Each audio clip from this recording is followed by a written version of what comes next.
Ladies and gentlemen, please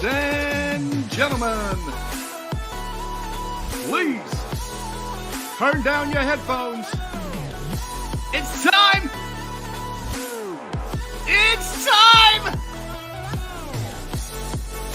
I don't think I have to tell you what day it is today, but I'm going to do it. Welcome to the season opener from the Tottenham Hotspur Stadium. Oh, ladies and gentlemen,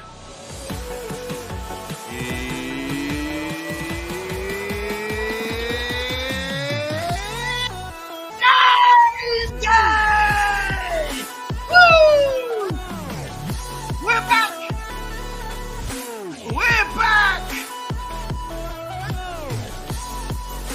Ladies and gentlemen, are you ready? Tottenham Southampton! Who's up for it? Before that, we got, an hour and 20 minutes to get you through your match day preview. If there's any transfer news, views, and clues, we'll, of course, get through that as well. Ladies and gentlemen, welcome to day one, the Spurs Talk Show.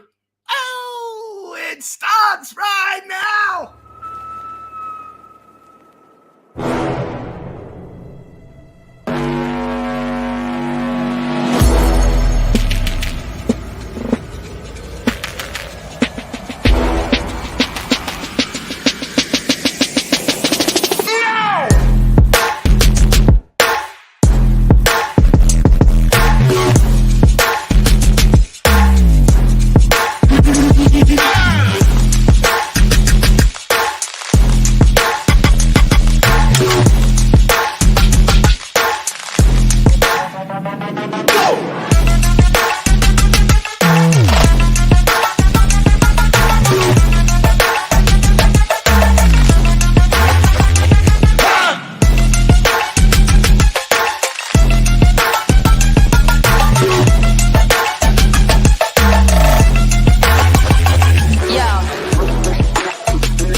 Lovely touch from him though. Harry Kane, Lucas Moura, can you do something, please? Last chance, Matt Doherty! Oh, you shite! There could be from the dead to the don't fuck it up now, don't amp it up. Go and win it! Let's go last chance! Stephen Bergwijn! Stephen Bergwijn's through! Win it, Stephen! Come on! Yes! He's won it! He is gonna win it! Oh my God! Oh my God! We did it!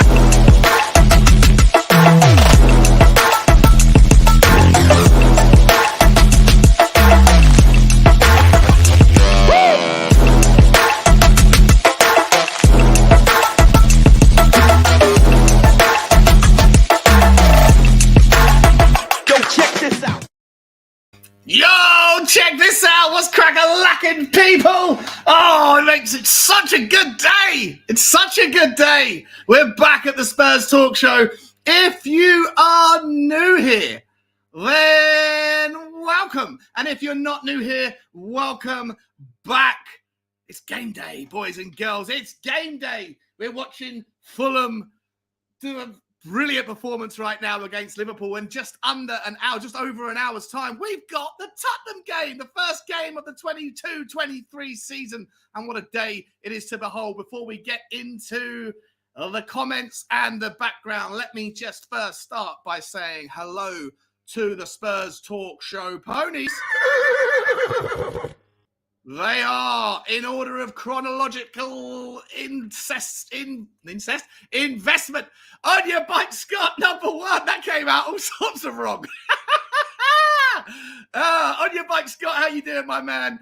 To Benny Boy Kaufman, to Amir Sada, to Kelvin Fletcher, to Lazy801, my man Nick, to Cratch, to Daniel Larson, to Queen Ellie, to Brian Daigle, to Nigel Watson, XOGXLO1, to John N, to Phil and Kyle Patrick Vineyard. It's me, it's KPV.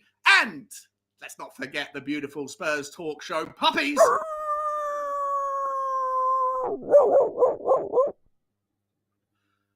I love these guys too. Who we got there? We've got Bobby K, Marlon Green, V12, Shy FX, DB, Catman Jess, Derek Smith, George, Moondog, Mark Cousins, Chris Agomba, Brains McLeod, Hollywood Hotspur, Andy James 63, Wayne Bonner, The Crispy Cockerel, Elliot Walsh, Jack Kenicki, Val Taylor, Torkham Ball, Brian Timlin, DMT 85, R Green 216, Stuart 727. Listen to the audacity. Carl Simpson, Youngie Hong, Tom Marcannon, Tottenham Josh, THFC Till I Die, Dermatron, Tony Rodriguez, Carl Higgins, Cy Dancer, and Scott M. Thank you very, very much from the bottom of my heart to all of you guys for your continued support of the channel. Ladies and gentlemen, if you do want to become a member of the channel, you can do that. The link is at the top. You can also find it in the go to the Spurs Talk Show channel page, hit the join button, and you can become a Spurs Talk Show puppy or a pony. And there's two options. Love your support. If you fancy joining us for the season, I can't wait to spend some time with you guys. As always, guys, if you're a puppy or a pony, you do get access to the link in the community page or in the WhatsApp group as soon as the game is finished, so you can come on and give us your view, have your say on what will be hopefully an exciting and successful opening day of the season. Can't wait. I absolutely can't wait. I've got a few little tricks to show you today. I did say to you guys last time out that I was going to have transition to OBS so I could have a scoreboard and the timer and everything on the day, and that hasn't materialized yet. My man Nick has been a little bit busy, and we haven't been able to get everything done. But what I have got instead, we'll make do with makeshift scoreboards. So you will know just for today until we get the score, until we get it ready for hopefully the next game against Southampton, against Chelsea rather. You will be able to follow with the timer and with the scoreboard.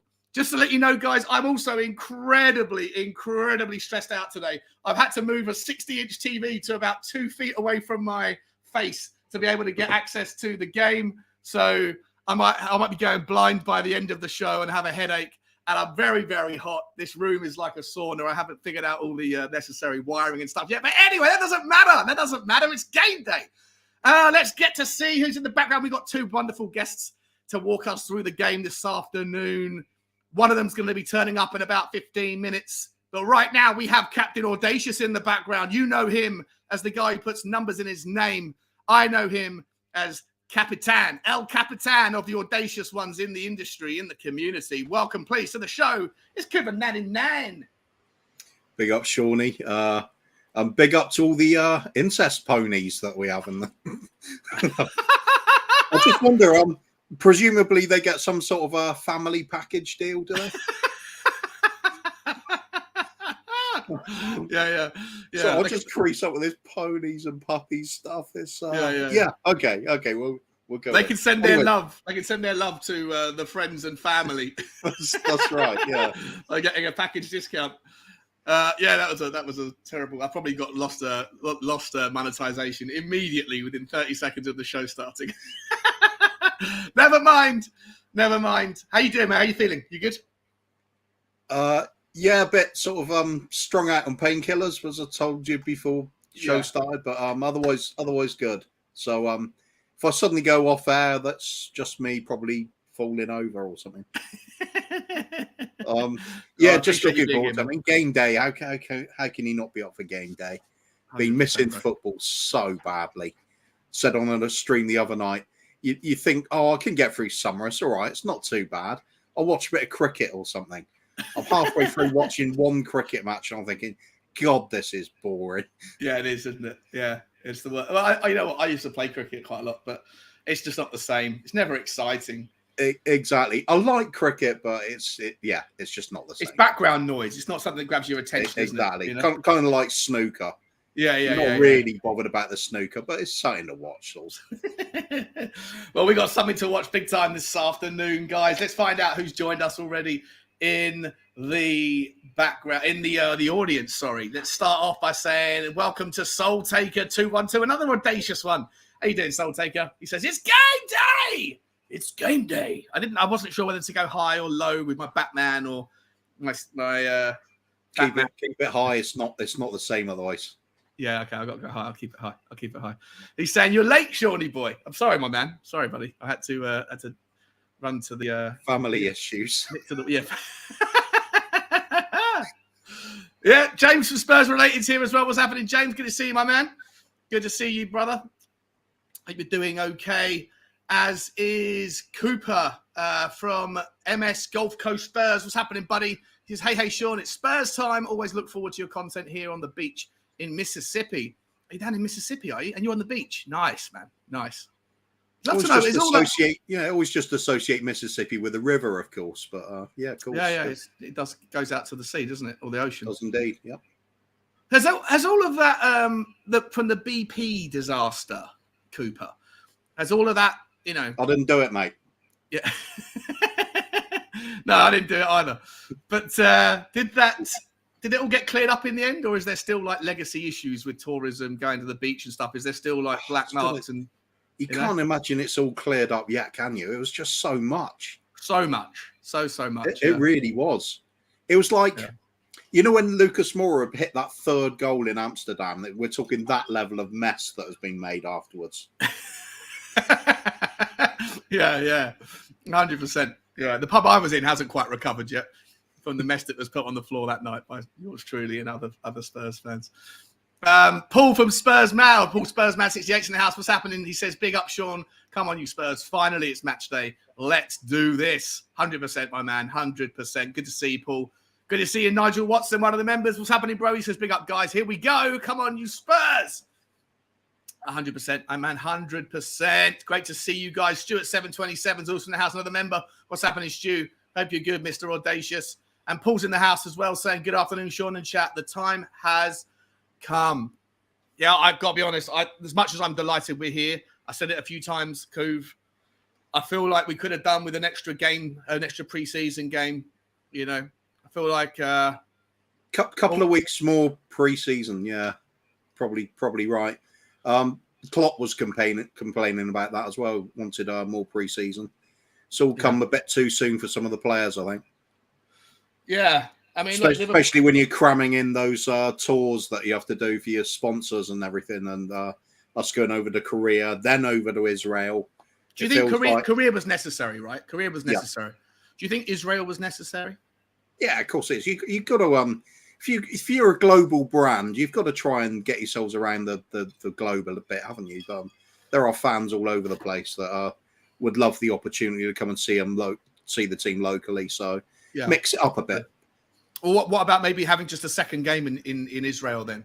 Like doing one on the Saturday, one on the Wednesday or something like that? Before, possibly. Very, very hot though, isn't it? Mind you, it's hot today as well. Yeah, it's belter today. Absolute belter. You know, talking about that, I don't want to get into the politics of climate change, but have you noticed that the shift in narrative, like 5-6 years ago, when it was a traditional, typical English summer, and you'd get like 22 degrees or 18 degrees, cloudy, rain or whatever, when it would finally get to like 28, 29, the weather people would be celebrating.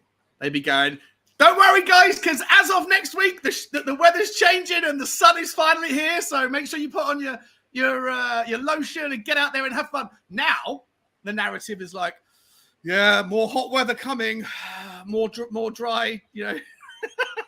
Like the narrative has shifted to it being a really bad thing, and I'm like, you know, that's Weatherman and Weather Girls for you, isn't it? I mean, they'd share in loads of clouds and sunny symbols on a map. I mean, if your day's that exciting, I suppose a bit of weather is going to help, isn't it? Yeah. True. No, I can't stand it. They're very much on their own. We're big fans of winter in this house. Oh, I'm not a summer guy either, to be honest. Yeah, I'm too big a frame to enjoy the summer. Exactly. Yeah. Even when playing football as well, we always wanted a cool day, maybe a bit of rain, so the grass is a bit wet. Perfect. Yeah, 100%. All right, let's carry on with the other guys who are in the house. Carl Higgins is here. What's happening, Carl? Good to see you, my man. I hope you're doing well, buddy. The Crispy Cockerel is in the house as well. 2 members of the show, Carl and the Crispy. Let's go. It's game day. It is indeed. It is indeed. I'm not going to do too many more game days.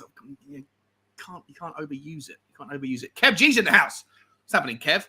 Just comes straight in there, bang with a 6-0. Doesn't even stop to say hello. Just comes straight in with a ridiculous prediction. Love that about you, Kev. Love that about you, my man. Crispy Cockle's saying 4-0. Mr. Daigle's in the house. What's happening, Bryzu? Are you okay, my man? He's saying, I just called you Bryzu. That's a new thing. I never heard that one out of my mouth before. What's up, mate? Good to see you, buddy. Good to see you. Mark Cousins is also in the house saying, big up, Sean. I'm back from holiday. Where did you go, Mark? Where did you go, my man? Welcome back. Welcome back, bro. Let me know where you went and was it fun? Did you travel 4 hours to go and see 40-degree heat? What were you doing? Tell me about it. Let me hear. Aaron's in the house as well, saying, "Let's go, bro." How you doing, my man? How you doing, buddy? I hope those telephone calls from Nigeria have settled down on your phone, my man. It's so weird, such a weird thing. 24Z is in the house as well, saying, "Destiny Udogi." You know what? There's going to be like a song that would come out for that, like Udogi do. Well, knowing you, that'll end up one of your ranks for the fans to be in. Why not? Yeah, destiny. It's your destiny. Yeah, he looks an exciting young player, definitely. It's one of those ones for the future, though, isn't it? It's very much a club sort of policy, isn't it? But got to say, from what the tiny amount I've seen of him, he's just one of those exciting type wing backs. So yeah, I like him. Yeah, I like him as well. Singo as well is another one catches the eye, I think. Yeah. You got to love it when a player's got some searing pace on the flanks. Yeah, no, he does look handy, and he scored. What did he get? 5 assists and 3 goals or something, or the other way around? Yeah, sure. something like that, isn't it? Yeah, definitely involved in goal moments. So yeah, worth having a look at. I would have preferred we just go out and sign somebody for now, but yeah, you got to look at the future as well at some point. So yeah, see. It does look like it's going to happen. It does look like it's going to happen. We have got some transfer news and clues and all that stuff to go through in a minute. We got an hour and 7 minutes until kickoff, ladies and gentlemen, and we are going to also go through the preview, ask you some questions, Kuv, and ask some questions of Adam when he joins as well. Sorry, I'm just groaning because Liverpool has scored. Have they? Oh no. Yeah. Who got it? Darwin Núñez. Did Núñez get it? Did he?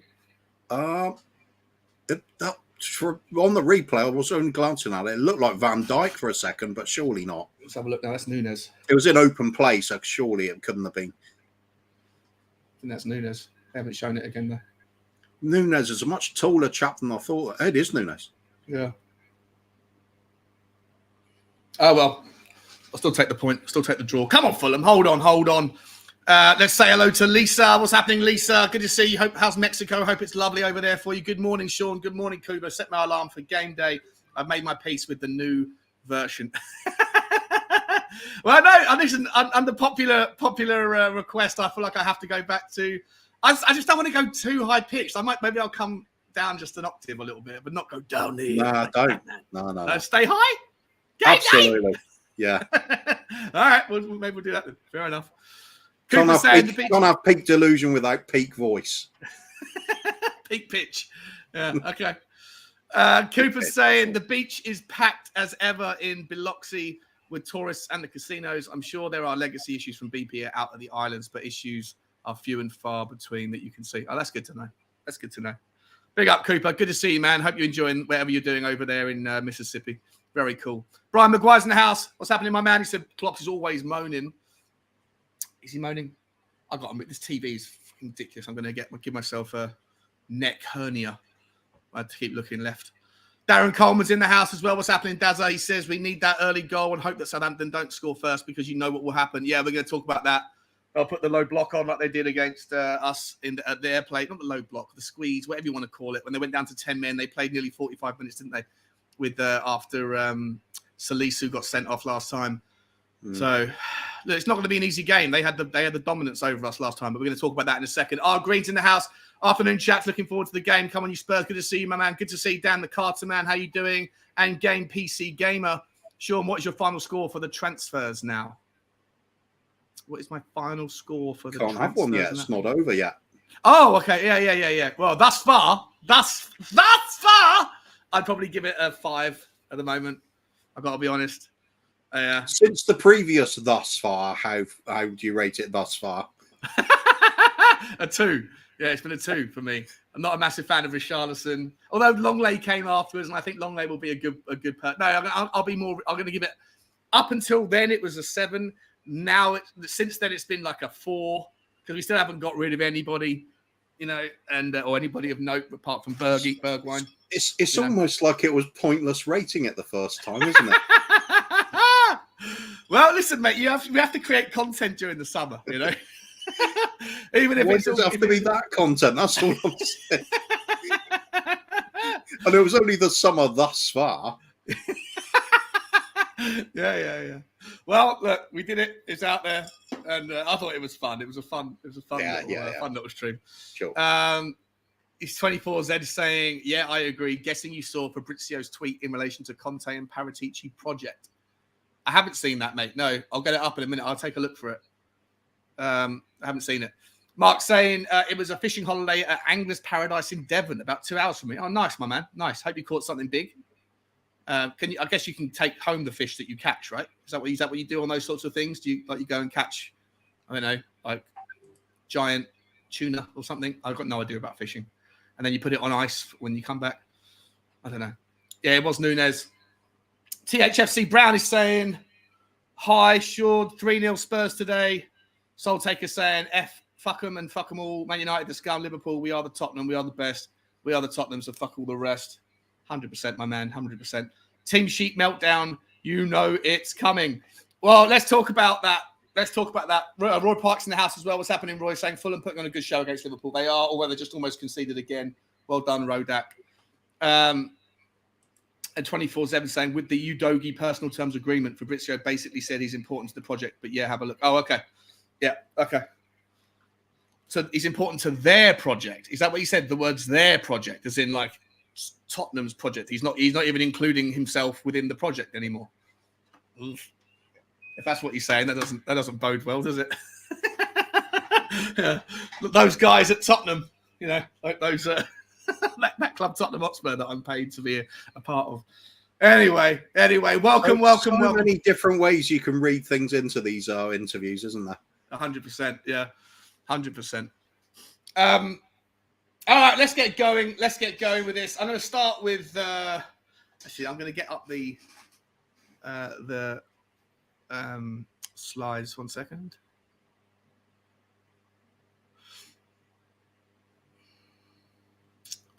Come on. Yeah, so I've got a little preview thing. We didn't really go through it before. We'll go through it now. Cool. Before we get going, though, mate, for the first 5 opening games, right? Today's a massive one, obviously. Like I said a minute ago, we lost to Southampton at home. We drew with Southampton away last season. What is how important is today? It seems like a silly question, but I'm just going to let you run with it and see where you go with it. How important is today, given that we have, the next games that are coming up are pretty tough as well. We have dropped points against most of them. And more importantly, we have to play all 5 of our top 6 hardest competitors away from home before the end of October. The only team that we're not going to be playing until the new year away from home that we would consider a major threat is Liverpool. I'm just seeing right now, is that a penalty to Fulham? Is that a penalty to Fulham? I've lost my stream. Can't tell you. Yeah, it's a penalty. It's been given, but I don't know if it might get overruled. Looked like he dived. Anyway, sorry, mate. That'll be interesting because I'd Fulham down as a 2-1 win. So did you? Yeah. We were doing score predictions last night on Tottenham away, and JP was asking around for the scores, and I'm pretty sure I said Fulham to nick it. They got it 2-1. They got it 2-1. Or was it close? Probably might have gone for Liverpool 2-1. I can't remember. I knew this was going to be a close game though. There's always the team coming up's always buoyed when they start the season. They got that promotion run under their belt. That's an insane result. If they can do that in the first game of the season, look at Klopp. Look at him. Look at you. You angry little German git. Nobody really gets into their stride in the first few games, though, do they? Well, okay, and on that point, mate, how important is it for Tottenham to do it, right? So we have literally... Well, obviously, it's important for us, and we're going to get into our stride, obviously. So, I'm going 4-1 win for us just for Bob Spur, because that's his favourite, and he's going to his first game since coming out of a coma. So that's more a sort of feel-good factor to that result. Yeah, but I mean, earlier in the week, I must admit, I had this game down for a 1-1 because Southampton are a tough little nut to crack when they're on their A game, as we found out last season. And it looks like we're going to have basically what's going to be the team that we faced them with last season as well. None of our new signings will be featuring, will they? Yeah, so let me just jump ahead then on that basis, right? So we've got no Bissouma, he's injured. No Ben Davies, he's injured. No Skip, who's injured. No Richarlison suspended. I think Perisic I put down as doubtful, but I think now we know he's actually not playing. So I did these a couple of days ago. Foster's obviously not going to play, and Jed Spence is probably also definitely not going to start. So on that basis, Longlay's the only person who will probably participate, at least at the start of the game. You agree? So on that basis, we're talking about, is Longley the signing that turns around those results from last season? I doubt it, but we'll have to wait and see. I think it's one of those games where the midfield decides the outcome, because that's where we lost it against them. They outpressed us, outfought us for everything, and gained possession of the ball in dangerous areas and did something with it. We just failed to do that. Well, when they had a player sent off, they were playing well. They were defending it well. I think they still had a couple of dangerous chances then, didn't they? It's not a straightforward, easy game, not by any measure of imagination. So Southampton, I can't stand them. That's what it is. I hate Southampton. Bloody really? Southampton. Why? No, it's just because we keep struggling against them. Yeah, okay. One of those things. If we're gonna do vastly improve this season like we're hoping, and try and get ourselves into a sort of title race of any kind, I mean, my thought was aim for 90 points. That would be a fantastic season for us. But this is the sort of game where we have to turn those results around from last season. So for me, it's a must win. We've got the team news out, and we've also got somebody in the background who's going to come in. Quickly, guys, if you don't mind, there's 60 people watching. Just so you know, if you are here for the foreseeable, if you do put in the word, actually, don't do it yet. Don't do it yet. Let me just set the thing up. 1 second, Adam. I'm going to bring you in as well. Sorry, I'm a little bit all over the place today.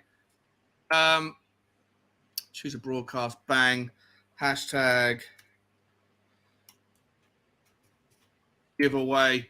Ladies and gentlemen, if you are interested, if you are watching, you're subscribed, hit the subscribe button, hit the like button, please. We need to get to 200 likes for this to be. We've gone up incrementally. We started with 150. Last week we did 175. Surely today we can get 200 likes on the stream. And if so, anybody that's put the word hashtag giveaway into the comments, like me right now, doing it as you see it, giveaway, all one word, all lowercase, then you will be entered into a draw. But please smash that like button for me, and please smash that, hit that hashtag giveaway in. Let's bring in Adam William Cahill into the stream. What's happening, Adam? How you doing, my man? What's the story, buddy? Not too bad. Can you hear me okay? I can hear you great, buddy. Can hear you great. Awesome stuff. Yeah. Damn, I'm got to do that joke already. What joke? What joke? We just pretend you can't hear them. Oh yeah. Oh, I'm glad I wasn't rattled by that one. But yeah, no, I'm kind of I'm in. It's a mix of emotions right now, mate. A mix of emotions because it's game day. It's Spurs are back. I am pumped for the match, but I'm also a little bit apprehensive. So I don't know how to feel right now. But that's right. That's the appropriate emotion, though, isn't it? Yeah. I don't know if we were going up against Bournemouth or something, I'd just be pure ecstatic. But I don't know how things are going to work out. against Southampton, especially where if we look at this squad here now that you've got up. Work away, mate. Work away with it. Talk us through it. Well, look, we've got absolutely none of the new boys in. So it's Lloris captaining. We've got Emerson Royal, who is just, we desperately needed an improvement out on that right flank, and Emerson coming back in to play again is just, it's the worst possible of all of the options.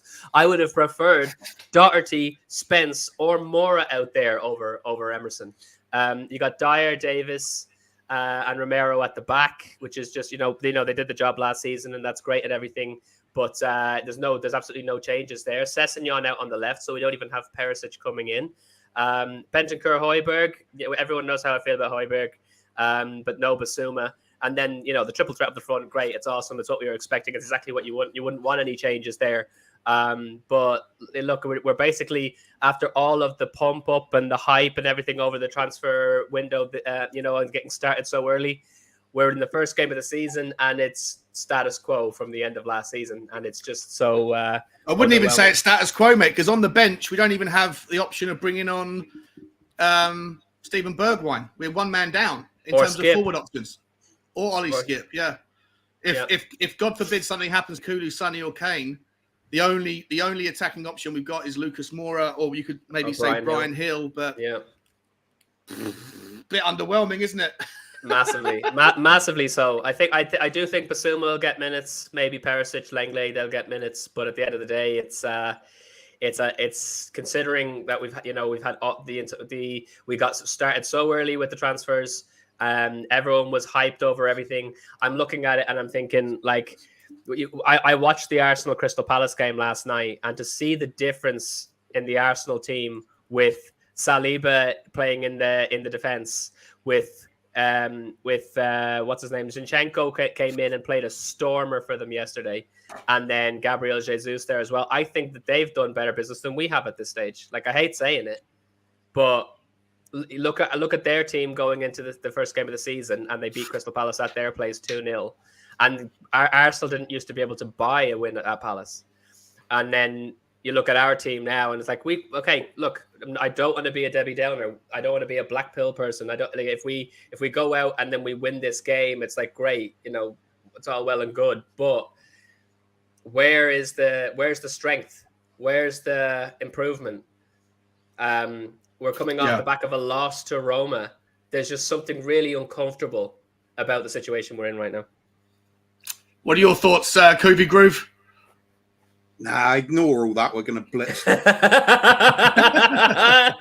Love it. Let me see if I can get the Southampton team up as well. Southampton team. Regarding Arsenal, I'm not really worried about their result last night, because if you looked at the game, Arsenal started off really well, looked impressive, and then did what most of us expect anyway.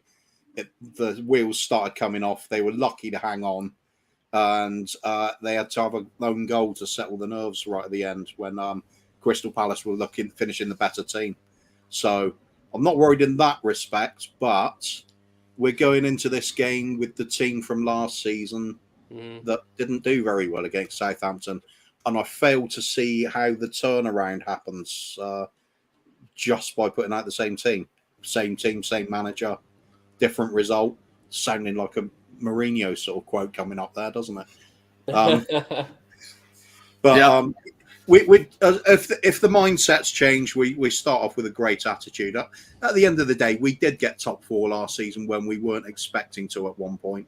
Arsenal were in the driving seat, but we clawed that back and got where we should be, and Arsenal should never be. Let's not forget that.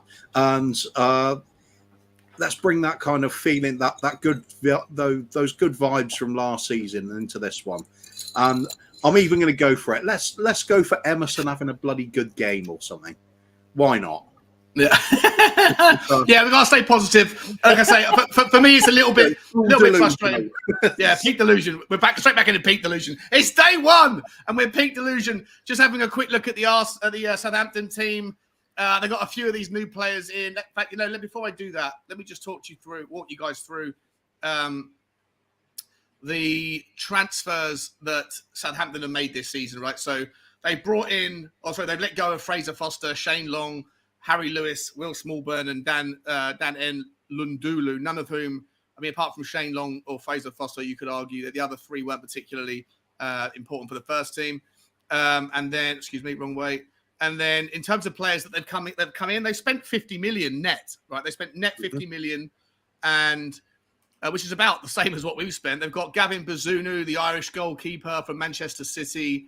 Is he starting today? Let me just quickly remind myself. Yeah, he's starting today. He's gone straight into Southampton's number one choice. Look, if you listen to Dave Harris and Jack Kanicki, these guys absolutely adore Bazunu. They've also got Sekou Mara, Romeo Lavia. All of these guys are playing today. I don't know if Bella Kotschap is. Let me just have a quick look again. No, but Romeo is and Lavia is as well. So let's get back to the... Joe Aribo's the one that to keep the eye on, in my opinion. Joe Aribo, okay. Yeah, he's full of goals. He's creative. He could be one of the signings of the season, in my opinion. Interesting. From Rangers, right? Yeah, he's a real talent. If he can do it in the Premiership, remains to be seen. But he could well be that danger man today. We're all looking at James Ward-Prowse because we know what he can do. But Aribo, even the likes of Kyle Walker-Peters, with his attacking play, offers a threat when it's going down our right hand side. Do I trust Emerson to deal with everything and offer himself going forward as well? No. I think we could see a build-up of pressure on their left-hand side on our right flank, and a lot of Aribo and pulling the strings. James Ward-Prowse switching play really effectively. Always got the ball into the box. They're strong at the back. New goalkeeper, very talented. Very talented. I think they're a much more formidable team than people give them credit for. Their weak link for me is just the forward. Armstrong, I don't think is that good. Alan Armstrong, he's not that great. Salisu's a phenomenal centre back, but he's a little bit calamitous. It would have been nice to have had him have to face a Richarlison or maybe a Lucas Moura later on, because he's a big lump of a guy. He's a massive fella. And I don't know if you guys remember back in the Southampton game away last season, he got sent off in like the 47th minute, and they had to play obviously the rest of the game very tight to hang on to the 1-1 draw. But Salisu's a very, very talented beast of a defender, but he is liable to giving away sloppy free kicks, sloppy yellow cards when he's getting twisted and turned inside and out. And that's where I think that maybe later on you might be able to bring on like a Brian Hill or a Lucas Moura if Lucas Moura was to come central to be able to take advantage of Salisu, because he just hasn't got a very low center of gravity. Interesting to see Kyle Walker-Peters playing on the left today, Adam. At least that's what Google tells me, even though they're not always right. No, they're very rarely right. We'll see what happens. But there's no Livramento. Livramento's usually plays on the left, and Kyle Walker-Peters plays on the right. But today it looks like there is no Livramento. So Kyle Walker-Peters, it would make sense to think he's on the left. That's going to be an interesting battle. Funny thing with Kyle Walker-Peters. Sorry, Sean. Interesting with Kyle Walker-Peters is it's arguable he actually played better at left back than he did at right back. Yeah, he's a good player. Very, very good player. Very tricky. Can whip the ball in 2-footed. Going to be interesting seeing how he matches up against Emerson if he is on the left. Adam? Yeah, I'm like, it's to be honest with you, when you look, looking at this squad now, I'm kind of thinking to myself, do you know what? It's apples and oranges. We are significantly levels above this squad. Ward-Prowse in open play is actually not as he's not as hot as he is with, like, obviously the threat there comes from the set pieces when he's delivering the whether it's penalties, free kicks or corners. That's where he's absolutely dangerous. So we have to make sure that we shut that down and we don't give too many away. But in open play, not anywhere near as effective. I think that what's frustrating is just the history of it. I even think that there's no way for me Southampton finish in the top half of the table this season. You know what I mean? They'll be lucky to be out of the bottom 5. So when you think about it that way, it's frustrating to think that they could come to our ground and take anything away from us. But It happens. So I'm looking at Kyle Walker-Peters. Does he look threatening compared to what we have on our team? No, not at all. Would he be great to have instead of Emerson? If we could swap them, yeah, sure. But overall, I think we pound for pound, we are so much stronger than them. It's like it's a middleweight going up against the heavyweight, or it's a featherweight going up against the heavyweight. But it's football and it's the Premier League, and you can't take anything for granted. 100%. Craig Bowler's last comment about Ward-Prowse, the interceptions. It's part of what. Actually, it's a later comment. That's the one. Sorry. One of the highest in the league for interceptions. I think he's one of the most underrated defensive midfielders in the league as well. He does spray out the passes from that position. Yeah. Although Adam's right to point out about the set pieces, it was from open play that he destroyed us last season. Yeah, Shea Adams and.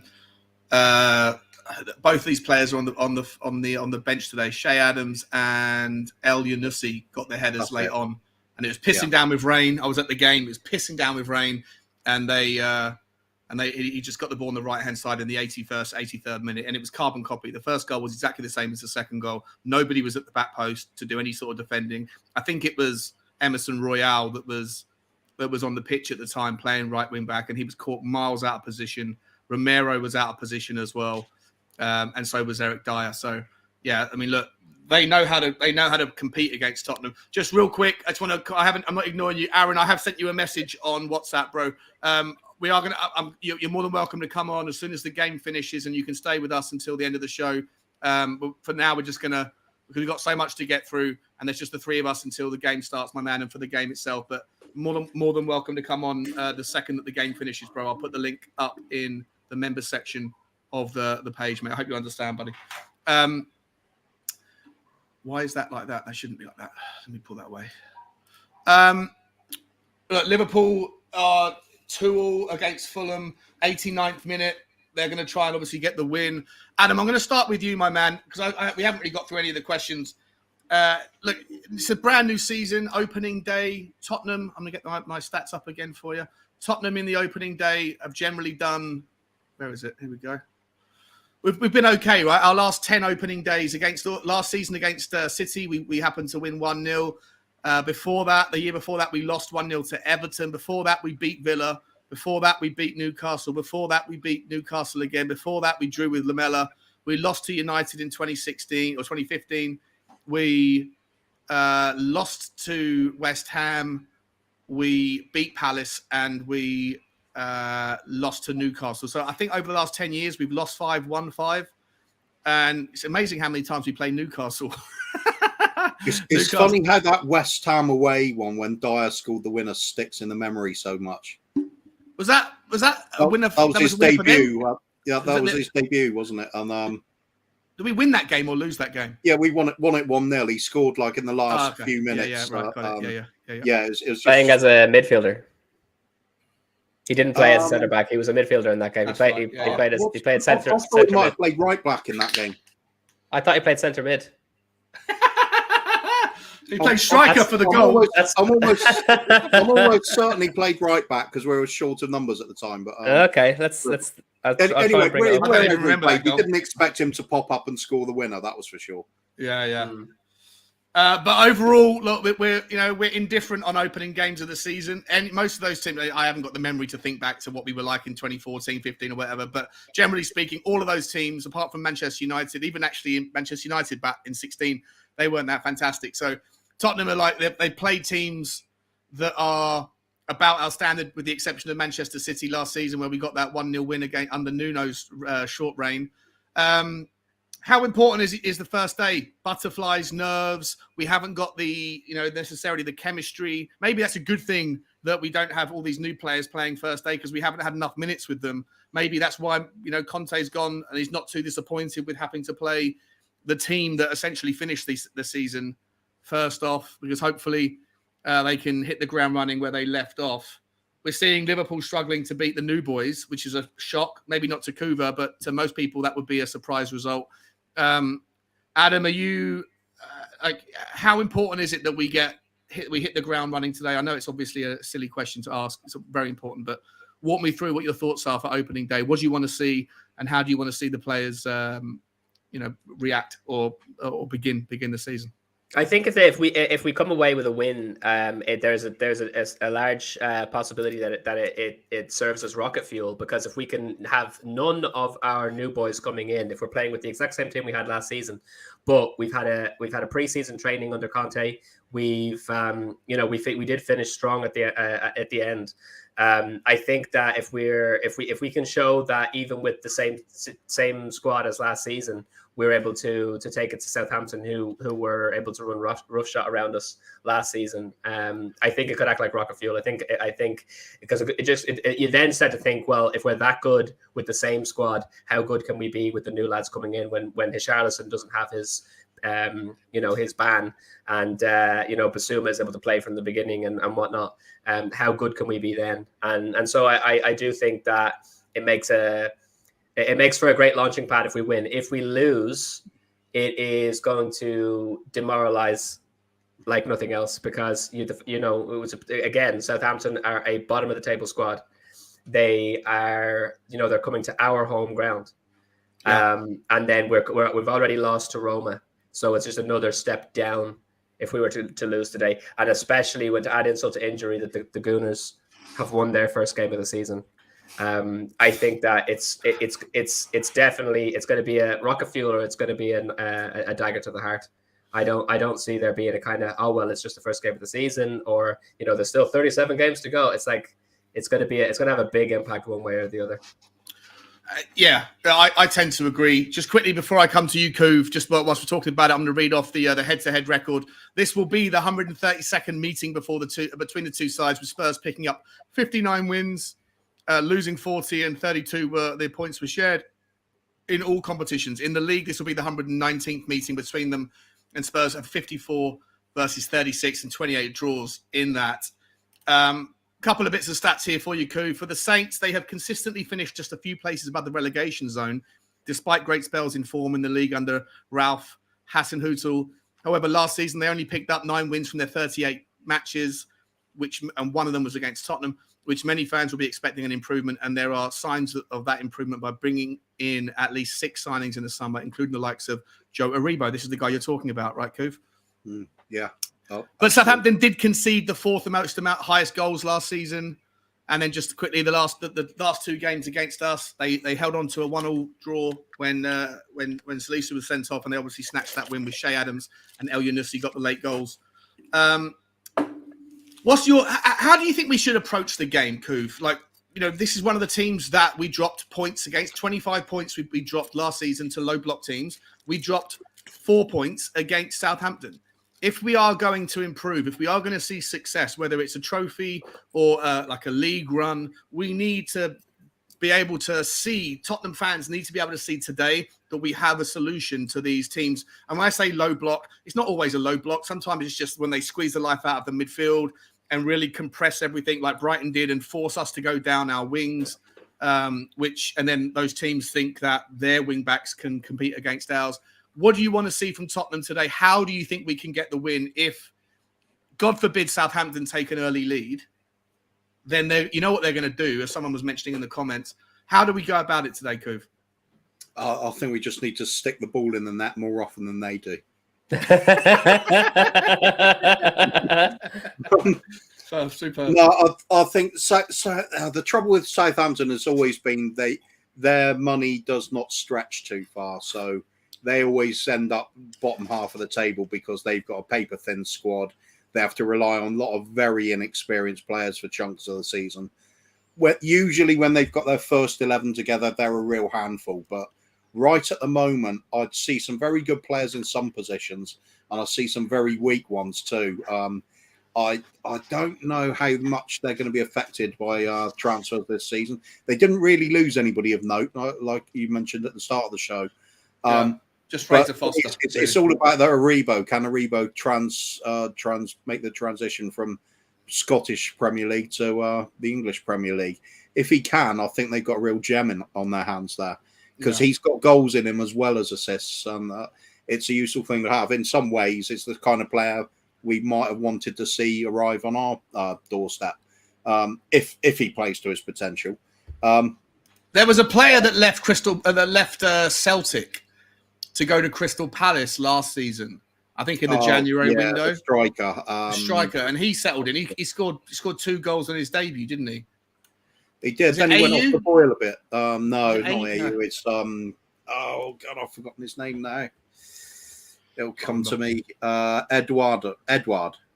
That's it. Great name. Yeah, great memory. Sorry, great memory. Yeah. He hit the ground running, right? So and then went off the boil, didn't he? Yeah, but today he hasn't had time to go off the boil. It's his first chance, his debut, right? So yeah. What you don't want to see is this guy get a couple of goals. Exactly. If they get the rub of the green early on, perhaps like you said, if they nick a goal, that's going to give them a hell of a lot of confidence.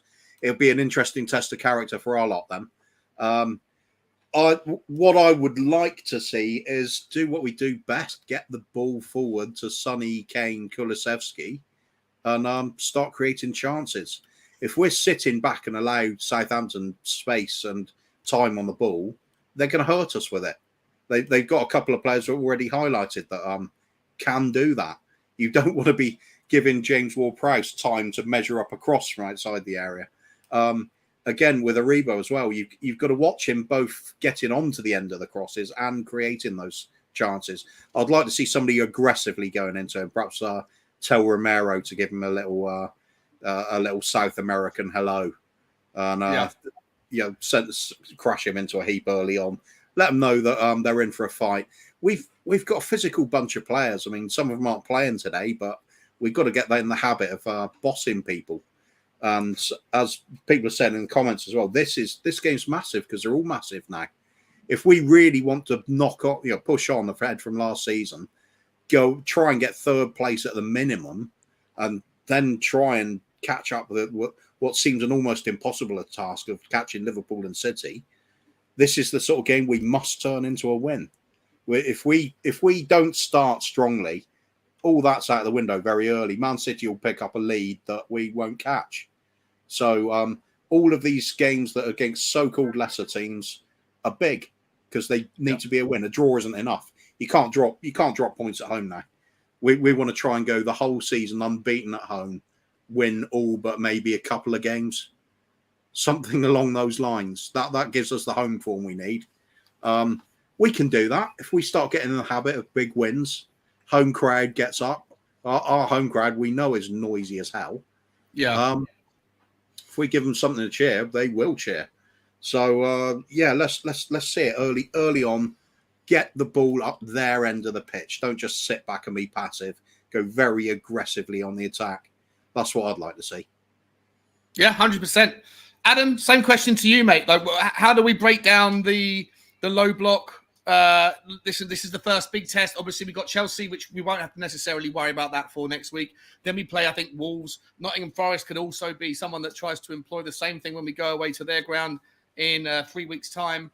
Look, we have to hit the ground running, and if we're gonna progress and compete and do all the things that we want to see this season, 25 points that we dropped to low block teams, or whatever you want to call it, to defensive teams last season was the difference between us finishing fourth and finishing first. I'm not suggesting we can win every game. There's always going to be slip-ups, right? But what do you want to see today in either scenario? If it's if Southampton suffocate the life out of the midfield, the fact that we haven't got Perisic, the fact that we're relying on Sessegnon, and I'm actually going to keep ranting for a second, Adam. So let me just, because it's a question, but let me rant. Right, go for it. Longley for me was an example of a player that maybe could help in that regard. Right, I think that Longley is a player that he can progress with the ball at his feet. We know he's got a 93% pass accuracy at short, medium, and long passes, and along the ground at head height or long lofted balls. Right, the guy's ability to get the ball from his feet to somebody else's is one of the best of all the centre backs in European football. He's not playing, right? He's not playing. Perisic, who would have been an example of how do you compete if Southampton squeeze the life out of the game and suffocate the midfield, and then they push the game down the wings, like Brighton did against us last season when they snatched the game 1-0, like Brentford do, like Southampton have the propensity to do as well. And then Hasenhüttl was going to say, I think our wing backs are better than yours. Perisic would have been an annulment to that concept, right? That would have been the rebuttal, but we don't have that. We have Davies and we have Sessegnon, we have Romero and we have Emerson. We don't know if Emerson's going to have improved on his crossing. Who the fuck knows? Right. So how do we? Because I was hoping that Longley was going to play. I'll be honest. I was hoping that he was. Yeah. I didn't think Perisic would, but if Perisic wasn't, then Longley should have been, because we needed somebody who can move the ball forward, progress, run, cross the ball. Don't think we have that. I'm a little bit more nervous now than I was before. How do we do it, mate? How if you were a positive glass half full guy, how do you find the solution to a potential stumbling block today? I am a positive glass half full guy, and I'm still struggling. I'm struggling a lot. What I want to see is a complete and utter surprise. I want something to blow the socks off me, to be honest, because the way we have to look at it is that what you would have wanted to see, aside from an improvement in the who's actually playing on the wings to be able to supply the creativity. The fact that we've got Sessegnon and Emerson again, what you then have to hope for is the fact that the preseason has changed them. The preseason has helped them come along, improve in the areas that they were weak, be able to do play the game the way Conte wants them to play the game, and be able to break the teams down that way. But the concern in reality then becomes we have the litmus test in the Roma game. In the Roma game, we were unable to like once they scored, they put the brakes on. They just parked all their players in front of their goal, and there was absolutely nothing that we could do about it. And the fact that we weren't able to break them down so recently, that only makes me think that we haven't improved against those kinds of teams in that situation.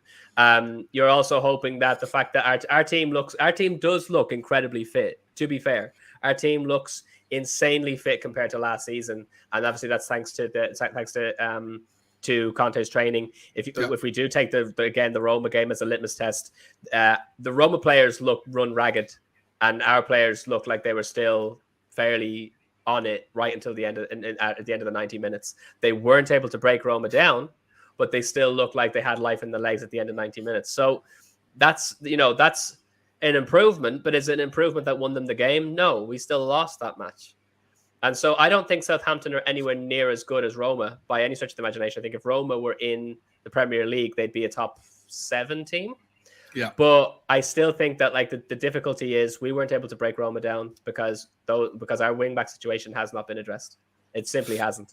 And the fact that we can't even play Perisic or Spence, we're not playing Perisic or Spence today, it means that nothing changes as far as I'm concerned. So it's you're really worried then, yeah? I'm because Southampton look a better team, don't they? Southampton have improved. To Cooper's point, they have. I don't know much about the Rangers guy, but yeah, I still maintain that it's still a heavyweight versus a lightweight. There's that is the truth of the matter. I'm not so concerned about the improvements they've made. I'm more concerned about the lack of fixing the issues that we have in that department. It wasn't done. It really wasn't done. And I don't want to go off on a tangent, but we could have gone out and got Kostic instead of Perisic. Conte is now saying that Perisic is not the player that he remembers. I'm like, oh, yeah. great. Yeah, what's that about? What does that mean? You've come out. Conte That's came not out necessarily a bad thing. No, it's true. He's developed in a different it's like not winning a trophy, right? It's not necessarily a failure. I think it was meant in a negative light, to be honest, because he said it in the same vein with a number of other players that he said that still need to improve and develop. Players that are not what they need to be just yet. And Perisic was in that category. So he went out and he got Perisic because he was free and because he'd worked with him before. But it's that, when you weigh up that he's a 33-year-old and we could have gone out and got Kostic instead, Kostic would probably be playing this match. Do you know what I mean? Well, and then we didn't do Kostic has gone to Juventus, right? So Kostic has turned down. Totally, but that's only recently. We could have got Kostic at the beginning of the window. Do you know what I mean? But do you think that Juventus is a bigger draw? Like if Tottenham hadn't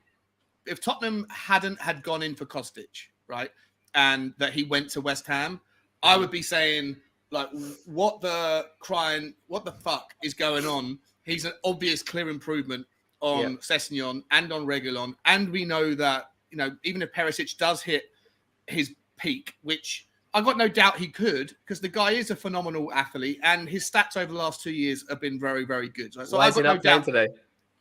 Well, he's injured. I think he's got a calf injury, right? Because it's because he's got too many miles in his legs. He's 33 years old. Do you know what I mean? I think that's going to be a consistent issue. Kostic is still a young, he's still a spring chicken as far as football, 25, terms. No, so I'd have loved Kostic. Kostic is 29, I think. Is he? Is he 29? No, I don't think he is. Yeah, I think he is. Let's have a look. He's been around quite a while. He is 29. He is 29. Yeah. But I mean, in footballing years, though, 29 and 33 is significant. Yeah, it is significant. They do say, though, that Perisic is incredibly fit for a man of his age. So on the bench. Some people do just carry on. Look at Ibrahimovic.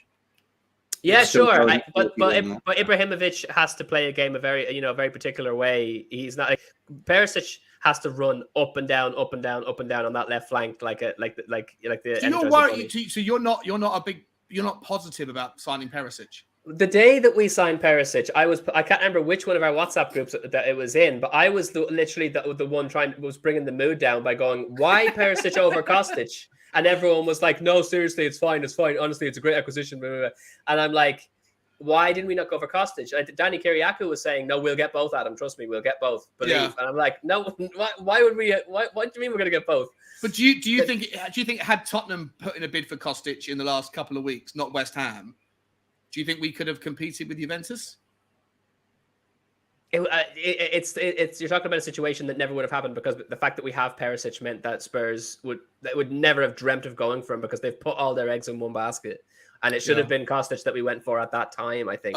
Okay. And again sorting out the right wing back position, which we haven't done. So again, going back to this game, it's like the players that we brought in aren't there. The players that were playing in the last season against Southampton in both games are the ones that we're playing with now, and we drew against Southampton in both of those occasions. And the Roma game shows that we haven't learned anything in terms of breaking down teams that are absolutely building a wall in front of in their defense. So I want to be optimistic. I really do. It's normally my thing. I'm Captain Hope, but it's as much as I think that we probably will go out and win this game. First day of the season, again, we will have more. I do believe that we will be similar to Liverpool this season in the sense that our players will just run because that's what Conte's, that's what he's brought people in to do, get their fitness to a level that they couldn't have even dreamed of. And you have players including Harry Kane, who said he's never been as fit in his life. This is all great stuff. So hopefully that will make the difference. But in terms of what do I think the team's going to go out and do now? Now that we've been given the team sheet, we know what it looks like, and it's the same as last season. What do I expect this team to go out and do that's different than last season? I have no idea. I need to be surprised because anything that I could, the only way I could answer that question is if I saw something in the Roma game that meant, oh, you see what we can do now? You see what we're capable of? You're right. Yeah. The Roma game and most of the games in the pre-season, we didn't see too much of a difference to. We saw certain players play well, certain players play badly, whatever, but there wasn't too much to take away from it. We saw one whopper cross from Sessegnon in the Roma game. One whopper. We saw Emerson flick a few more balls in, not against Roma, but against. Was it Seville or was it the case? Yeah, look at me on Ronaldinho now. We're proper. We're really clutching at straws. We are clutching at straws. But I'm hanging my hopes on Emerson. I said all the end of last season. All he needs to do is spend the summer with a ball machine that pings out 100 balls and he runs onto them and crosses his first time. It is something that you shouldn't have to learn if you're a Premier League football player, but it is something that he needed to improve on. And from what I've seen, Conte, look, before we let me press pause for a second. There's 155 of you on YouTube, bunch more in other socials. It's really cool to see you guys. If you haven't already, there is a giveaway. All you got to do is press hashtag or type in hashtag giveaway into the comments. There is subscriber mode only on for a reason. That's because 65% of my returning viewers, audience, aren't subscribed. So just smash the subscribe button, stick the word #giveaway. And if we can get the likes to more than 200 by the end of the game, by the end of the show, we got 3 hours in which to do it, 3.5 hours, whatever to do it, then somebody will win a nice cash little prize. And we're going to continue to increase the cash giveaways and things. We started off with buying people curries. Maybe today, depending on how many people participate, maybe we'll up it and buy somebody something nice. There's going to be giveaways every week on this channel. I'm going to be mixing it up. Sometimes I'll give away some like merchandise from the club. Maybe I'll give away some, like, I don't know, loads of cool stuff, free memberships, loads of things. But you got to participate by being a subscriber. Hit the word #giveaway, hit that like button. And if we can get above 200 likes, then somebody on today's show is going to be a lucky winner to buy yourself something interesting for your Saturday night to celebrate Tottenham smashing Southampton 3-4-0. I also want everyone to let us know in the comments, what is your prediction? What is your score prediction? Is it 2-0? Is it 3-0? Do you see us going all over the place and banging 6 past them? Let me know in the comments what your thoughts are on the overall scoreline. Coov, I'm going to come to you just quickly, following up from what Adam is not positive, right? Adam's sounding a little bit like worried. I got to be honest, I'm a little bit worried about today. I don't think it's going to be an easy game. I really don't. I thought Liverpool looked sluggish against Fulham. I haven't seen any other. I saw the game against Crystal Palace and Arsenal last night, and I am a little bit worried by Arsenal. I think they were well-worthy winners against Crystal Palace. Yeah. And they seem to have found some chemistry, found a way to improve immediately. I thought Zinchenko looked good. I thought Jesus looked good. I thought some of their new guys in the back looked good as well. Coov, like we need 3 points, right, mate? And you know, if you have no faith in Emerson, my question to you is, why does Conte have more faith in Emerson than Tottenham fans do? Well, he must have. He's playing him. Why do you think that is? You tell me. It puzzles the hell out of me. He doesn't do what I'd expect from a Conte wingback, so I can't answer that. Maybe he just likes his attitude or something. God knows. I'm not seeing it anyway. He might just like the physical side of his game. Perhaps thinks he can do something with him.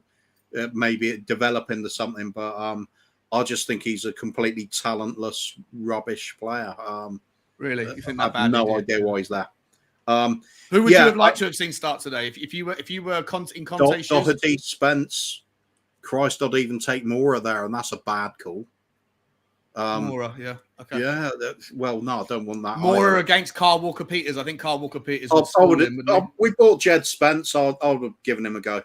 He's an exciting player. Looks like he can fill the role. I don't understand why he's not playing. Yeah, it's just timing. I think he just hasn't been at the club long enough to get to grips with playing with his teammates and getting up to that level of fitness Conte wants. Maybe can't see any other reason because, like I said, Emerson must be an absolute dream to work with as a manager in training. That's all I can think of. Puts in the extra effort maybe and.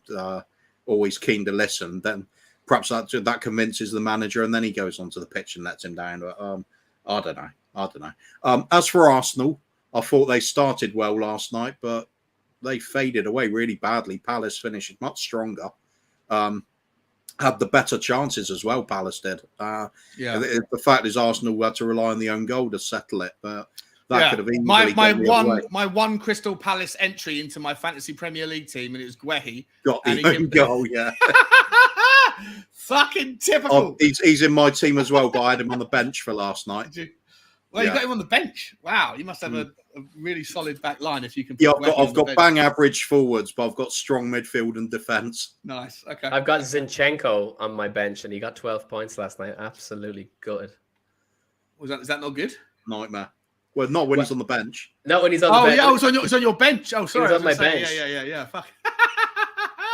Why'd you leave him on the bench? Your bench should be full of like 3 million, £4 million players, surely, no?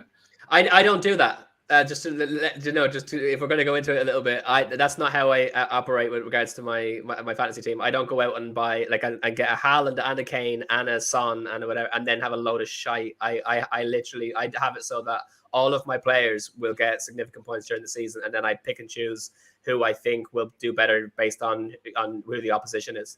And my bench normally has a decent amount of points, but not normally that many that I should have actually played them. Fair enough. As for why I talk such nonsense sometimes about Emerson, because he played well against Liverpool and Arsenal. Did he, though?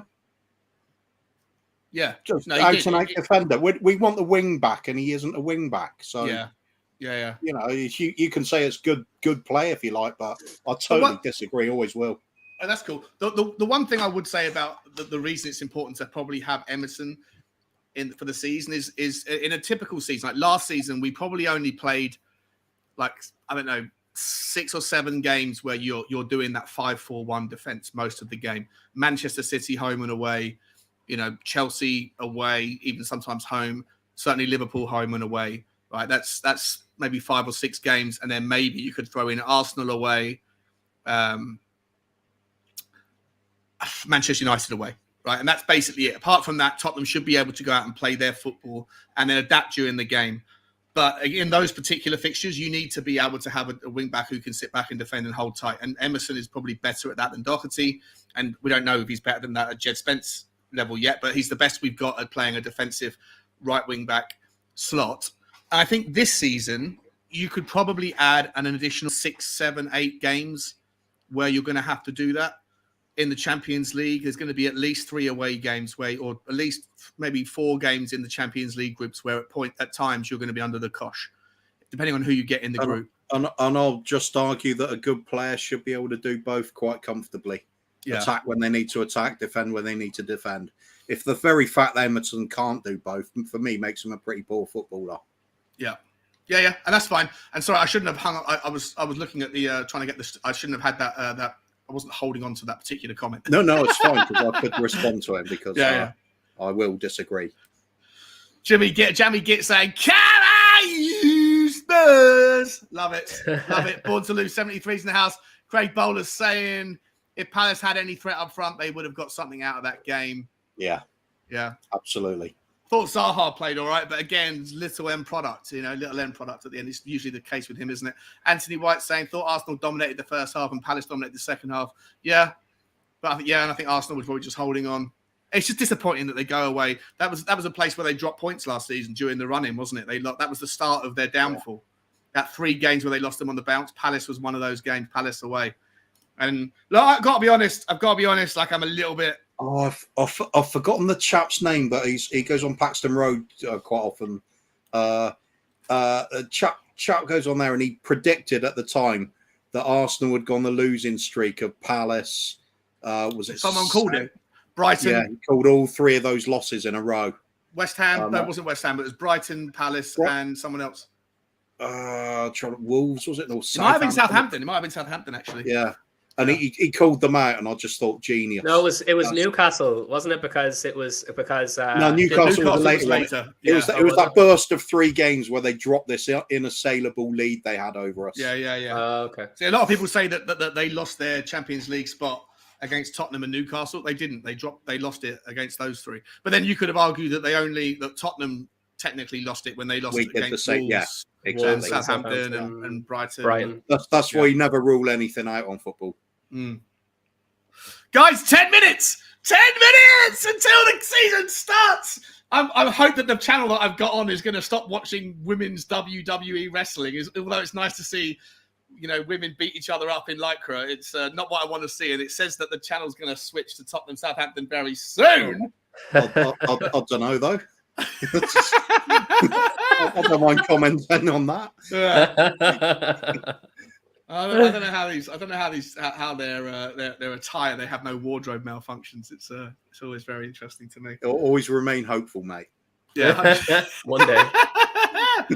150 people still watching, guys. Only 80 likes. We need to get the likes up. Come on, let's get over 100 likes before the game starts. If you haven't hit the like button, please do. If you haven't already subscribed, just hit the subscribe button. Then you can join the conversation. There's no delay. As soon as you press the subscribe button, you can come in and tell us what your thoughts are on the game, what your thoughts are on the subs, and on the team sheet. Let me ask you this: what are we thinking about? I know I'm probably going to have to start with the man who hates this guy, but I'm pretty sure that it was Højbjerg and Bentancur that struggled against Southampton when we lost 3-2. Right? They're playing today. Adam, I'll start with you, man. I know how much you dislike Højbjerg, but if we're looking at team versus team, looks like Southampton are playing more like a 4-2-3-1 formation. Do you expect Højbjerg to have a good game? What are you hoping for out of the midfield battle here today? I never expect Højbjerg to have a good game because he's a 50-50 player for me. Like every other game I find is atrocious. Like he's and again, like it's one of those things where like I do get a bit hyperbolic just because everyone defends him so much. So I just feel like I have to swing the pendulum the other way. It's not as though he's not a Harry Winks where it's like basically being down to 10 men. But at the same time that he's a time waster. And he's not. I considering that when you watch him playing for his national team, he's able to progress so well. For us, it's almost always return to sender. It's the same issue that a number of our weaker players have. I can't see how Højbjerg is in any way an answer to the question of how do we break down Southampton. If we had Basuma and Bentancur in there, I think there's a large degree of ball retention, interceptions, and progressive runs and progressive passes that could make things different from last season. However, Højbjerg again, he's gonna. I promise you guys, keep it out. Like play Højbjerg bingo, okay? See how many times. What's this game? Look on, tell me the game. Højbjerg is going to spend a significant amount of the time calling for the ball when he's got the person marking him right fucking next to him, right? Give me the ball. And then the times where he actually receives it, he'll give it straight back to the guy he screamed at it for. So, this is something you see again with Højbjerg. Please pay attention to it today because you will see it. And then people will have some semblance of an idea as to why I don't rate the guy. Because an awful lot of the time he will demand the ball when he's not in a good space. Then he'll receive the ball and give it straight back to someone. And he's probably just padding his passing stats. Seriously, because he just gives. Oh, he's the new Harry Winks. You think he's the new Harry Winks? I'd said that he's Harry Winks 2.0. It's not as though it's not as though he's a complete waste of space because because you notice his presence. Harry Winks is like he may as well not be there. But at the same time, he wastes time with all that nonsense. And then the fact that it wasn't the Roma game, was it? Maybe it was the Roma game. There was one game in the preseason where he gave the ball away twice in the same game so stupidly. He also has that in him as well. And for the amount of times that you then turn around and go, "Oh, look, he did this amazing thing. He did this amazing thing." It's like, yeah, you'll say that 3, maybe 4 times in a season, and that is not sufficient enough considering all of the time wasting he does. Look at the team that we are now with, the quality in other areas. Højbjerg is someone that we need to improve on, and I think we did that with Basuma, but he's on the bench. Cove? I find that funny, but it's Adam. I find Adam a little bit harsh, but I do agree with the principle of it, though. Højbjerg does not do enough of the positive things we'd want. Although I think his passing is a bit underrated. He has got a quality through ball, but my biggest problem with him is he can't keep up with the pace of the game. He's a very slow player. People run rings around him at times. You can't teach that into a player. You can improve somebody's pace a little bit, but you're not going to change them fundamentally from a plodder to a sprinter. He lacks that. It's especially against teams like Southampton, where they're very quick. Liverpool as well is another one. He doesn't shine in those sort of games because he just can't keep up with the play. Made the joke last season about he has to take an Uber to get ready for kickoff. It's just. He lacks too much. We can easily improve on him. I think Southampton are going to expose it as they did last season. I worry about it. I think if we'd had Basuma in today, much easier game for us. Basuma press resistant, also knocks them off the ball. Somebody wants to try going past him. It's just not happening. Højbjerg, he's going to struggle to be there at times. If he can be in the right place, cool. Yeah, he does what he does. He's going to stick his foot in, fine. I think this one's going to pass him by again. Plus, I always think Southampton are kind of there saying, remember us. It's you usually get this thing with a player going back to their old team and then pulling out a blinder to say, remember me. But it seems like the whole team does it to Højbjerg instead. We cope fine with that. You look at our midfield now. Otherwise, a couple of the comments I was noticing.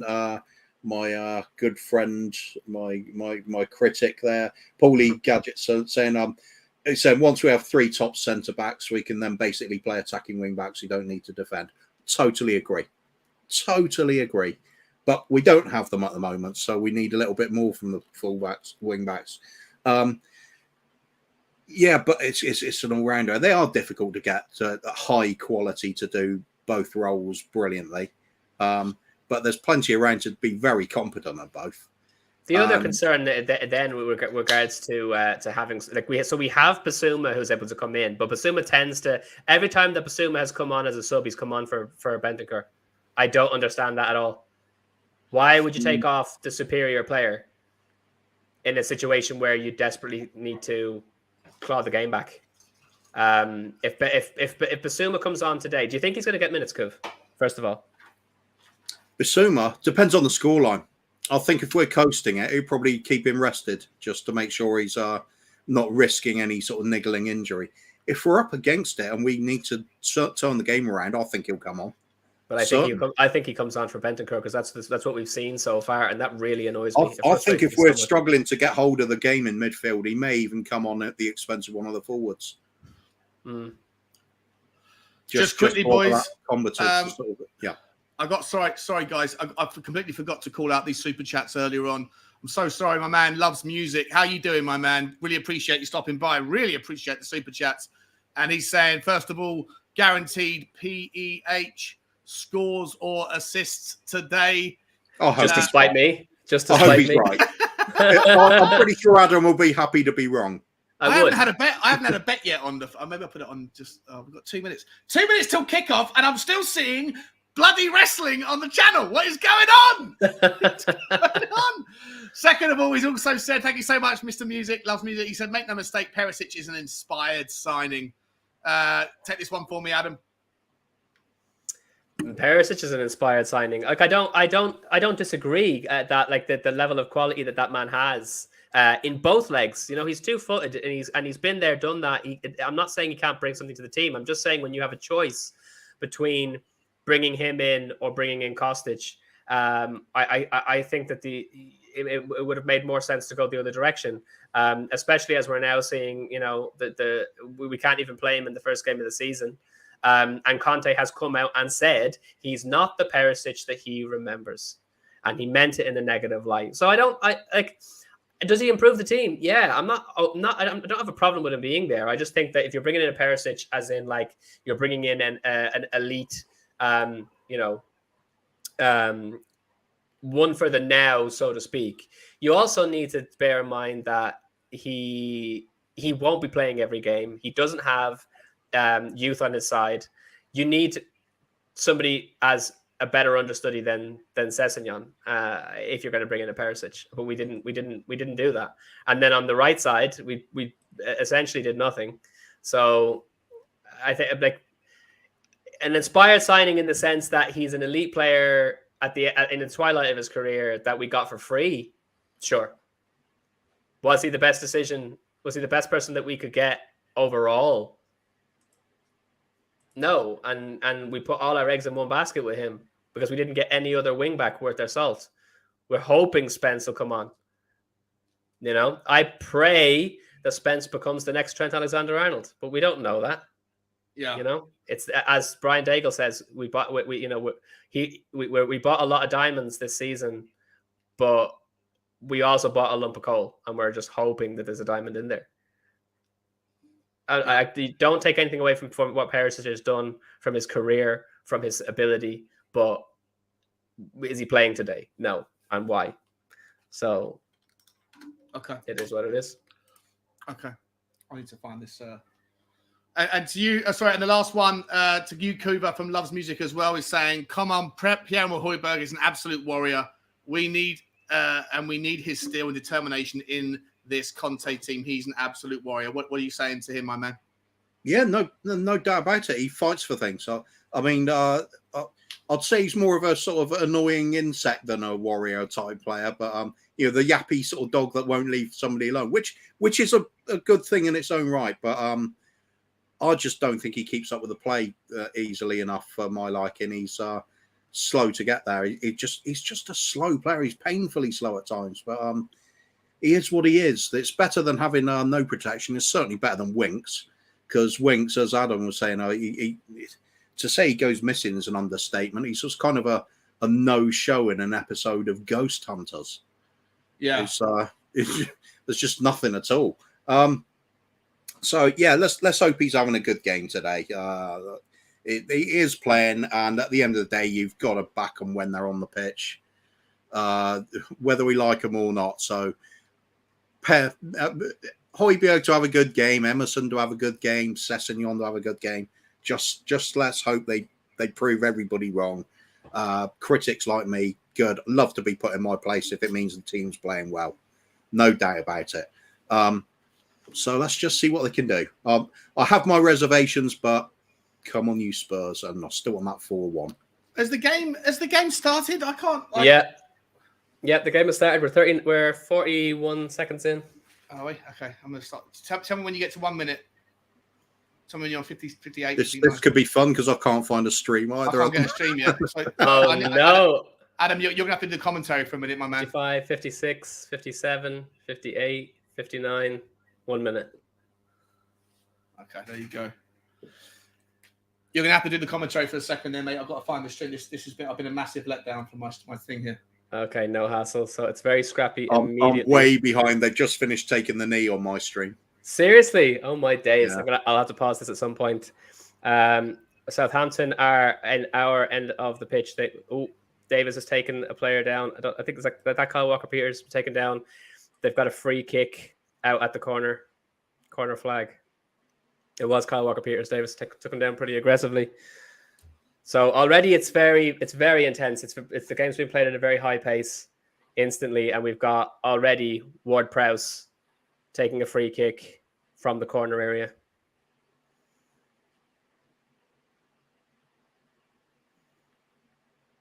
Well, this is going to go well then. Are Good luck, Adam. I'll see you at full time, mate. you going to be able to find a stream somewhere else? I've looked. I can get very few working at the moment. Well, just it's the unfortunate nature of the game, isn't it? Ward-Prowse has taken the free kick. It was it landed for a Southampton player, but he's put it wide with a header. So the ball's gone back to Lloris. I don't know which Southampton player it was because a few went in for it at the same time. So now we're playing out from the back down the left-hand side with Davis. And I've lost that stream as well. It's just going so well. A lot of ticky-tacky now from Spurs around the middle of the pitch. It's great to see. Pass and move, pass and move. We could just make stuff up.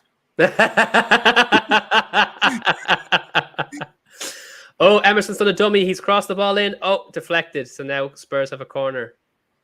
That's a result. Yeah, that's the best I've seen Emerson play. There we go. Found a stream. 3 minutes 30. I'm on. 3 minutes 30. I'm. Oh well. Okay, so you're ahead of me. I got a stream. I got a stream as well. I'm on 3 minutes and 20 seconds. Yeah, I'm on 3:23, 24, okay. 25. Perfect. Good enough.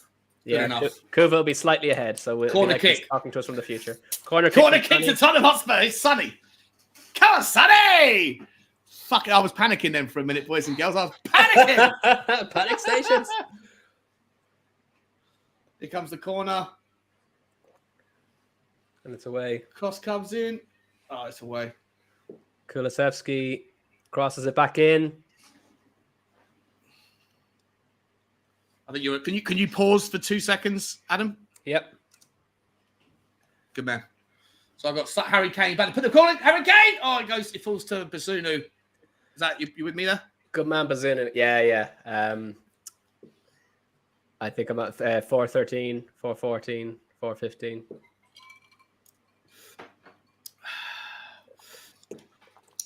Obviously, if anyone hears me praising Bazunu, just be aware he's Irish. I'm Irish, and it's literally the only reason I've got I'll say anything pleasant about the man. But obviously, come on, you Spurs. I hear so many good things about him, though. Yeah. David Harris is mad about him on the Irish Hotspur. If you want to see just how incredible he is, you want to watch the games that we played against Portugal. He was absolutely phenomenal in both those games, like seriously incredible. And no, he's definitely one to watch now for the season. Here's Romero. Romero right to Emerson Royale. Emerson plays it back to Romero, getting pressured by Southampton players. Eric Dyer looks and clears the ball. It's scrappy. Bentancur loses the ball. He pulls back to Højbjerg. Højbjerg Emerson with a little touch inside. Slicey, nicey, lovely, well done. And Emerson can pull it forward. Go on, Emerson. Go on, lad. Oh, it's a nasty tackle. Are you behind me again? I'm at 5 minutes 22, 23, 24. I'm at 27. How did that happen? Hold on.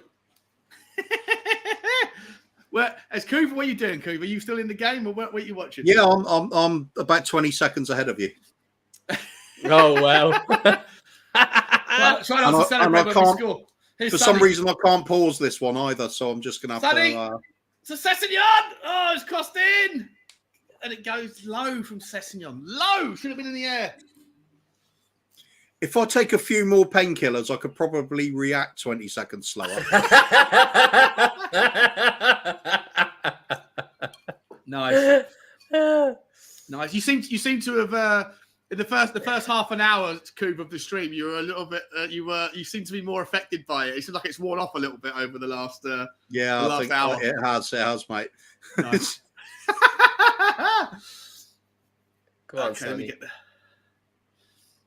So it's 46 is who's 46? Lavia. Okay. Is Kyle Walker-Peters playing on the right or playing on the left? Oh, chance. Here we go. Here's Kulusevski. Kulusevski on the right. Go on, Kulu. Oh, it's a poor pass from Kulu. Goes out for a free. Walker-Peters is playing on the right. Yeah, he's playing on the right. Yeah, on the right, not the lefty after all. He is. Yeah. Gineppo's playing on the left, I think. That surprised me because Gineppo's definitely a. Oh, hang on. It's Kulusevski. My screen's gone off. So Davis is getting the ball. Oh, that was a very poor pass. He tried to make Ben Davies. Oh, you're still ahead of me, mate, Adam. Yeah, I keep pausing it, right? And then I think what's happening is when I press play, it keeps jumping to live instead of it does. I just paused it there and it still jumped to live, even though that's so annoying. Okay, it's not like watching it on Spurs play. No, 100% not. Here's Aribo. First time I've seen him. Aribo does well with Armstrong. Armstrong back to Aribo. Aribo looks back. Now we've got Remio, number 6. Looks out towards Alan Armstrong. Back to Romeo. Long ball from Valerie. Down right to the right-hand side towards Kyle Walker-Peters. What can Walker-Peters do against Sessegnon? He gets the ball in and he gets cleared by Ben Davies. Bit of a scrappy start from both teams. I've got to be honest. I'm disappointed that that these games that are not going to be always on TV are not going to be easy to sync with everyone. What I'm going to do is once I get the OBS thing set up, I'm also going to be using something called Video Ninja. I'll get all the links and then I'll send it out to everyone that's on the stream with me, so we can all watch the same stream at the same time, so we're all linked up and synced up. Otherwise, it's not quite the same. Okie dokie. I'm going to promise to try not to react if anything good happens or bad. As long as you've got a stream, it's better than not having a stream, right? This is it, absolutely. No. I'm going to go with the first idea. I'll just make stuff up. Crouch has come on and he's doing his robot. There's an alligator on the pitch.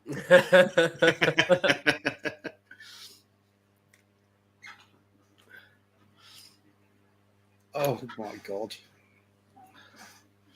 9 minutes gone. Nothing much to shout about so far. Who's that? Aribo. Back now towards Valerie. You've got a great skill shot coming up in a minute. Thanks, mate. I've just seen Bentancur trying to do something and slice off. That was it. Yeah, nice. Here we go. Who's that down the side? Sonny on the right-hand side tries to do something. Gets tackled horrendously. There's no effort there. Emerson, can he put the cross in? He puts a dink across the box. Oh, there's nothing there. Boring rubbish. Bazunu picks it up very easily. He's a good-looking kid, isn't he? Bazunu, yeah. He's like a bit like the boxer, the heavyweight boxer. Anyway, I thought you meant like the dog. AJ is what I was talking about. AJ was the boxer I was talking about. Oh, yeah. Oh, yeah, I can kind of see that.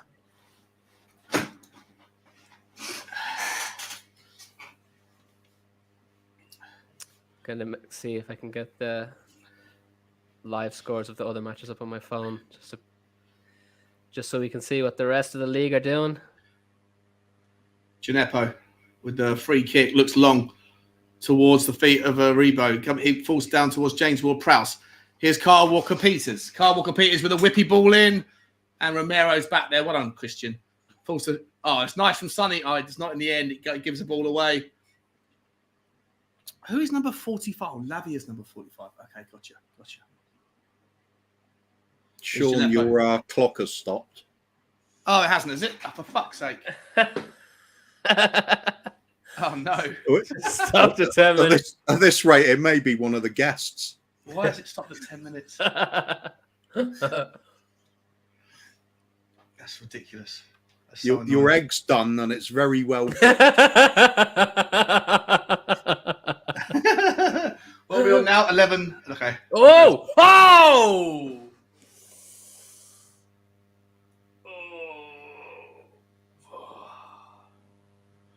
Start again at 12 minutes. Here we go. Oh, no. What was I saying about Ward-Prowse? You're ahead of us. Oh, no.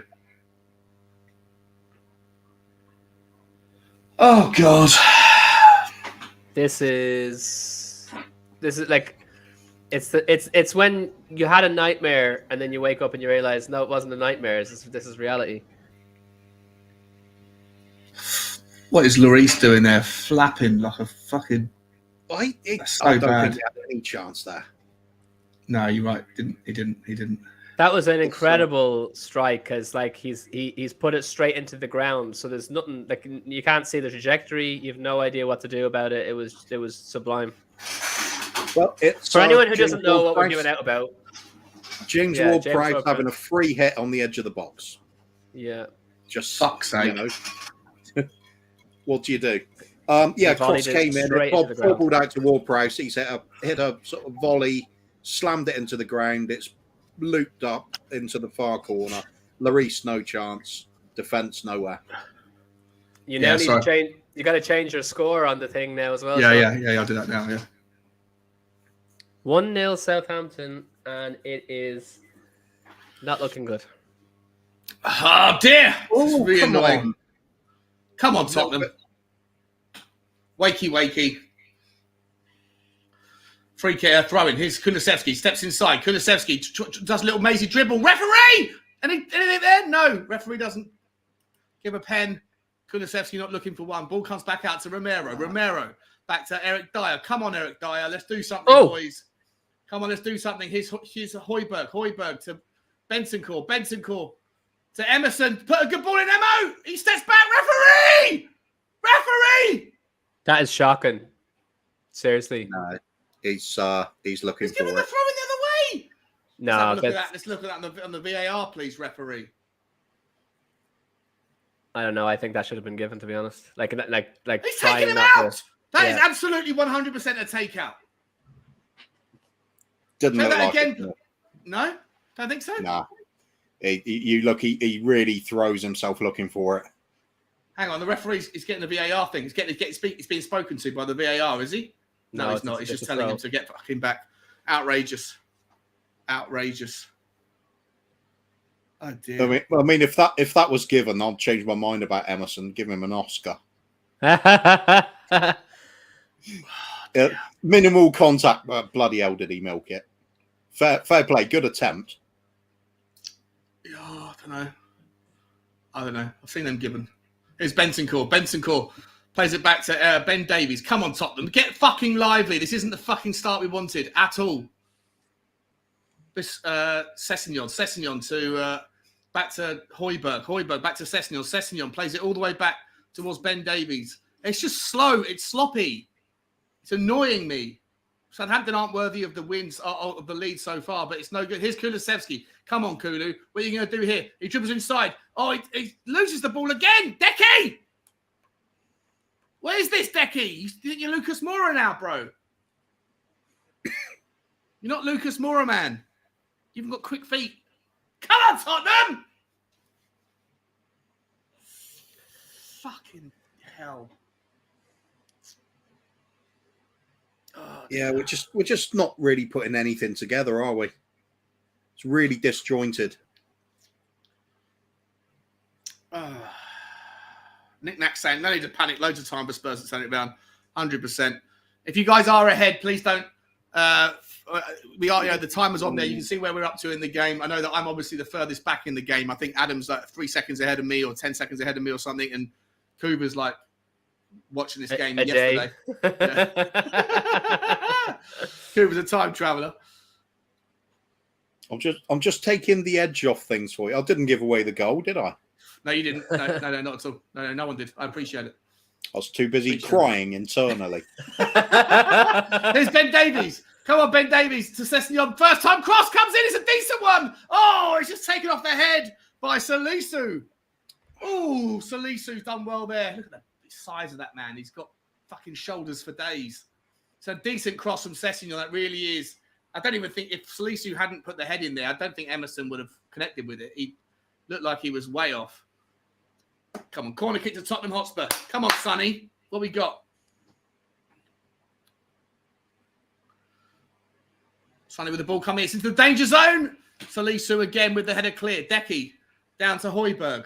Højbjerg plays it back, all the way back. For fuck's sake.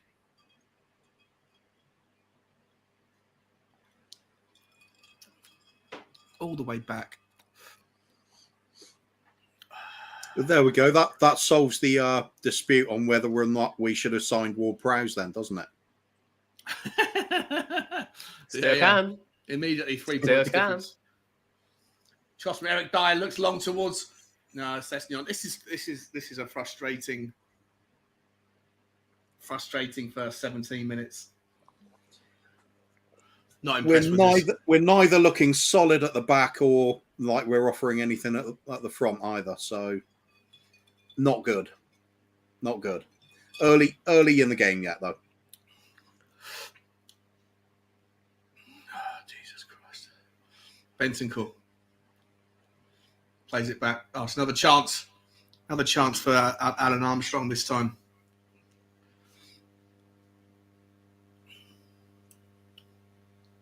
It's not good, mate. It's not good, boys. Well, I mean, I don't even know where to break this down. I've been a little bit like fragmented with just being able to focus on the game because the clock's fucking wrong. The game was on the wrong channel. I was watching women's wrestling and it never switched to where it's supposed to be. So I don't really haven't taken it in. That on. Yeah. Here's Højbjerg. Chance for Decky. Decky. Oh, he tries to take a clip. In the end, Bazunu comes out and gathers the ball well. Well done. Bazunu and Salisu, they figured that one out together. Thoughts on Decky so far? Not really done on a whole lot so far. Been involved. Well, he could have gone down there, you know. He takes the ball and then he gets clipped by Salisu. Yes, there's nothing really coherent happening in our team. Full stop. Moves are breaking down far too easily. Passing's going astray regularly. When we do get the ball, we don't seem very creative with it. There's a apprehension about getting the ball forward at times. When we do, Southampton seem to read it really well. Other than that, it's all been great. Bit more joy finding. A lot of possession now, haven't we? Like we seem to have calmed down. Unfortunately, they've got the early goal, and now they're going to sit back and try and protect their lead, and that gives Tottenham a lot of the ball. But they're just going to do. This is what we didn't want to see. We didn't want to see Tottenham have to break down a team that's got a stubborn lead. This is exactly what happened last year. We did get the equaliser. Salisu got sent off. Here comes Tottenham again. Højbjerg gets dispossessed, finds Bentancur. Bentancur looks wide towards Emerson Royale, what are you going to do? He finds Harry Kane. Harry Kane slips in. Decky, what's Decky going to do? Come on, Decky. Do something nice. He pulls it back to Bentancur. Chance. Oh, Carl Walker-Peters is not particularly clever there. Hits his thigh and falls away for a corner kick to Tottenham Hotspur. He got into the right position, though, didn't he? It's nice for Bentancur. Yeah, it's nice. I really. Chance to Tottenham. Oh, he's just defended well. I want to see Langley come on, because I think that his movement forward, his presses and his passing into the creative spaces is going to be significantly better than Davis. Right now, what I'm seeing from Davis is a consistent amount of losing the ball, trying to get it to Sonny. Oh. Yeah, I've just seen what's happening in the comments. I know there's good news coming. Here we go. Chance.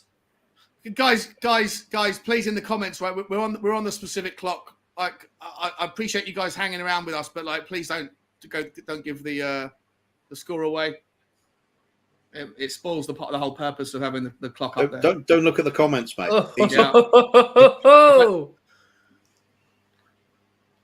Decky crosses the ball in. Who's it for? It's Sessegnon! Ryan Sessegnon! 1-0! Come on! Look at the Tottenham faithful. Yeah, buddy! Yeah! What a cross from Decky. Yeah, cross. What a cross. Swinging out to the far post. Sessegnon arrives, outpaces his man, gets his firm header on it, just blasts it past Bazunu. No chance of that range. Come on. What a fucking finish from fucking Sessegnon. We didn't think that he had it in, did we? Didn't think we had it in him. Come on. Always rated. Yeah, guys, I won't be looking. What was that? Sorry. Always rated him. We got top always wing rated back. him. Yeah, fucking yeah, Tottenham boy. He's going to be a superstar, £100 million player. Here we go. Yeah, guys. Sorry in the comments. I want to be looking at the comments so I can bring your comments up. But if everyone, please, I root you to. I know you're like a few minutes ahead and stuff. So, please, like respect the clock, because I hope that some people at least are watching it at the same time that we're on. It's all good though. It's all good. I love you boys. I love and girls. I love everyone who's hanging around. 1-0, back in the fucking game. Back in the game. So, what time are you on, Coov? 22:35. Greenwich Mean Time. And what time are you on, Adam? I can't see at the moment because there's a logo. Okay, now I'm at 22, 25, 26, 27. Okay. So Coov is 40 seconds ahead of me and you're 7 seconds ahead of me.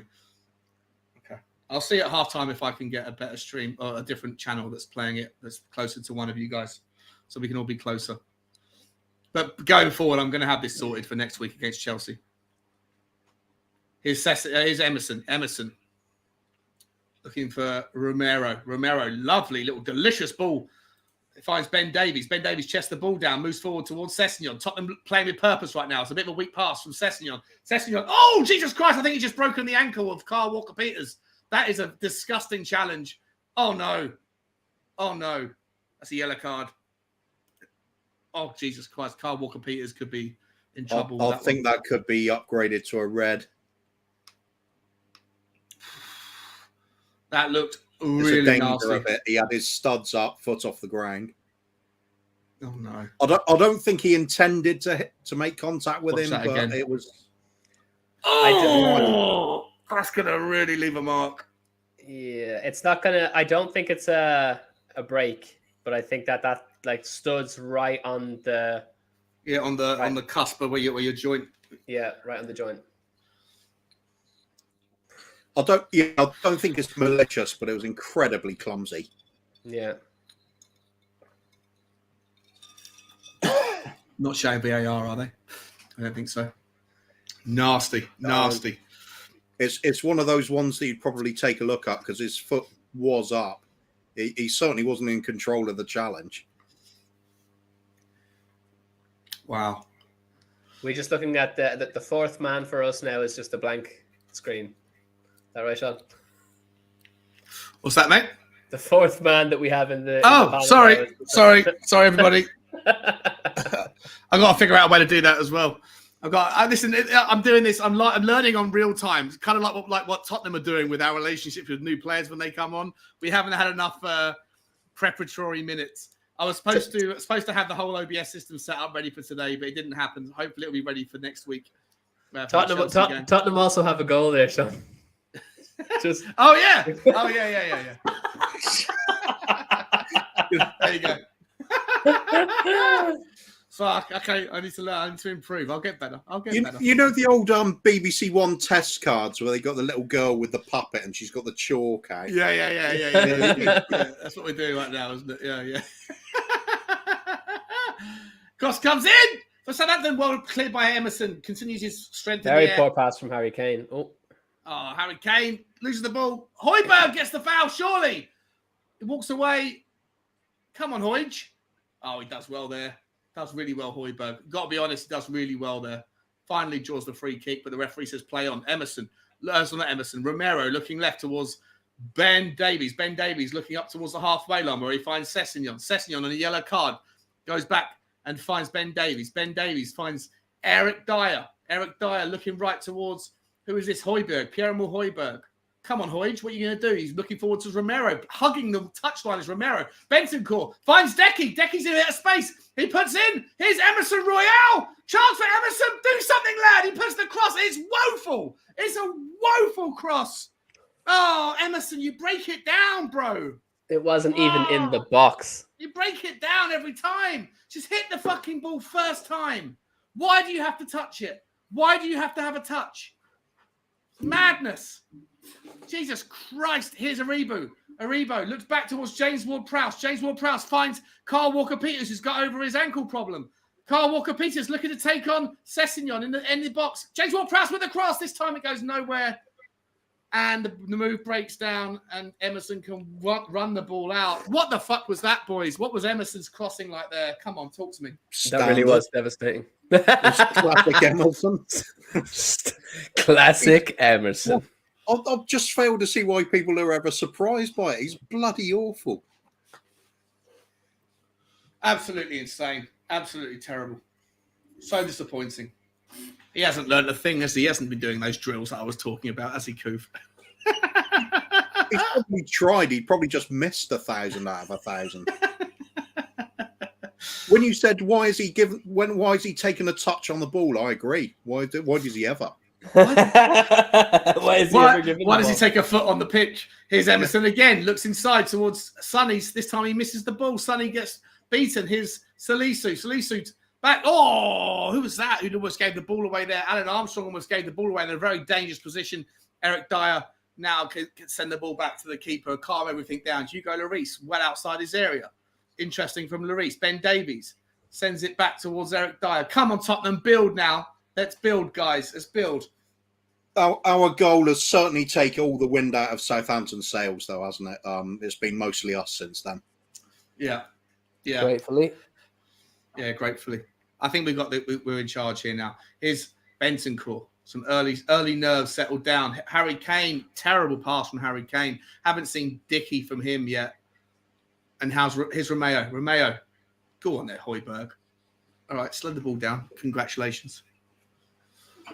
I've got to be honest, guys. I'm wound up. I'm feeling anxious. I'm feeling anxious, Coov. Yeah, I'm feeling we've got the wrong stream on. You should get the ladies wrestling on.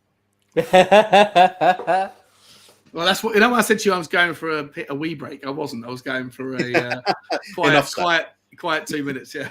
In fact, a quiet 17 seconds. And that includes the pizza.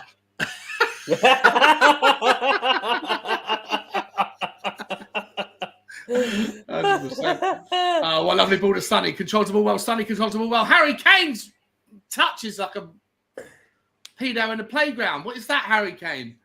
Not. I don't think you want to be saying that on stream, do you? Well, I speak too fast for algorithms. AI hasn't caught up with the speed at which I talk yet, so. Oh, true. It needs to not worry about it. Why is my fourth member gone off again? Come here. There we go. Having trouble with your member now, are you? Jeezy, here we go. Who we got here?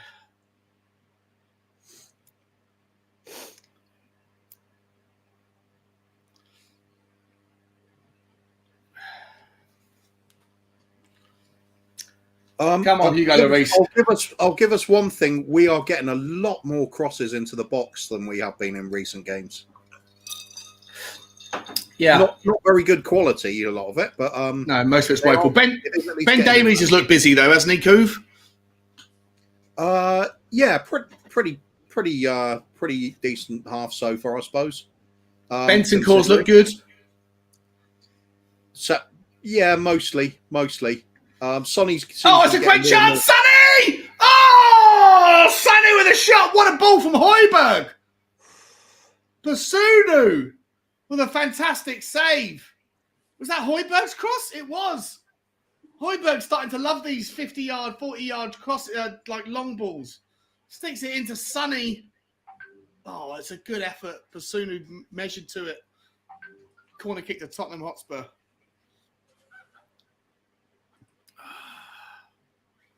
Oh, I think you guys know what I can already see. Cooper's got his fucking hands over his mouth. He knows something's happened.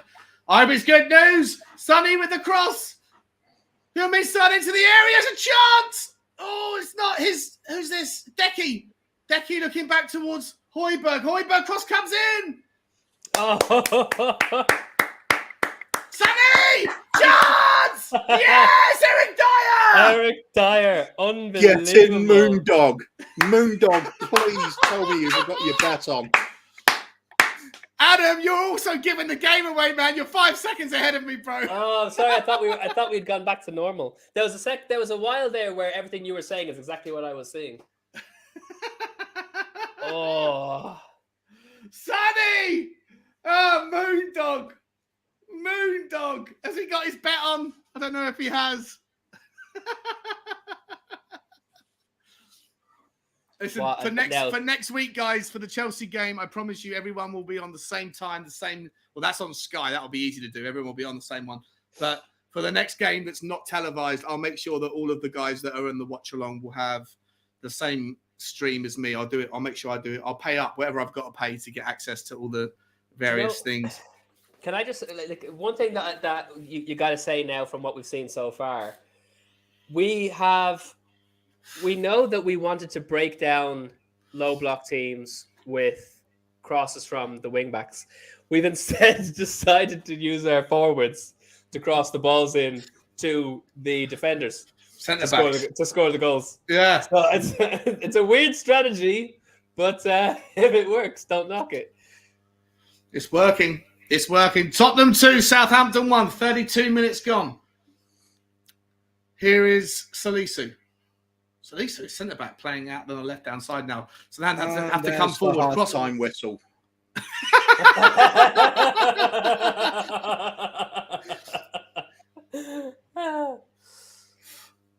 Oh my days. Wow.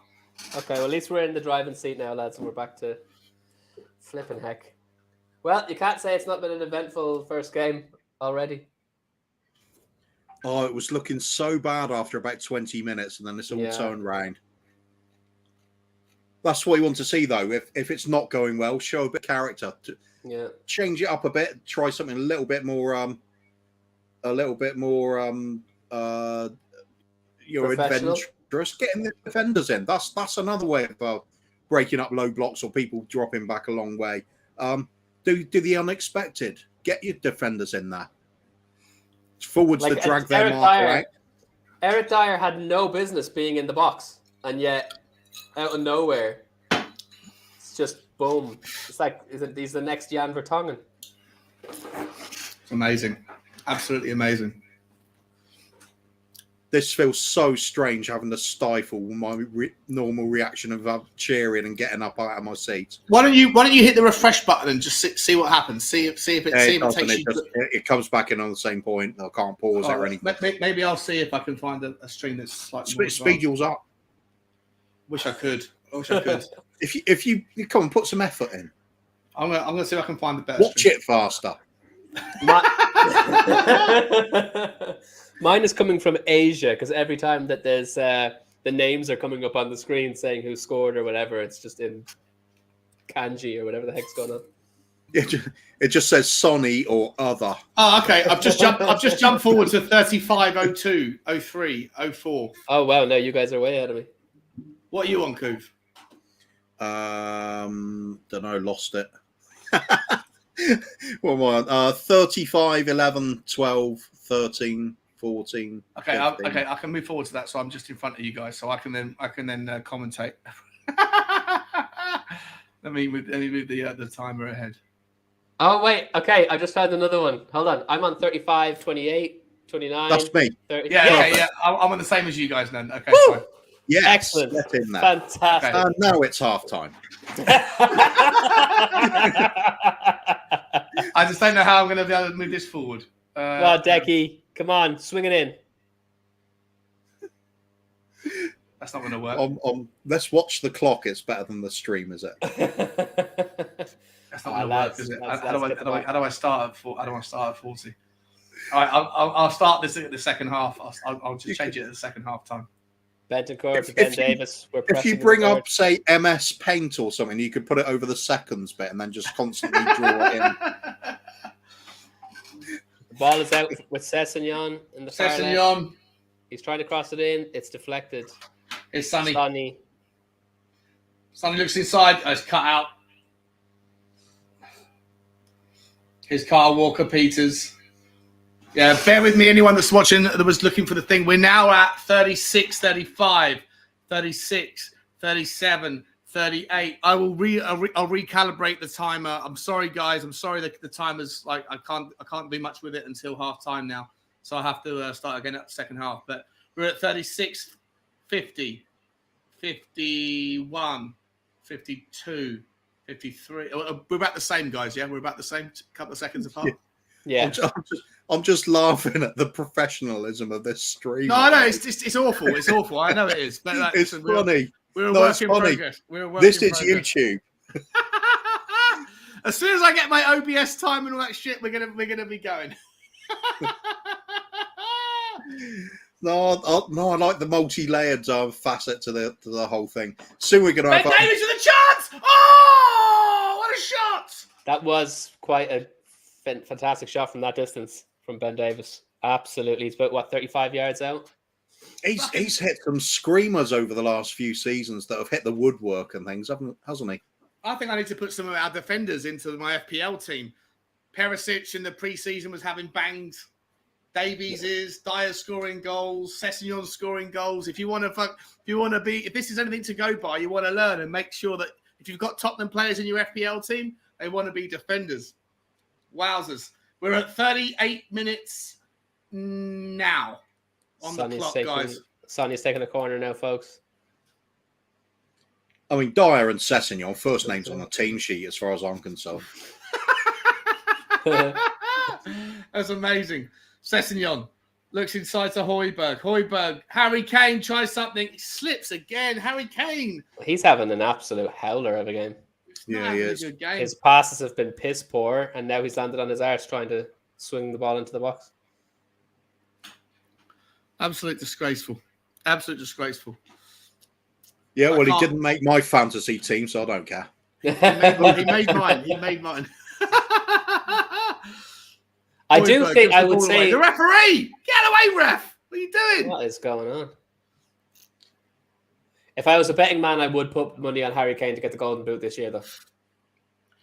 Thank you, Terry. I promise you my broadcasting skills will become legendary for the right reasons. I just need some time to figure out the teething problems. Please make sure you come back. There's only 50 people watching. It's obviously there's better quality. That's okay. Here we go. Bentancur does well. Bentancur does really well there. Gives the ball away. Referee! Yeah, thank you very much. Wowzers. Emerson rolling around. And he's back on his feet. Yeah, we're gradually starting to look the part, aren't we? We're from a very shaky start to looking much more confident on the ball. Dare I say it, although the quality hasn't been good, Emerson gets stuck in, doesn't he? There's always something happening when Emerson's there. He is a workhorse. That can't be denied. And defensively, I actually think he would be an amazing centre back. It's just that we're playing him. We're playing him in a position that just doesn't suit him. But he will put a shift in. He'll do his best. James Ward-Prowse with the try with the cross. Ben Davies does really well. I agree with what you're saying there, Kuba and Adam. I don't know if I want him as a centre back, but I think if push comes to shove, he could squeeze in there and do a job if like Romero and whoever else gets injured. I'd love to see him as a centre back for Chelsea. James Ward-Prowse with the cross. Oh, Tottenham do well. Here's Decky. Come on, Decky. What are you going to do? Take him on, bro. Oh, he does well. He gets muscled out, though. He gets muscled out against, who's number 43? Valerie. Why don't you come on over, Valerie? This is something you could have carried on there, Adam. With your I thought I was going to steal your thunder, mate. Why don't you fall on over, Valerie? I'm glad you didn't say Kuva could have carried on. Someone can carry on. You're going to have a lot less than 50 followers at the moment. Here we go. 41 minutes and 22 seconds. We are going to reset the timer for the second half. The women's WWE finally did finish. So I was on the right channel. It just overlaid the start of the game, which is disgusting. Emerson Royale looks long and smashes it into the face of, I'm not sure who that was, Alan Armstrong. Romero's been a bit quiet as well. Usually he's clapped it into somebody by now. Yeah, we haven't seen anything like that, have we? But he's done his job very effectively, very well from the defence. Though there's been a couple of tackles, and there's certainly been a lot of really great passes from him. Just not into the final third, so he's got a bit unnoticed. But he has been having a very good, solid game, as you'd expect from Romero. The one thing that you got to say from a bit of a slip there from Southampton.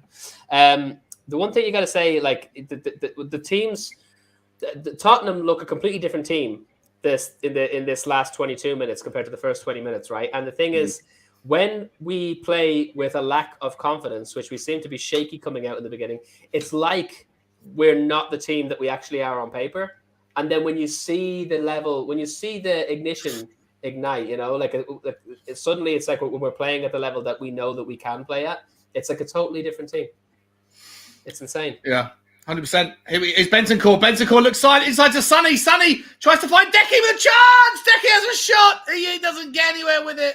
He's crowded out. I don't know how I feel about Decky's performance. He's been super involved, but I think his decision-making with the ball has been a little bit lackluster. Emerson just steps inside. For fuck's sake, Emerson, what are you doing there, bro? You get absolutely beaten by Solisa. He's being Emerson. Who was that? That's Gineppo. Gineppo's claiming his head's been hurt.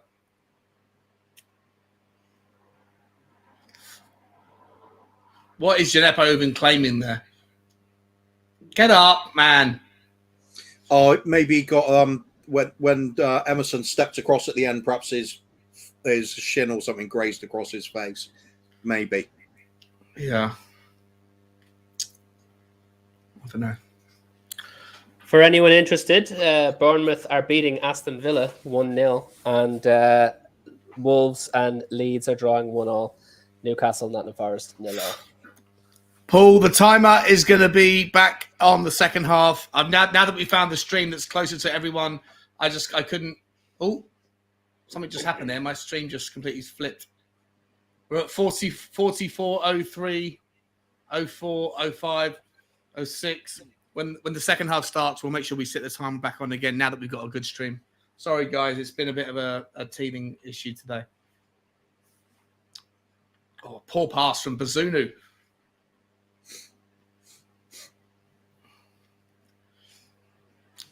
Let me know in the comments who you think your what's that?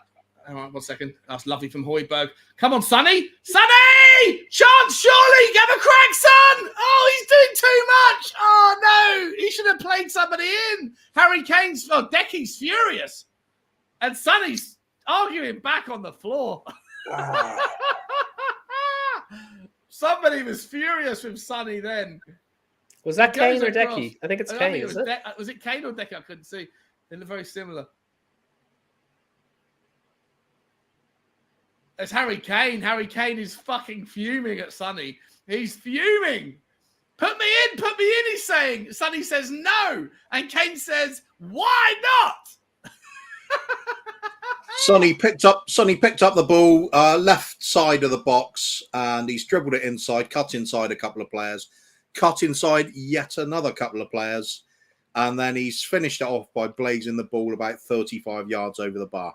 The one thing I would say about that is like there is genuinely a good deal of space where he could have just played the really short, easy pass to Harry Kane, who would have had a tap in, and that's not something you normally see. Obviously, Son and Kane are the best partnership the Premier League has ever seen, and for Sonny not to have given the ball up at that point where it would have been a tap in for Kane, I'm very confused by that. And the last thing you want to see is the players start being that little bit selfish to the point where they're not going to set each other up, and hopefully that's not something that we're going to see anymore from Son, because that's very, very disappointing, to be honest. Selfish. Yeah, and this is from Sonny's biggest fan.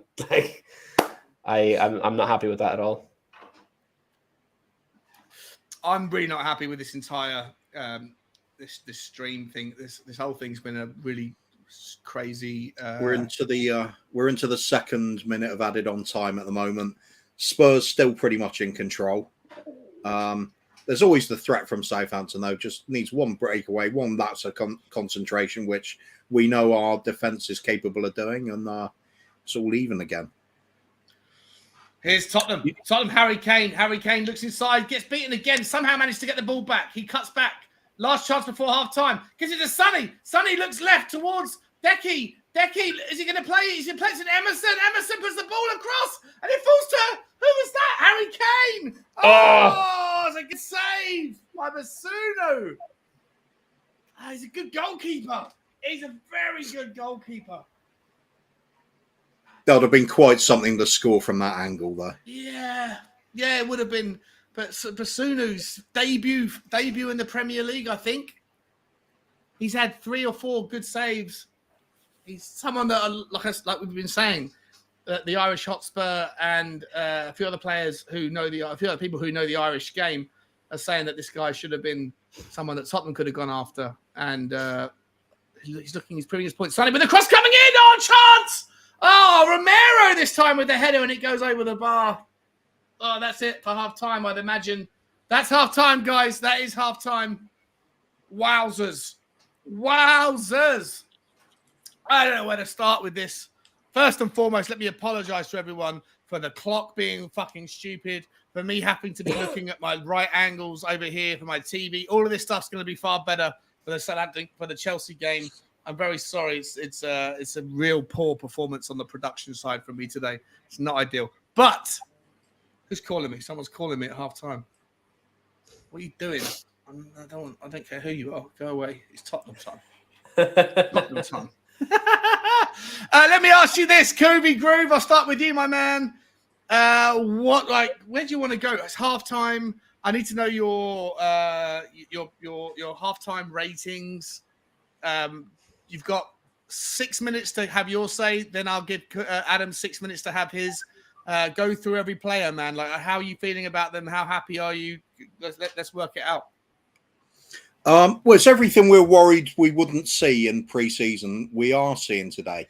We are getting the ball in the box regularly. We are creating chances. quite a good chunk of them have been on target as well. After a shaky start, we grew into the game and we've been dominating it since. I think we could have been a couple more goals up at half-time easily. Bazuna's done well in goal for them, but it's all about us creating and not taking the chances at the moment. Let's hope it doesn't carry on in the second half. Things to be positive of. Sessegnon's been getting forward pretty well. He's been putting in a few crosses. He's been, of course, he scored the opening goal for us. Overall, he's been doing a lot more than we usually see from him, which is a very positive sign. Emerson's putting a lot of industrious work, all with very little ability behind it. But, bless him, he is in the team. I think there's since we went the goal down, I think we've started to look like we have a lot more energy in the team. Where Emerson is having a game. Yeah, he's having a game, definitely. All 22 players are having a game. He's licorice all sorts or something. I don't know. Whatever you want to call it. Pick a mix, isn't it? It's like some good. How would you? Who would you say is Royale? Look, he has been involved, right? Like Adam was saying it. We're saying he's involved a lot. Like he is a player that's fucking busy. And I know how we feel that that cross where he took that touch didn't need to and flopped it and it didn't make the fucking corner, like didn't make the back of the 18-yard box.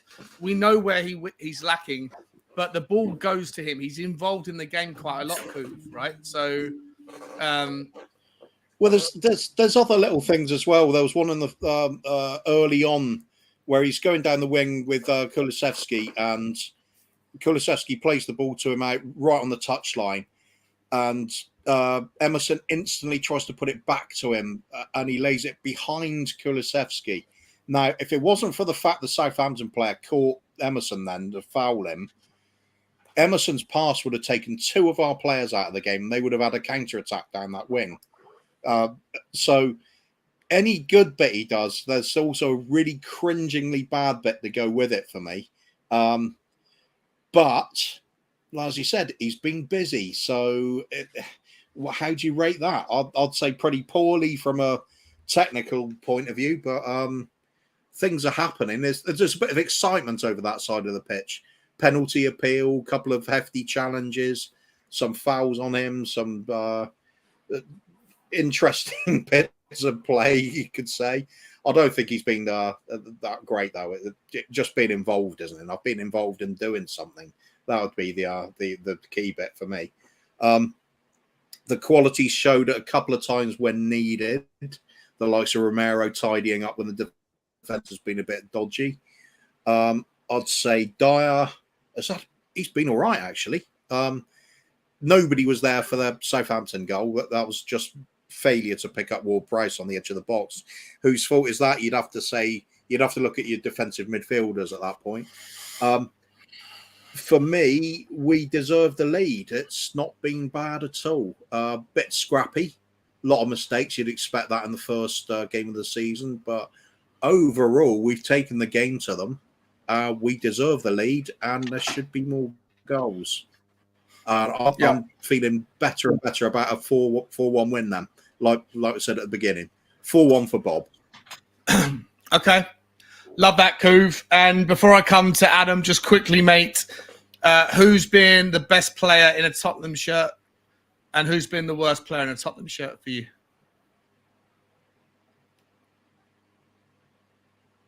Well, for me?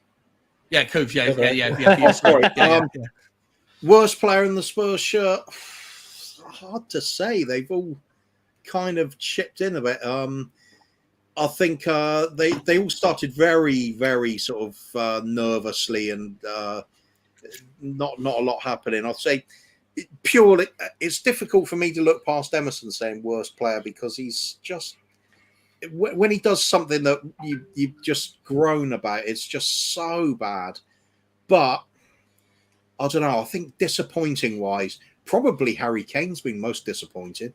Yeah, because he does have a high bar that we should be judging him by, and he's not been his usual self. Glimpses of it, but little slip here and there, perhaps over hits some passes. He's just not been quite with it. To counter that, you'd say the likes of Eric Dyer's done okay defensively, come up with a goal when needed. You've got to give him credit for that. It's getting to the other end of the pitch when we need it and giving something that the forwards aren't giving. The defence have come up trumps there in the opposition box. So perhaps this is a little sign of what Conte's system does at times. You get those unusual combinations of players in the opponent's box. Quite often when you'll see like a wing back cross for another wing back to score. I think we're looking okay. Kane has been the one off his game, but it's Harry Kane. I'm expecting next half, maybe he just comes out firing, bags a hat trick anyway. Worst player. I think it's a bit harsh to say it's Emerson, but technical ability. He looks like a poor player, but he's doing okay. He's involved enough. There's activity inside of the pitch. He does get stuck in. I don't know. Yep. Okay. Not too much to grumble about, really. All right. Nice one. Before I come, just quickly, Adam, I'm going to come to you right now. But guys, there's like 85 people in the show. Please smash the like button. And just a little reminder that if you want to participate in the giveaway, there is a giveaway that's happening. As long as we get to over 200 likes, then all you've got to do is put the word #giveaway into the comments. There's only 24 entries right now. And so if you put the word #giveaway, as you see it, all one word, all lowercase, into the comment section, and we get over 200 likes before the end of the stream, we're at, what are we at right now? We're at, 107. So we're not too far away. So smash the like button. Type the word #giveaway, and there's a cash prize for whoever gets that bad boy at the end of the game. We're going to continue to promote that throughout the rest of the show. We'll be going live after the game. We're going to be bringing in the guests, anyone who's a member or anybody else who isn't, who wants to come in and have their say. The option is there. Adam, my man, you there, buddy? I'm here. Yep. Sorry, mate. This thing. Why is this thing moved? I don't know. Let me get rid of this shit now. What is your overall take, my man? Where do you want to go with it? How are we doing? How are we playing? Who's the man of the match in the Tottenham shirt? Who's the worst player of the half? I think the main thing to acknowledge is what I was saying about the fact that the first 20 minutes we were really struggling and it looked like we weren't playing. The thing is, though, it wasn't as though we were. It wasn't as though we were showing our true quality. We were. There was a negativity to. I don't know if it was a confidence thing. I don't know if it was kind of nerves coming back into the first game of the season. What it was, but we certainly weren't showing the quality that we know we're capable of. We have the greatest front three in the Premier League, as far as I'm concerned. We have we've got enough quality there to definitely be devastating Southampton, and that first 20 minutes didn't show that whatsoever. When we did concede, as Kuva pointed out, that seems to have galvanized us, and we've gone right. Well, we're losing now. We've got nothing to worry about. We're already losing. We may as well just give it everything. And now, since that point, we've shown Tottenham's true colours. The quality that's actually there in the back line. You have Romero has been relatively inconspicuous, but for good reasons. Just for the fact that he's just been doing exactly what's needed of him. He's been putting the tackles in that are necessary, and his passing has been absolutely excellent. Eric Dyer playing a blinder, so not only has he been doing a great job defensively, but then he's after getting that goal for us as well. Dyer's having one of the games of his life at the moment. Davis in that back line is the only one that I'm a little bit worried about. He's been doing a great job defensively. And he even had one solid strike on goal from about 25 yards out. And it was really, really good. But his passing has actually, Davis's passing in this game has been really, really poor. So that's one area that I think is, I would love to see Longley come in so that we can get a glimpse of what he's capable of. Across the middle, Højbjerg and Bentancur have been doing an exemplary job. Nothing tremendous, but they're doing what they got to do. Sessegnon, what a goal! Like, fair play to him, absolutely incredible. considering what I was saying about nobody wanted to see Sessegnon, we wanted to see Perisic. Right now, you'd be perfectly happy to see him stay on, especially when he's been playing much more physically. We have always said that Sessegnon, it seems like he's not giving his all in games because he's so injury prone. But today it seems like he's really, really going in for it. He's putting his whole body on the line every single moment. It's really, really great to see. Emerson's doing the same thing, but with we know that he's always done that, but the quality is not there in terms of the final third, and that's been disappointing for sure. But he's been giving it loads. You can't really blame him for his for the level to which he's committing himself to the game. God bless him. He just hasn't got that end product. And then the front three, fairly. I mean, the standout. You mean Son and Kulusevski putting those crosses in right where they needed to be, phenomenal. Really, really incredible. So between and then just Harry Kane. I think he's going to come up trumps. I think that at some point during the game he will put one away. I really feel like it's coming. But it's just that he's warming up to it. He's not his passing has been atrocious. Some of his decision making hasn't been so great, and he's had a couple of slips. I hope he's aiming to redeem himself now at some point. I do think a goal is coming. As far as the best player, I honestly think that I know that you don't seem to rate him lately, Sean. I think Kulusevski's actually he's been fantastic. I think. No, I love Kulusevski. I just think today in his first 20 minutes, I think he was making poor decisions. He was dribbling the ball. I think they were all making poor decisions, though. The first 20 minutes, everyone was a little bit kind of a bit shaky. They had to shake the first game nerves off. But Kulusevski is always dependable on the ball, and that cross of his was absolutely phenomenal. I'd tip it to him for best player, and worst player for me. You would have given Kulusevski man of the half. So far, yeah, I would. I'd give him a man of the half, and I think that as much as I agree, I could easily swing Kuva's way in terms of Harry Kane as worst player because he's had some terrible touches. I'm going to go with Ben Davies though, just to be different, because his passing has been awful. His defending's been great, and he had one solid strike, but his passing has been abysmal. So just to be a little bit different, I'm going Ben Davies. I think Ben Davies has had a really good half. I think Ben Davies has been defensively. I don't think he's had to do too much defensively. I've liked seeing him bring the ball out. Like most of the defenders have been more involved with the ball moving forward. Look, I don't think it's been a great game. Like I'll be honest with you, my personal take, like this game could easily be 0-0. This game could easily be 1-1. This game could easily be easily be like a bunch of different scores. I think Tottenham have had the possession, but you've had the majority of possession because Southampton are the sort of team that when they go 1-0 up early in the game, they hand you possession and they create structure and try to bore the life out of the game. We've had a lot of possession. We've been pinging the ball around. I think that Højbjerg's been busy. I think that Bentancur probably has it for me. I think Bentancur's been really good. And if you go a little bit step back, I think Davies has been adventurous coming forward. I don't know about Emerson. He's busy with the ball. He's had lots of touches. I'll get it up right now. Let's have a look. Let's find out. Oh yeah. Get it up. Bear with me 1 second. Let's have a look at the SofaScore halftime stats. Sorry, boys. While you're doing that, I do have to run to the loo. I'll be right back. Yeah, crack on, buddy. No worries. So let's have a look at the statistics. Can you see my screen? You can't see it yet, can you? Hang on. What do I need to do? I need to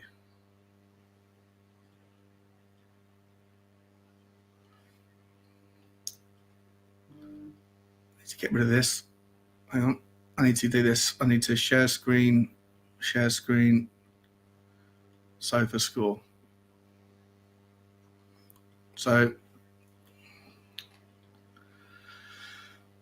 let's have a look, right? Overall, we've had 60% possession versus 40% to Southampton. We've had 9 shots in total, 3 shots against, 5 shots on target versus 1 against, which shows you that this Basuna is having a good game. Shots off target 2 versus 2. Corner kicks 6 versus 1. I mean, look, on every measurable stat, 286 passes versus, we've essentially had 60% of the passes. We've got an 84% accuracy, which is pretty decent for the first half of the game. Long passes could be better. Our crossing needs to be a lot better. That's obviously a ridiculously poor stat, right, Coop? Only 3 crosses from 18.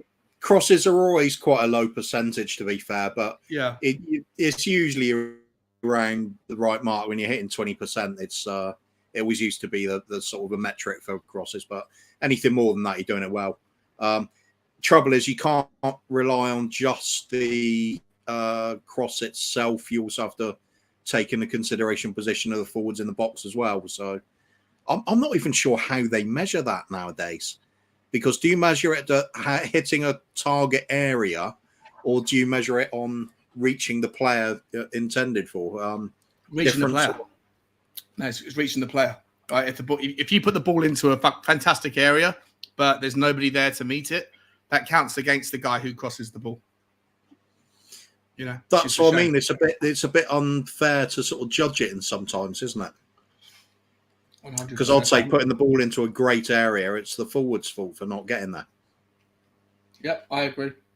Let me just quickly get this. What am I doing here? Let's get back onto sports. That link that I had wasn't working. There we go. Craig Bowler's actually summed it up. The half, we've been the better side by far. Our tempo hasn't been good. Hasn't been clicking up top with Kane and Son yet, but that will come. That's pretty much how I feel about it. Yeah. If they'd been clicking, we'd be about 5-1 up now. Yeah, I just want to understand why Harry Kane's got a 6.4. Let's have a look at him. Harry Kane played 50 minutes, 1 shot on target, 0 off. Passes has been poor. Touches 23. Ground duels 1. 0 out of 4. He's lost the ball 11 times. Yeah, Harry Kane's been... I'd say passes is pretty standard for a forward. The trouble is Harry Kane usually does better than that. He's usually outstanding with it. Let's compare him to Heung-min Son, though. Heung-min Son touches 37, so almost 50% more touches. 4 key passes, so 4 passes that led to a shot. Ground duels 1. He's won all of his ground duels. Oh, lost that one. Where have you gone? He has lost the ball slightly more. Crosses accuracy, only 2 from 6. Long balls, 1 from 1. Shots on target, 1. Shots off target, 1. There's a reason why at the moment... I'll never have a problem with a forward losing the ball a bit when they're actually going to try and make things happen. He's had a pretty good half, to be fair. Okay. So... Can you guys see how long have we got until the game must be coming out now, aren't they? The team must be coming out soon. Let me see if I can find. Let me get my shit together. Yeah, they just started. Oh, actually, been going 3 minutes. Whoops. We've been going 3 minutes. Yeah. Oh, for fuck's sake! 4 minutes now. This is ridiculous. Can you do some commentary, mate? I've got to find this another link then. Sorry, man. Let's see what we can do. Not a lot happening at the moment. We are looking like we're camped in the Southampton half again. So perhaps it's carrying on. Same from last. Oh, deep crossing from the left. Met by Royale, but he's looped the header over the bar. Tried the right thing. It looked like he was trying to guide it in at the far post. Across the goalkeeper. He just got a little bit too much purchase on it and sailed over. It's a good leap, to be fair, but not much of a challenge on him. He probably could have done a bit better with that.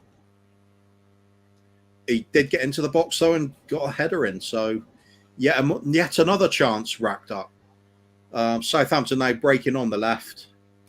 Well, I say breaking. They slowed it right down again immediately, passing around themselves at the back in their own half. No sense of danger at the moment. Doesn't appear to be a lot of movement in their forwards either. Okay, I got my screen back up. Sorry, I just had it. I don't know what the fuck's going on. This is pathetically poor from me today.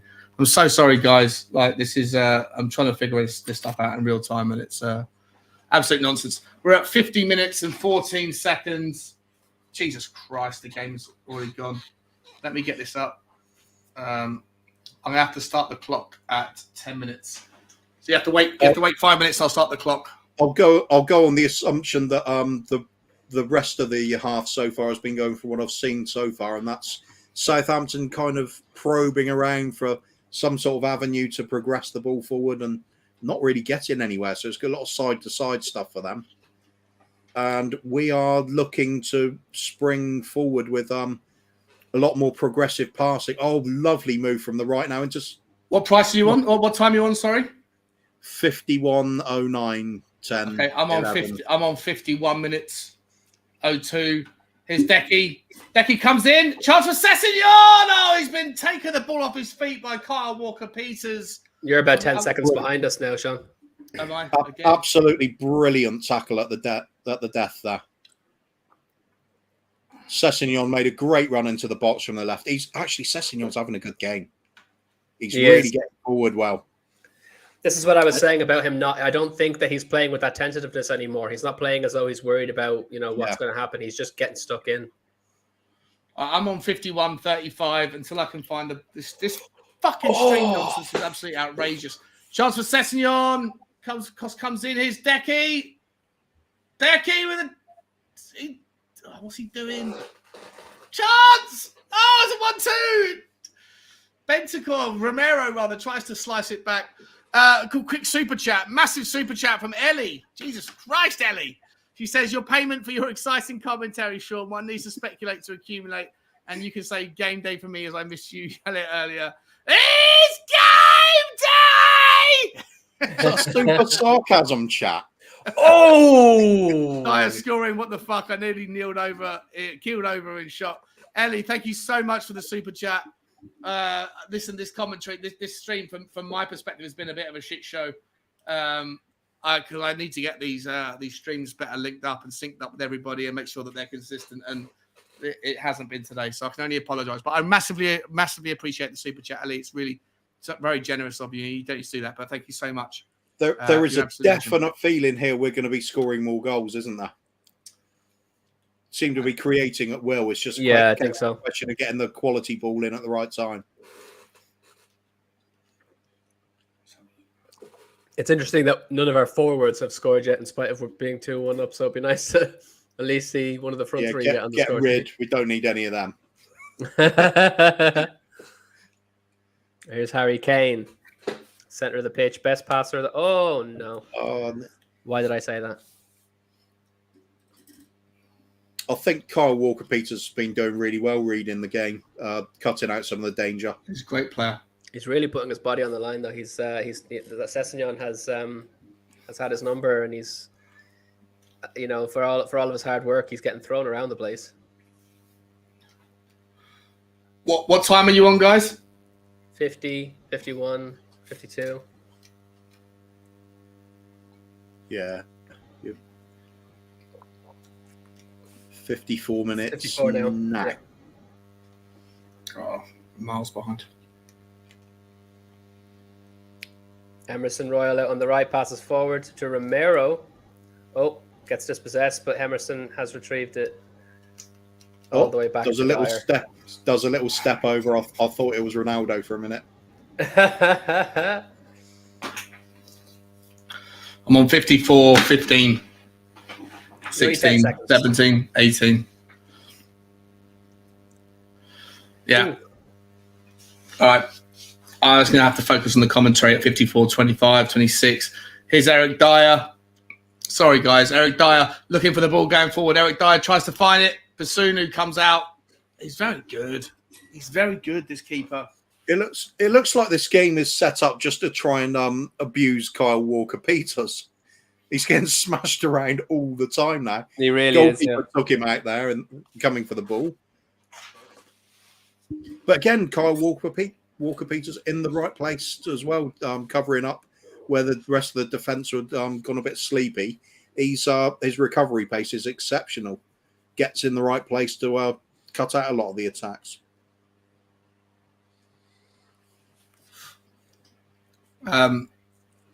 Not sure what's going on in the comments. There's a bit of arguing going on. Looks like Carl Walker-Peters has got a concussion or something.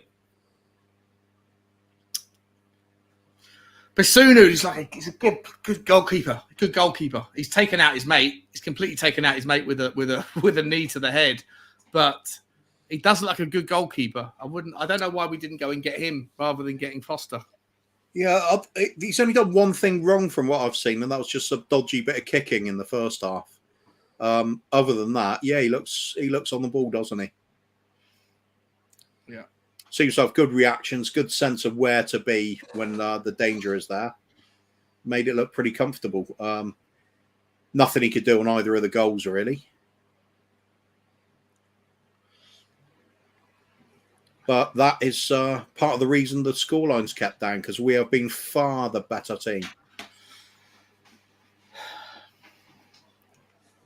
This is so. Richarlison watching on from the sidelines there, knowing that he can't do anything, so he's just scratching himself. Here we go. Here's Ben Davies. Ben Davies gets taken out there, surely. 56-27 on where I'm at. 56-30. And yeah, Southampton bring the ball out towards who is it? Who's this guy? Here he is. That's a great bit of defending by Emerson Royal. Yeah, to be fair, yeah. Read it well, stuck his foot in well, conceded the corner, but snuffed the immediate threat out. So absolutely fair play to him. He can do some things, like fine. It's just consistency, and then offering more in the attacking third of the field. That's if he could do that, he'd look a decent player. But he can't do that. Corner kick to James Ward-Prowse comes in, cleared well by Harry Kane, I think, that time. I think in some ways with Emerson, he reminds me of Sissoko. You look at him and you think he's not a very good footballer, but he gets stuck in, kind of does a lot of the donkey work that your teams need. I just can't view him as a good footballer, although he may have some use at times. Who's that? Who? Emerson? Yeah. Yeah. Here comes the throw in. This is so difficult, guys, because you guys are ahead of me. Chanceford, Southampton, you guys are ahead of me. I don't know whether I should be commentating or you guys should be, but I think it's just 10 seconds, is it? I'm on 58.07. Oh, no, it's 10 seconds, near enough. Well, really? I'm on 23, 24, 25. Yeah, so you're on 10 seconds. You're 10 seconds ahead, yeah. Oh, okay. Don't know how to get a better stream. I've got to sort this out for Saturday. It won't be a problem for Saturday because it'll be on Sky Sports, but it'll be a problem for every other game unless I can get this thing sorted out. Would you prefer that we commentate then rather than what you think's best? I prefer to commentate. I prefer to be watching it in real time than waiting for you to tell me. Yeah, so I'm gonna carry on. Go for it. Just if you can like suppress your actions. Who we got here? It's Carl Walker-Peters. Looks for the cross in. Takes a deflection. Oh, Eric Dyer gets rid of it. Get rid of it! Rid of it, Tottenham! Aribo. There he goes. Gets done. Sessegnon looks forward towards Harry Kane. Harry Kane's been completely anonymous the entire game. And now James Ward-Prowse can walk away on the right-hand side. Going to get pressured by Sessegnon. Sessegnon releases it.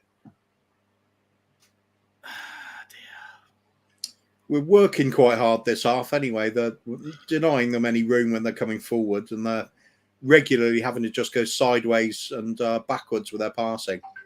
And then when we break. Oh, come on, Emerson Royal now with a great surging run forward. Heung-min Son on the edge of the box.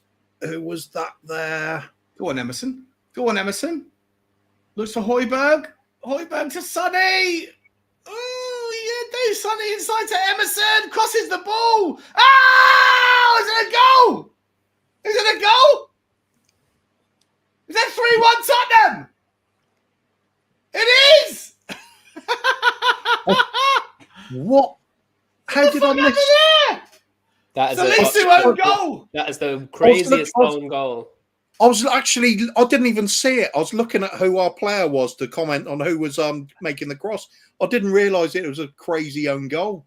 It's not Emerson even Royale with the cross from the left-hand side. But it's not even on target. So it's like it's definitely an own goal. Like that is the weirdest thing you're likely to see this weekend, because that is mental. Salisu, what has he done there? Literally passed it into his own goal. That's mental. Salisu, what you done there, bro? I don't know. This entire stream has been a shit show. It doesn't surprise me. There's a shit show goal that comes into play. Wowzers. We're at 61 minutes and 5 seconds, 6 seconds, something like that. 11 seconds even. I don't even know anymore. My stream needs to be fixed. I've got to fix this up. The Southampton manager, Ralph Hasenthal, his team might be falling apart, but his suit's immaculate. His suit's immaculate. His name's immaculate as well. It is, isn't it? You have to think to pronounce that kind of name. Yeah, I keep saying Hasselhoff in my mind before it comes up, you know.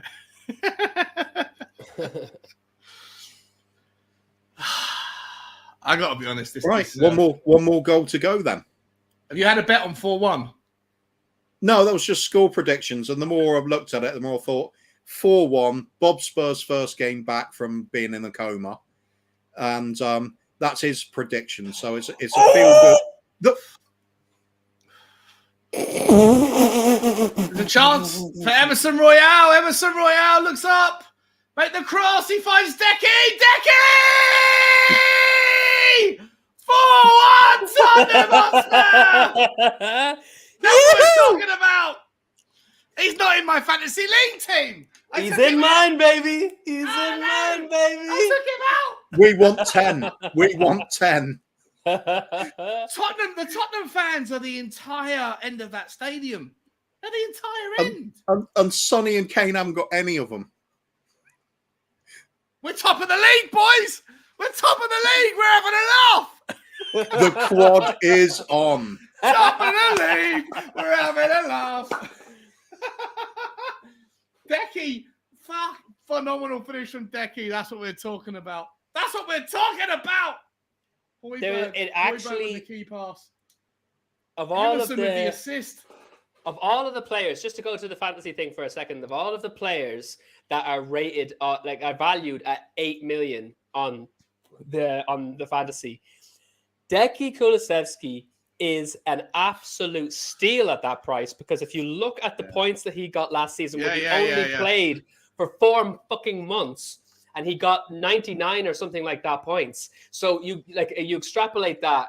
He's an £8 million player, but he's going to get more points. I know. Why did I take him out? It was clearly in. I took him out to put Sterling in. Honestly, not having Decky Kulusevski in your team is crazy. It's mad. I mean, you can't put him in now. Well, you probably could actually. Use your wild card in week 2. You know that the rat. It's so true. The wild thing is that the only league that I'm in where there's a prize that's on offer, unless you put money to play, is the league that I've started, which I've got everyone's. There's like 45 people that are in that league. It's going to be good. Are you in the Irish Hotspur League? Yeah, but I don't think that one. Is there a prize for it? He hasn't mentioned what the prize is, though, has he? No, he hasn't mentioned what it is, but he said there is a prize. That's got to be Romero. Is this a booking coming up? Hang on. Here we go. Where are we up to? Oh, Jesus Christ, Romero! Oh, no! Oh, no! Oh, no! He's just completely scissored him. He's completely scissored him. Nothing wrong with that. Oh, no, Christian. Go away. Walk away. Take your yellow card. What was the need for that? Yellow. We are going to be very, very lucky if he just gets a yellow. Oh, no. No, it was a controlled bit of filth. I think it's just a yellow. The controlled scissor. That's right. Far out. 65 minutes gone on my clock, guys. 65, 06, 07, 08, 09, 10 if you are trying to link up. I promise you, by next week we're going to be properly restricted. This is coming on. This is Ward-Prowse territory, isn't it? For the free kick. It doesn't matter anymore, mate. Free kick. It doesn't matter. We love it when Romero does these slide outs and just crunches a player, but he's got to win the ball, really, hasn't he? Yeah, 100%. That was a real lunge. Sessegnon off now. He's had a good game. I'm going to give him that. He's had a good game. Got himself forward well. Got a goal. Seems to be well involved in things.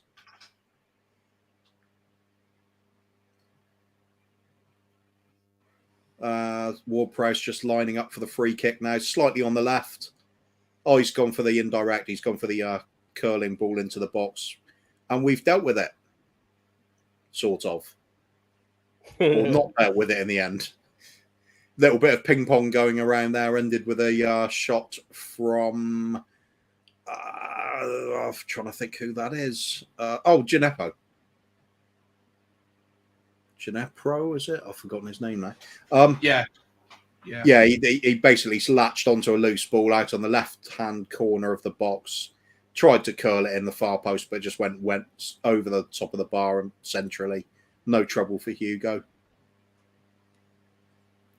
Some of our short passing games starting to come together now. The little layoffs followed by the instant pass out to the player in full running, in the full run. Oh, Højbjerg does well. Højbjerg to Emerson. Emerson Royale. We're at 66-56. Here's Decky. Decky trying to take on against Tolisso. He just dribbles past and charges for Tottenham. Oh, it's going to be a handball. That's got to be a penalty. There has to be a penalty, ref. Perisic claiming for the the referee's given the corner. Tottenham players are infuriated. They're incensed. Let's have a look at the replay.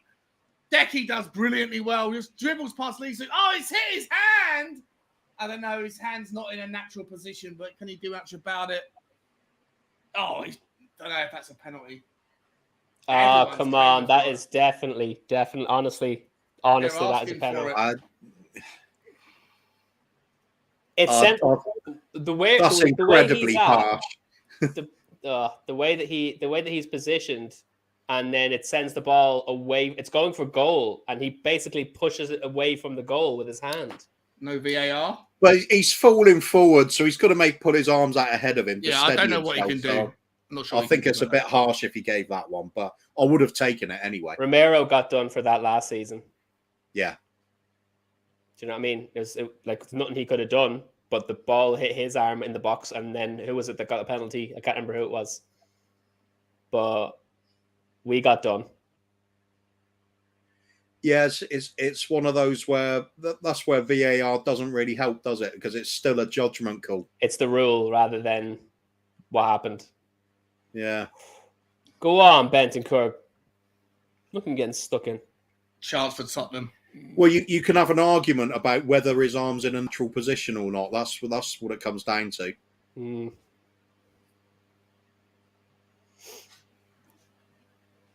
I got the scoreboard back, guys. I got the fucking scoreboard back. Oh, thank God for that. What's the score, Sean? There we go. Hey. I've been working on it in the background. If you are trying to sync up, we're at 69 minutes. At least I am. The clock's not. Now it's going. Kuva and Adam are miles in front of me, but I just got to look somewhat semi on top of this. I'm sorry, everybody. There's been 60 people that have been loyal to this stream throughout, and I'm very grateful to you guys. This has been a disastrous production level event, and I'll be better for next time. Lynch is saying that was a handball. Spurs fans saying, boys got some neck. That was not in a natural position, says Scotty. Debatable, again. He wants 6. John wants 6. What's happening? We are at, I don't know how we've managed to get to it, but we're at 114. Guys, we've got 114 likes. I'm surprised. I'm not going to lie. I'm surprised. This stream has been a fucking shit show. Not from Kuba or Adam. From me personally, from my effort, it's been an absolute fucking shit show. They came for the commentary. They stayed for the laptop with a mobile phone pointed at it to show the scoreboard. It doesn't work properly and has to be manually updated. 100%. 100%. It's genius. Let me, what do I need to do? I do need to change. I need to show you guys that there is still only 29. There is still only 29 people that have entered into the giveaway. Right, Good, we're going to be good comment from THFC Brown, the last comment, 4:30. We're going to be going. Where is he? Where's THFC Brown? Shawnee is the Cammy of YouTube. Unbelievable, Jeff! It's unbelievable. There's been a sending off. Has there? Listen, we're at 70 minutes 57 seconds, 71 minutes on my stream. You have got all the time in the world to stick in hashtag giveaway, right? If we can get to 200 likes before after the show. And then we're going to do we're going to open up the links to everybody who's a member and people that want to come on and say their thing. If you haven't already, stick the word hashtag giveaway in. If you're watching this stream and you haven't subscribed, you just hit the subscribe button and that then allows you to comment. And then you got to put the word hashtag giveaway in. And then at the moment, you've got a 3% chance of winning as long as we can get to 200 likes. We're at 116 likes. Do you think we can find 84 more likes? Come on. 84 more likes, all we need. Here's Emerson. Emerson back to Romero. Romero to Højbjerg. He's been pulled back. He's been absolutely just taken out there, ref. To be fair, Højbjerg did really well there. He did do very well there, mate, didn't he? He did very well indeed. Come on, guys, smash that like button if you don't mind. I don't mind if you don't want to do it because I'll appreciate it. I'm not sure I would if it was if it was me that was watching. But if you do want to get hold of a cash giveaway, all you got to do is hit the word hashtag giveaway in the comments and smash that like button, and we'll do that towards the end of the show. Appreciate you. I think Kev G's right with the comment he's making as well. The fact it's just like it is and isn't some polished attempt to be like a real TV show. That's why people like it. Yeah, I agree. Rough and ready, yeah? Appreciate that. Proper YouTube. Harry Kane! Chance! Oh, it's Emerson Royale! With a bicycle Emerson kick. Royale with a bicycle kick. What the fuck is going on? What the fuck is going on? This is madness. Absolute madness. Wow.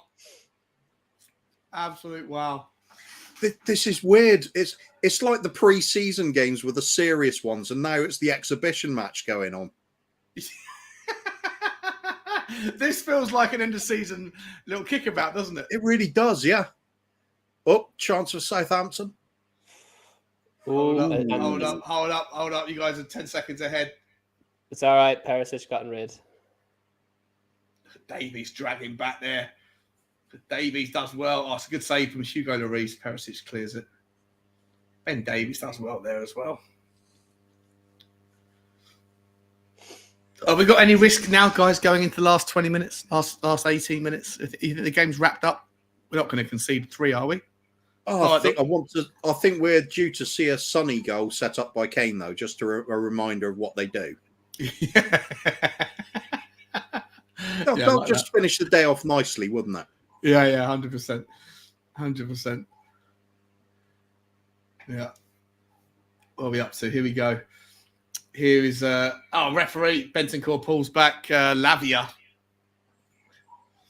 I was expecting a lot more from Southampton, I must admit. Yeah. You think that's just us playing well, or they're not really at it? Combination of the two. I don't think they're really at it. So I don't think we've played particularly well either, to be honest. Of course we have. This is quad football. Quad ball. Quad ball from Spurs. I love it. Big up Billy Hanley. Appreciate you, my man. Big up Leo Michelson Jackson. I know what you're doing. Okay. I thought it was just a unique name, but now I just know it's you just being. Oh my god, that's uncanny. Yeah, fantastic. Why the hell is Mora and Hill warming up? Says 24Z. see out the game, rest a few tiring legs. It's got to be hot out there still, hasn't it? Who do you want to see? Yeah, it's very hot. Who do you want to see come on? Who do you want to see come off for those two? Sorry. Look at Benson. Does really well there. He's a ginger. It's sunshine. He's at risk. Yeah. Well, most people have water breaks. He has sunscreen breaks. Right. He has to put on the factor 50. Go on, Decky. There he is. He's had a good game second half. Man of the match. Man of the match for you? Yeah? Yeah. I mean, I know we're only 75 minutes in, but man of the match for me. 24's saying, why not Spence, etc. Yeah, why not? Yeah, why not? See what they can do, especially with that kind of pace. Just chuck them on for a little bit, see if they can. Fuck off, ref. Oh, come on. Oh, no. Luckily, you do still get to say the Lino's a wanker sometimes on the Benson game. Core. Yeah. He absolutely was not offside. Ruined that. That is bollocks. So shouldn't they, in that situation, carry on the play and then put the ball in the back of the net just in case the Lino's wrong? Because isn't that the rule? That if they carry on the play and they score a goal from it, then it's given a goal anyway, right? Yeah, should be, shouldn't it? I think that's the rule. I think that's the rule. Yeah.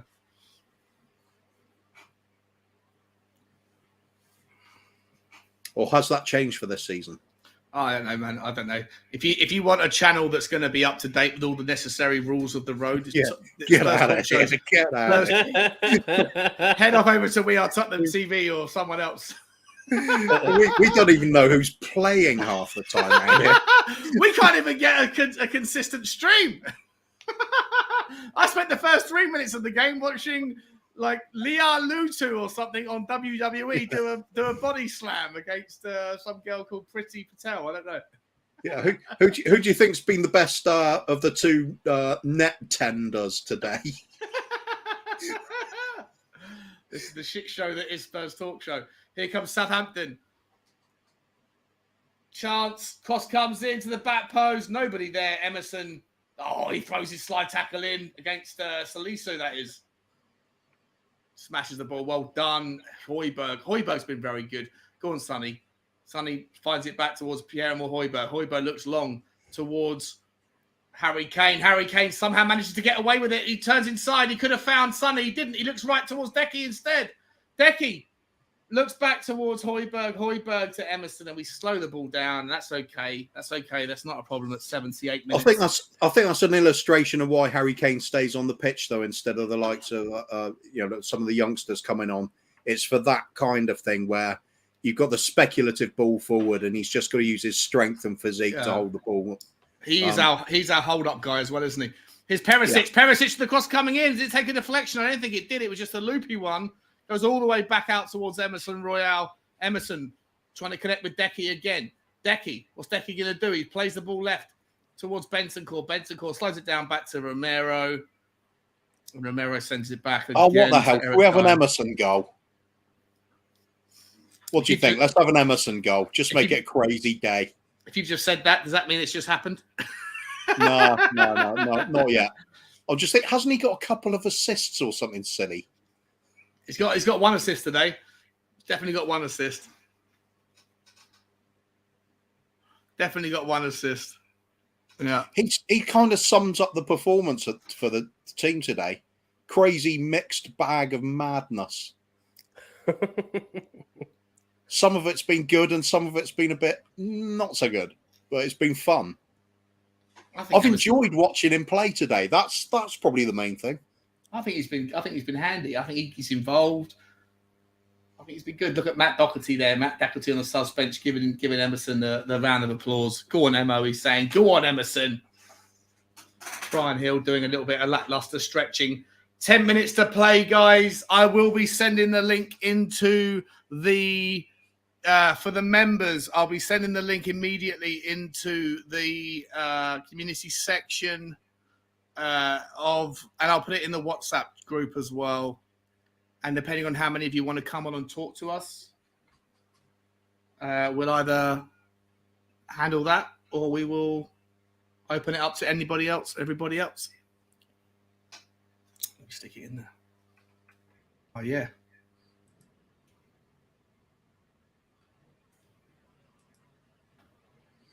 I've just realised when I said earlier, Coo, that the Tottenham fans are completely surrounding the south stand. I thought we were playing away from home today. We're not, are we? We're at the White Hart Lane, aren't we? We're at Tottenham. We're at the Tottenham Stadium. See what usually happens is you put the home team first when you do the scoreline, and it gives the It's such a fucking dickhead thing for me to think. I don't know why I was saying that.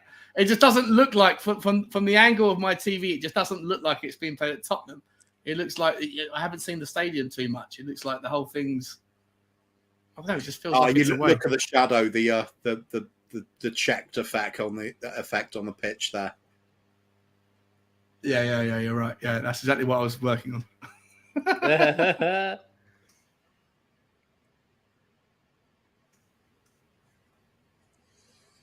What do you reckon of Bentancur today? I think he's been pretty good. Yeah, Bentancur's been great. I think he's been. Really he's always solid. You never get less than a 6 out of 10 performance out of Bentancur. Don't. Lot of underrated work, I think, as well. When he drops into the box, he wins headers and things like that. He's always thereabouts, and he's kept the game ticking over as well.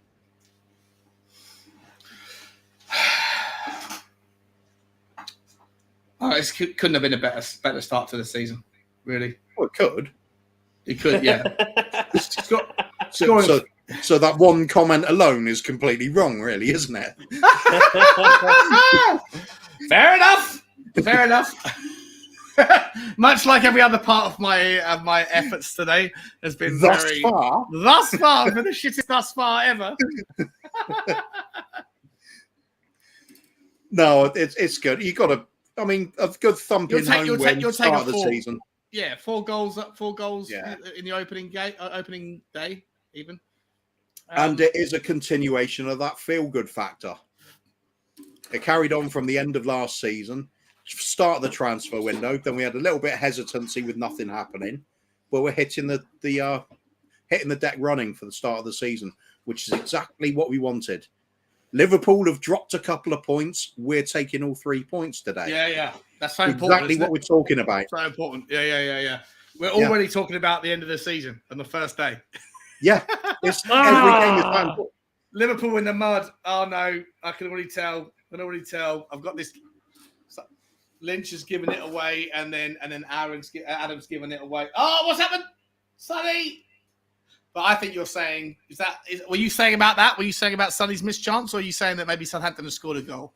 No, Sonny's missed chance is just completely and utterly frustrating. But he's there again in the right place. The chances keep flowing. It's good. Right at the keeper, though. Like, he couldn't have made that easier for Bazunu. He was trying to bend it in at the far post, wasn't he? He should have lifted it. He's kind of scuffed it a little bit, I think. Yeah. Completely scuffed that. But lovely from Decky, lovely from Harry Kane. Superb stuff. Kev G saying Sonny's had a shocker today. I don't agree with that. I think it's maybe by his standards in finishing he has. But he's been involved with a hell of a lot. Wonder how his stats do shape up, because I think he's been involved in a lot of the goal activity. We're going to pull them up as soon as the game finishes. We'll have them ways to go. Yeah, I would wager that Kulusevski will have the highest score. We'll look right now. Bournemouth beating Villa 2-0. Oh yeah, fair play, Kev G. Yeah, by his standards. Usually he has these sort of chances. He's scored a couple of goals, hasn't he? Newcastle United beating Nottingham Forest 2-0. Leeds beating Wolves 2-1. Bournemouth against Villa 2-0. Wow. Everton Chelsea would be an interesting game to watch at 5:30. Yeah, absolutely. I'll be out driving, but I'll be listening to it. Where are you going this evening? I've just got a couple of messages. Nothing major, but just got to head out in the car. I like to go for a drive. Nice. I enjoy it. Second half stats. Oh, Lucas Moura coming on, just FYI. Moura and Langley. Good on there, Langley. How many subs is that? Will this be the third and fourth then? I know only Perisic has come on so far, right? Yeah. Perisic for Sessegnon, isn't it? Sessegnon. Yeah. So Mora has come on for Kulusevski. Langley is coming on for Davies. And I can see Basuma's there as well. Who else is coming on? Oh, Bentancur is coming off. I knew it would be Bentancur. It's so annoying. And Doherty's coming on. Something about Langley, when you look at him, he's got that kind of I know I'm bloody good. He's got that kind of arrogant swagger to him. I kind of like that in a player. You know what I like about him?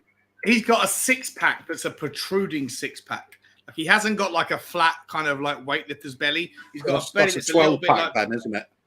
It's a little bit like a bubble pack, and 12-pack. Yeah, it's mad. Stacked. It's mad how stacked he is. Yeah, it's mad. I'm a big fan of him. Big fan of that.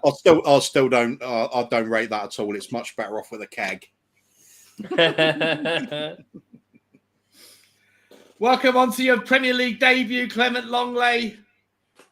Welcome on for your debut, Perisic. We didn't say that before. Who else came on just now? Lucas Moura. We've got three players on. Yeah. Look at Four the players brow. on.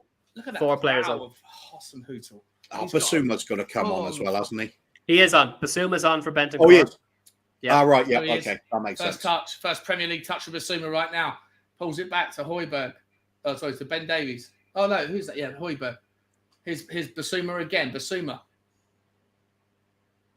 Towards Højbjerg. Højbjerg to Lucas Moura. Lucas Moura does a little jiggle. Plays it back to Pierre-Emile Højbjerg. He seems to be sinking a little bit deeper right now. Here's Eric Dyer. Eric Dyer towards. Oh no!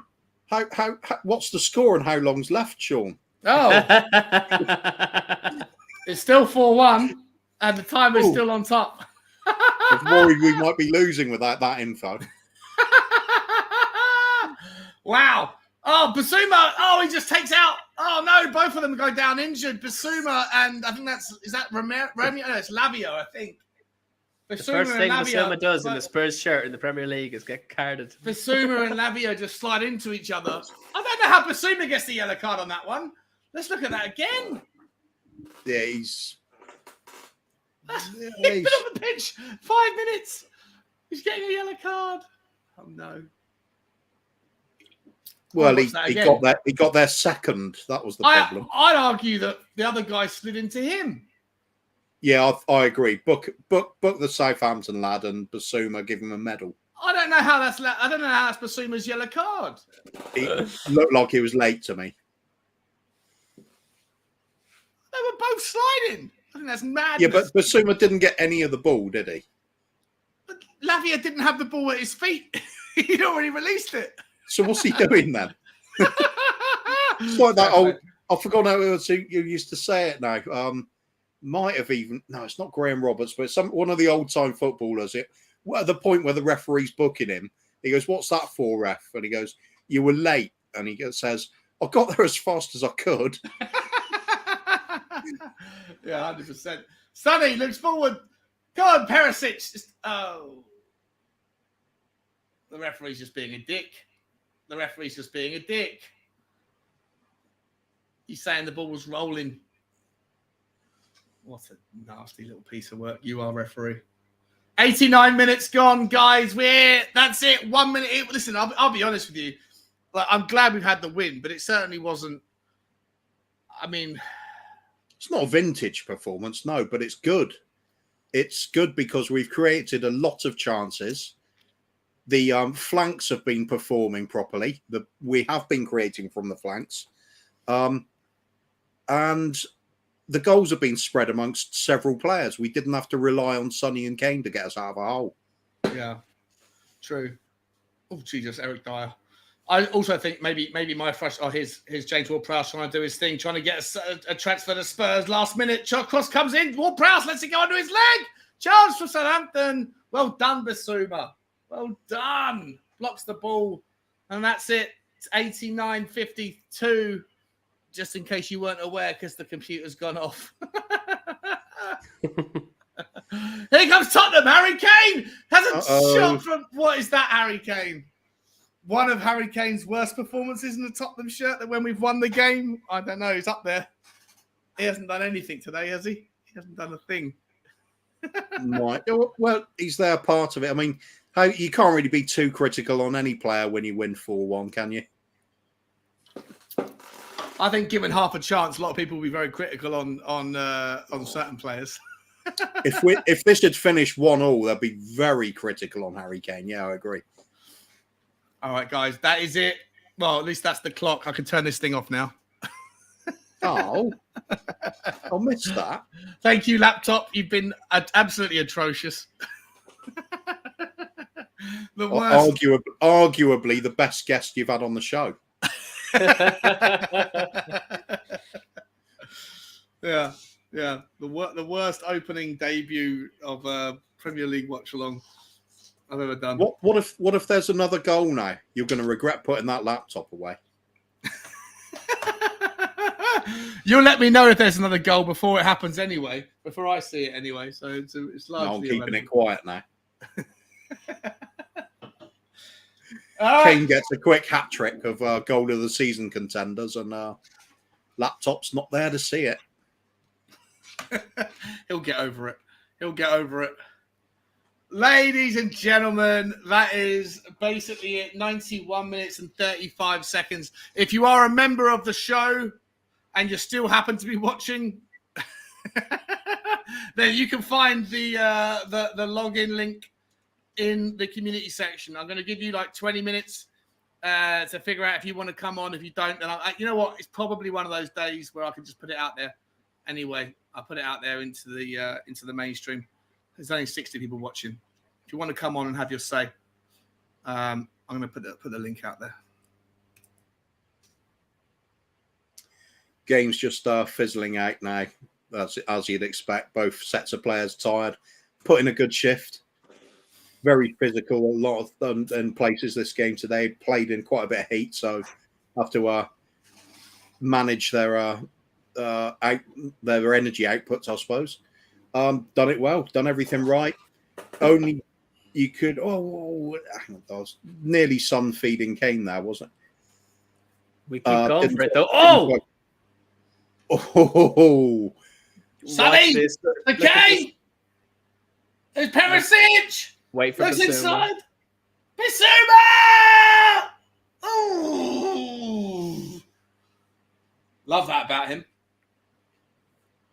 That's another one of those players. He's just got this swagger about him. There's this air of confidence. He's going to. He's the business. I like that, seeing that when it's our players. Can't stand it when it's other players. That's it, guys. We've done it. We made it. Well done, Tottenham. And the first step on our historic quad season. We are there. My money is looking in the bank, mate. How much did you put? How much did you spend on your? Let's see what I can cash out for now. Nice. My mighty £5 bet on at 2,500 to 1. What? You know what, you had a £5 bet on it. £5 bet on us doing the quad. Cash out, mate. Cash out. Take your £12.50. It won't have changed, mate. The cash out value will be very low. It'll be like £5 still. Yeah, £5 and 6p. You still got a 2% return. You know, it's not bad. Welcome to the show, Soren. How you doing, Mr. OCD Whiskey, my man? What's cracking? It's the Tottenham boys making all the noise everywhere we go. Everywhere we go. Congratulations on a fucking shit show, Sean.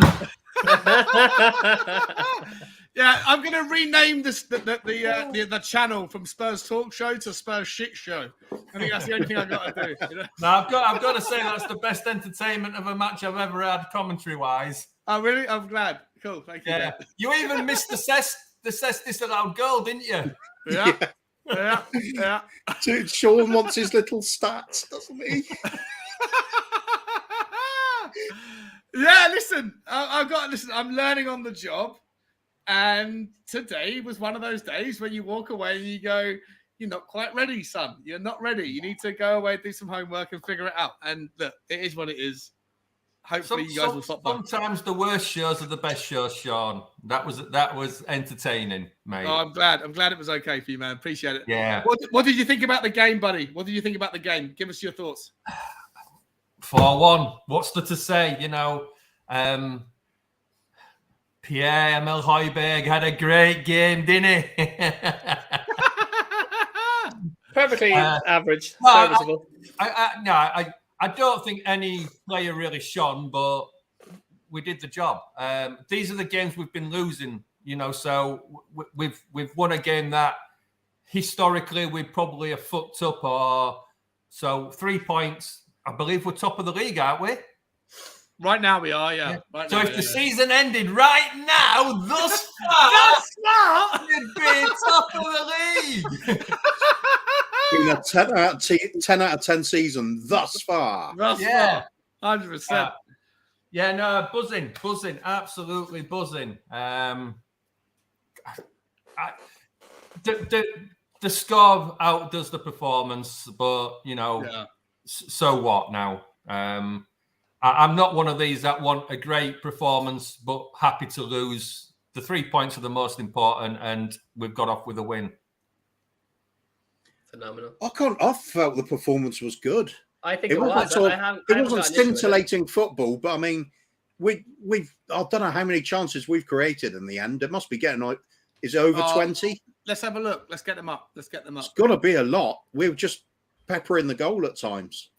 Okay. I don't think it was a great performance, but I think it was solid. It wasn't. We weren't poor, but I don't think Southampton did massive amounts, did they? So, yeah, that's the real question, isn't it? How much was to do with how well we were dominating them, and how much was to do with them playing badly? It's hard to tell sometimes. I mean, it's what do you say when Dyer scores? Emerson gets an assist. And Sessegnon, we've been saying isn't great. Bloody scores possibly twice, but one disallowed. So and look who's on the scoreboard for one of our regular top scorers again. That's right, Mr. OG. Mm-hmm. He fancies the golden boot this season. I'm telling you. Nice. And I bet he don't score a penalty neither. So we got. Let's just call out. I wish I could call it out in a way that's not quite so. It's weird. It's on the right. You could get an own goal from a penalty, though, couldn't you? Yeah, you could. Yeah. If it hits the post, comes back out, hits the goalkeeper on the back of his head, and then goes in, I think that's actually an own goal to the penalty. Better still is when that happens and the goalkeeper turns round, it hits him in the face and goes in. Then it's just a bit of salt in the wound. Then. All right, let me just call these stats out for us, so we've got something to work with here. In terms of possession, 58% versus 42%. Over the 90 minutes, 18 shots on goal versus 9 to Southampton, 8 shots on target versus 2 to Southampton, 6 shots off target versus 5 for them, and block shots 4 versus 2. Corners we dominated 10 versus 2. Offsides, we got called off a couple of times there. Fouls, we were a little bit more aggressive, and yellow cards, we also took the biscuit. Big chances, 1. I'm not sure what he's referring to. We'll look at that in a moment. Counter attacks. I'm not sure this stuff is really that particularly relevant. And then if we look down, here's the stuff I'm more interested in. Pass, dribbles. So we tried 7 dribbles, or we were successful with 7 from 12 dribbles. Whereas Southampton tried 16 and was successful with 9. Possessions lost is about the same. Duels won, we slightly edge it. Aerial duels won, we slightly edge it over the whole thing. And their goalkeeper, five saves from the keeper. I think the one takeaway from Southampton is that they've got a very decent goalkeeper in that Pazunu guy. I can bring up the specifics and the statistics in a second. There's a couple of people that want to come in and join. I'm going to come to Kuba first on the results. Let me bring this guy in. Stuart, how are you, Stuart? Yeah, good. Good result. Yeah. Big up, happy mate. with the result. And I just want to mention how good Kulusevski was today. He looked world class. Yeah, he did, mate. He did. You know, I'll let you rant. I'll let you wax lyrical first, mate. Before we move on, bro. What do you want to say about the game, my man? We got 3 or 4 other people in the background here. So what I'm going to do is I'm going to let you have your say, and then we're going to move on to the other guys, bro. So what would you like to say about the game quickly? What was your takeaway from the performance? Yeah, slow start. I think it was a little bit of Southampton went on their game today as well after they had a pretty good start. But Højbjerg started slowly, but he came into the game a lot more. I thought Seth had a good game. But as I said, Kulusevski looked world class. He looked so good today. It's the best I've seen him. Yeah, Kulusevski was awesome. What did you think about the back three? Were you looking to see more from, or a bit more time? Were you okay seeing Davies play? Did you want to see something? Were you okay with Sessegnon? What did you want to see from those guys, or would you have preferred to have seen more from Perisic? Yeah, I can understand why he started it. It's like saying, right, you're who was there last season, and you've got to play out your skin because these guys are going to replace you. That type of thing. I would have preferred to see Longlane and Davies. I would have preferred, obviously, but then again, they all played well. Davies nearly got the third, and then it would have been really unpredictable goal scorers after the first two in the first half. Yeah, okay. Who was your man of the match today, Stu? Oh, without a doubt, Kulu. Kulu was your man of the match, and just out of curiosity, who was the player that you felt didn't handle it quite as well as you would have liked to have? Who were you disappointed by?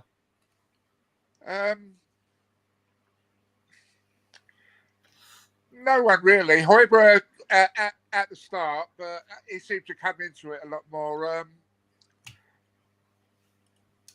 Other than that, it was sort of expectancy. Like Emerson was okay, and that's what you want to see from him. Okay, yeah. Because he's, Yeah. And the same with Dyer. Yeah, nice one, Stu. Mate, we've got 3 or 4 more people to come in, bro. So I'm going to have to. I'm going to try and keep it to 5 on the stream at one time, man. I really appreciate you stopping by, buddy. Come on again. Come on next week, man, after the Chelsea game, yeah? Yeah, no worries. Cheers, Stu. Take care, my man. Thanks, buddy. Bye. Collie, I can see you in the background, buddy. I'm going to bring you in just a minute. Let me get back to these guys for a second. Soren, what are your thoughts on what Stu's saying? Do you think that Emerson Royale, like, he's obviously the contentious one, isn't he? Like, what's your take on him today? I thought he played well, to be honest. I thought it was all right. I will just say, though, I think one of them stats was what was wrong. There was an extra dribble, and I'm sure it was from Adam over Pierre's performance.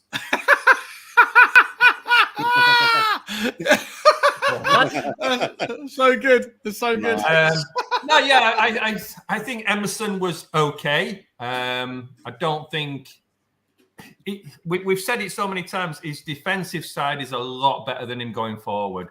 I think Kulu or Adam mentioned it during the match that defensively he's good, but he's not gonna be the one bombing up the front. I think it was Kulu who said he'd be a brilliant centre back for Chelsea.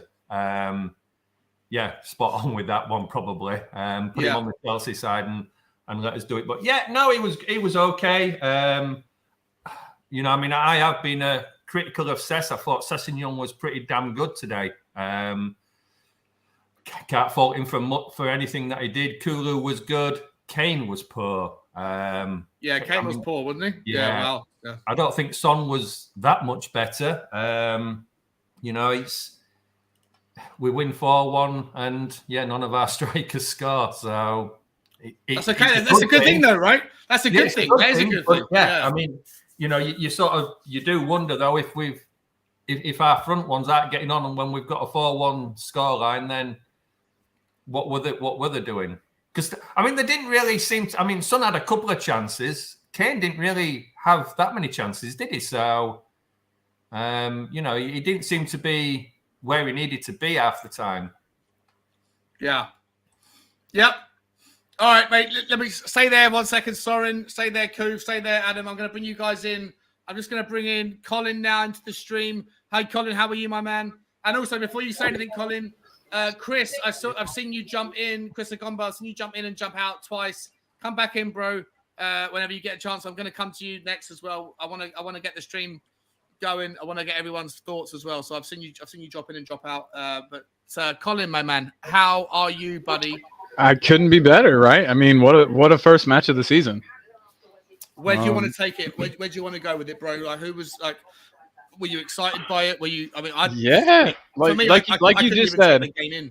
Well, like you just said, it's like none of our strikers scored, but that's great. You know what I mean? Like a good team, I think, can get goals from from everywhere. You've got to be able to spread the goals out. It can't be the Kane and Son show all the time. I mean, it's easy to mark two players out of the game, but if you've got goal threats elsewhere, that's amazing. We've lacked that in seasons past, and so I think that it's a great thing. I was just really happy with the play all around today, and I know that Kane wasn't great, but his hold-up play was as good as ever. He's one of the only players. You're gonna make fun of me for saying this, but he's got like Messi-esque ability to hold players off the ball, to put his back against the player, to feel which way they want him to turn the other way, get free. He was great at that. His passing was spot on as always. I don't know. It was just a good game all around. I'm really pleased, and I'm excited to see how we're going to go. I mean, this is the first game of the season. We already look better than we did last season, and we haven't even seen many of the new players. It's I'm on cloud 9, man. Nice, Kuva. What are your thoughts on Colin's take, my man? Yes, fair enough. I mean, there's nothing really to be very critical about today, is there? I mean, Kane far too quiet for our liking, but when you're winning 4-1, does it matter? Højbjerg didn't really do a lot wrong either. So I thought he was pretty solid as the game went on. But first 20 minutes or so, you'd say perhaps he's a bit lacking. But like I said, you just can't really criticize too much. I think for me, it's got to be Kulusevski man of the match as well. I think he just did enough to edge everybody. I'm going to give a big shout out to Eric Dyer, which is something I don't usually do. Because not only did he take that goal fantastically well, he was really solid at the back. Just for a change, when needed, he was there. He was always in the right place. We did defend quite doggedly when Southampton did come at us. It was only that one lapse where we allowed, of all people, Ward-Prowse to have a free hit on the edge of the box. It did cost us at the time, and we started getting worried. But character shown. Team came back, dominated. Let's make sure that this is the key bit. We did dominate. We did create chances. We did hit the target a lot, and lots of goals, different sources of the goals as well. As Colin pointed out as well, the fact that it's coming from lots of different players instead of the same two, that is a big positive, because it's one of the criticisms we always level at the team. It's all about Sonny and Kane, and it just wasn't today. Kane virtually non-existent in the game for large chunks, just doing the odd bit here and there that you don't have as a centre forward or as a target man. Otherwise, just mopping up, and the others around him were performing. You can't have everybody hitting a 10 out of 10 on the same day. Today wasn't Kane's day. Kulusevski stepped up. I thought Son played very well, except for his finishing, which is usually the thing you'd expect the other way round. Clinical finishing if he doesn't do a lot else. But he was involved in everything. Sessegnon played well. Emerson, I really don't know what to make of his performance. I thought it was good. I thought it was all good. action, all sorts of things. It was entertaining. I'll give it that. I like watching it. He seems like he's improved from last season, right? You would give him that at least. Yeah. Hey, by the way, Soren, your man cave or wherever you're at right now looks awesome, dude. What is man cave? That must be his business. If that's his man cave, I want to go out to your house right now, Soren. Yeah, it's not a business. What a man! I know we're talking about Spurs, but that is quite the. That's awesome. I'm jealous, very jealous of that.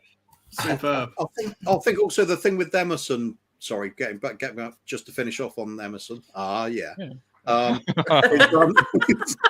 Is that when you say he's clearly worked on things in the closed season. Yeah, I think he has. I think I would go as far as to say his crossing did improve a little bit. It's still very erratic, but instead of some of the time, last season you thought that's it, the attack's over. I was a little bit more hopeful today. He was hitting the target a little bit at times. Still needs a lot of work, but improvement. Yeah, I'll give him that. I think one of the biggest problems with him, though, Kuv, I don't know if you'll agree, is that he always tries to take an extra touch instead of just whipping it in. There's just too many touches. You know, we want him. If it's passed to him, whip it in. If he runs, whip it in. Don't keep taking that extra touch to cut in. Yeah, we saw Sessegnon hit a couple of those first-time crosses that really opened. You know, if Emerson could do that, it would improve his game for sure. Yeah, I suppose if you're low on confidence or it's not the strength part of your game, you always want that extra touch, don't you, to compose yourself. It does detract from his ability overall to play that role. But improvement is improvement. I'll take it. We won. Can't complain. Yeah. All right, let's start by breaking down these players then, guys, right? And there's been 2-3 people that have dropped into the background that wanted to come in and then suddenly they're dropped off again. I was going to say, if you need to shuffle me, I get it, man. I know how it works. No, it's all good, my man. It's all good at the moment. Like I said, the reason I shuffled Stu was because there was 4 people in the background and then suddenly everyone's dropped off at the same time. So the link is there. I'm putting it back into the in the channel, guys. If you do want to jump on and say hello, you can have your time, but until then, let's talk about the players' individual performances. Before I bring this guy up, let's just look at for a second the overall scores, right? So according to SofaScore, and that's just their take, that's just their take on it, and it's obviously stats driven rather than seeing eye test. Hugo Lloris gets a 6.6. We can start with him. The reason why he got a 6.6 is because he only made 1 save. He touched the ball 22 times. His passing was very good, 16 out of 17. His long balls actually were very good. 3 from 4 long balls found their target. But there's really very little else to talk about, apart from the fact that he conceded a goal, which I guess automatically relegates him to a maximum of 7. And he didn't have too much to do apart from that, did he? So what would you guys score Hugo Lloris out of 10? And I'll start with Adam. Yeah, you can't really argue with that at the end of the day. I mean, he did everything he needed to do. The 1 goal that we conceded was a beauty from Ward-Prowse. At the end of the day, he did exactly what he needed to do. He smacked it into the ground, which meant that there was no way of detecting exactly where it was going to go. So I mean, like Lloris he had a really solid game for what it was worth. But he didn't have too much to do, and can't be blamed for the goal. So, what would you give him out of 10 then, my man? Yeah, I'd say 6.6 is fair. Okay. Well, I'm not a massive fan of giving like decimals. I know that these guys do because they have to, but I'd rather stick to Come on, Sean, it's extra stats. You've got to love them. 7. I think 7's more fair. 7 from Colin, 6.6 from. I've just dropped my vape, which is annoying me. 6.6 from Adam. Kuva, what are you going to give the man?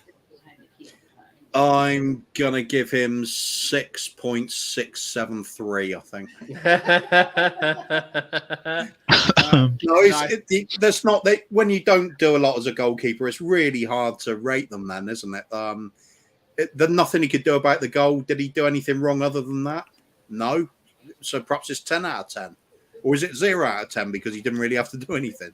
What do you do? I mean, everything was competent, so I'm going to go with anything 6, 7, anywhere around that. Fine. Okay. Welcome, Daniel, to the stream. How you doing, my man? I'm fantastic now. Brilliant game. Yeah, buddy! To win. 3 The points, top of the Kulusevski league. show. Yeah. There's people in our fan base that don't rate Kulusevski. Isn't that bizarre? Like, They're in a Mental. different Absolutely different universe. They're in a different universe. Before listen, Daniel, I'm gonna let you. Well, we'll move on from Hugo. Let me just quickly just summarize. Soren, Colin, Daniel, are we all okay with giving him somewhere between a 6 and a 7? Like he didn't have much to do. The one thing he could have done better with, it was pretty hard for him to have been, and he was unlucky with it. So we're okay, right? There's nothing much to discuss from Hugo Lloris. Yeah, we fair with that one. I mean, like you say, I don't see the point in giving it a 0.6, so I'll give him 6.5. Yeah. Okay. Perfect. Yeah. Perfect. All right. So I'm going to press pause quickly on the individual ratings, just so I can just temporarily. I'm going to cut this and I'll slice this later. But Daniel, just quickly, my man, haven't heard your thoughts on the overall game yet. What did your before we get into the individual player ratings outside of Hugo Lloris? What were your thoughts on the game, mate? Are you happy? Were you frustrated? For me personally, it was one of the most fucking frustrating things I've ever done, having all the problems I had with the streams and shit. So it wasn't easy for me to see everything. What were your thoughts? No, I thought it was a great game. A slow start, but we grew into the game, really. I think actually we can see it was actually a good thing. That really got us going, in my opinion. Other than that, we didn't really concede any great chances that they had. And the best part is the players that we've been critical about had great games, like Emerson and Sessegnon. I've been really critical about. Of course, I don't think it's going to last. I think they're not really good enough at the end of the day, but credit's where it's due, And also Kulusevski. I mean, that was a Messi-like performance from him today. He was just unplayable. And I'm going to say young player of the year. He's going to be young player of the year this season. You heard it here first. Young player of the year. You think Kulusevski will be the young player of the season? Yeah, I think so. 100%. He also, I captained him on my fantasy team as well. I'm happy. I don't know why, but I did, and I'm happy about it now. Yeah. Good choice, man. Good choice. Yeah. Stuart. So just quickly, Stuart, mate, you were absolutely fine, mate. The only reason I moved you on, bro, was because you were great, bro. The only reason I moved you on is because at the time there was 4 people in the background, and I was just trying to get people through. But then as soon as you dropped out and Colin came in, the other 3 dropped off. If you want to come back on, you're more than welcome to. Big love, Stuart. Yeah, massive shout out, bro. You were absolutely fine, my man. It wasn't nothing to do with you, bro. It was just I'm trying to move through sequencing. That's all I was doing, bro. Stuart, you're absolutely fine, my man. Love you to pieces. Come on again or come on next week. You're always welcome, buddy. Always welcome. Stuart, Scott, you're absolutely fine, 100%. Okay, let's. I'll take you. Yeah, sorry, Daniel. Love your take as well. Let's get back into the players' ratings. Let me get my screen back up. Why is that so high? That's because of this. Scott, we're not rah nonsense. There's no Kulu isn't overrated. What's that? Oh, me and Scott are having a Kulu argument in the comments. He's saying that we're delusional and having rah nonsense because of the win. But Kulu's great. I literally can't understand how he's never rated Kulu. He says that he only does good because he's next to Son and Kane. But if you put Lucas next to Son and Kane, Lucas looks like shit because he's shit. Kulu's great. I'm done ranting. Sorry about that. He's Canadian, that's why. Scott, I love you. That's but why you're wrong about Kulu. No, it's nothing to do with being Canadian. It's to do with being Canadian, called Scott M, and Canada's most miserable man when it comes to rating players. It's trouble with Scott. His baseline is messy. Yeah, true. That's Scott, it. When it's messy, has he just signed that young lad? Is it Jizz? No, listen, Scott M is always comes across quite like negative or whatever in the comments, but when he actually comes onto the stream, he's top guy, one of my favorites. Nothing like how he comes across in the comments. What he definitely is consistent.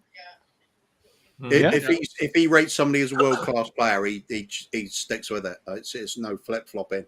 He just thinks a lot of players, if they don't reach the world class level, for him, it's like it's a 5 out of 10 player.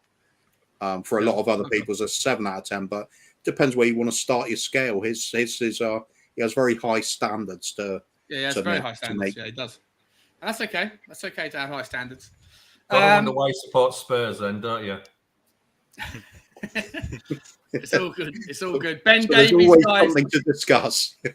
Let's reflect on Ben Davies. SofaScore has given him a 7 out of 10. Let's look at his stats. He played 86 minutes, no goals, no assists. He made 3 clearances, 0 block shots, 0 interceptions. He made 1 tackle.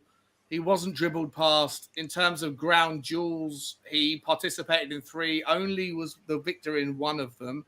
Aerial duels was 50-50.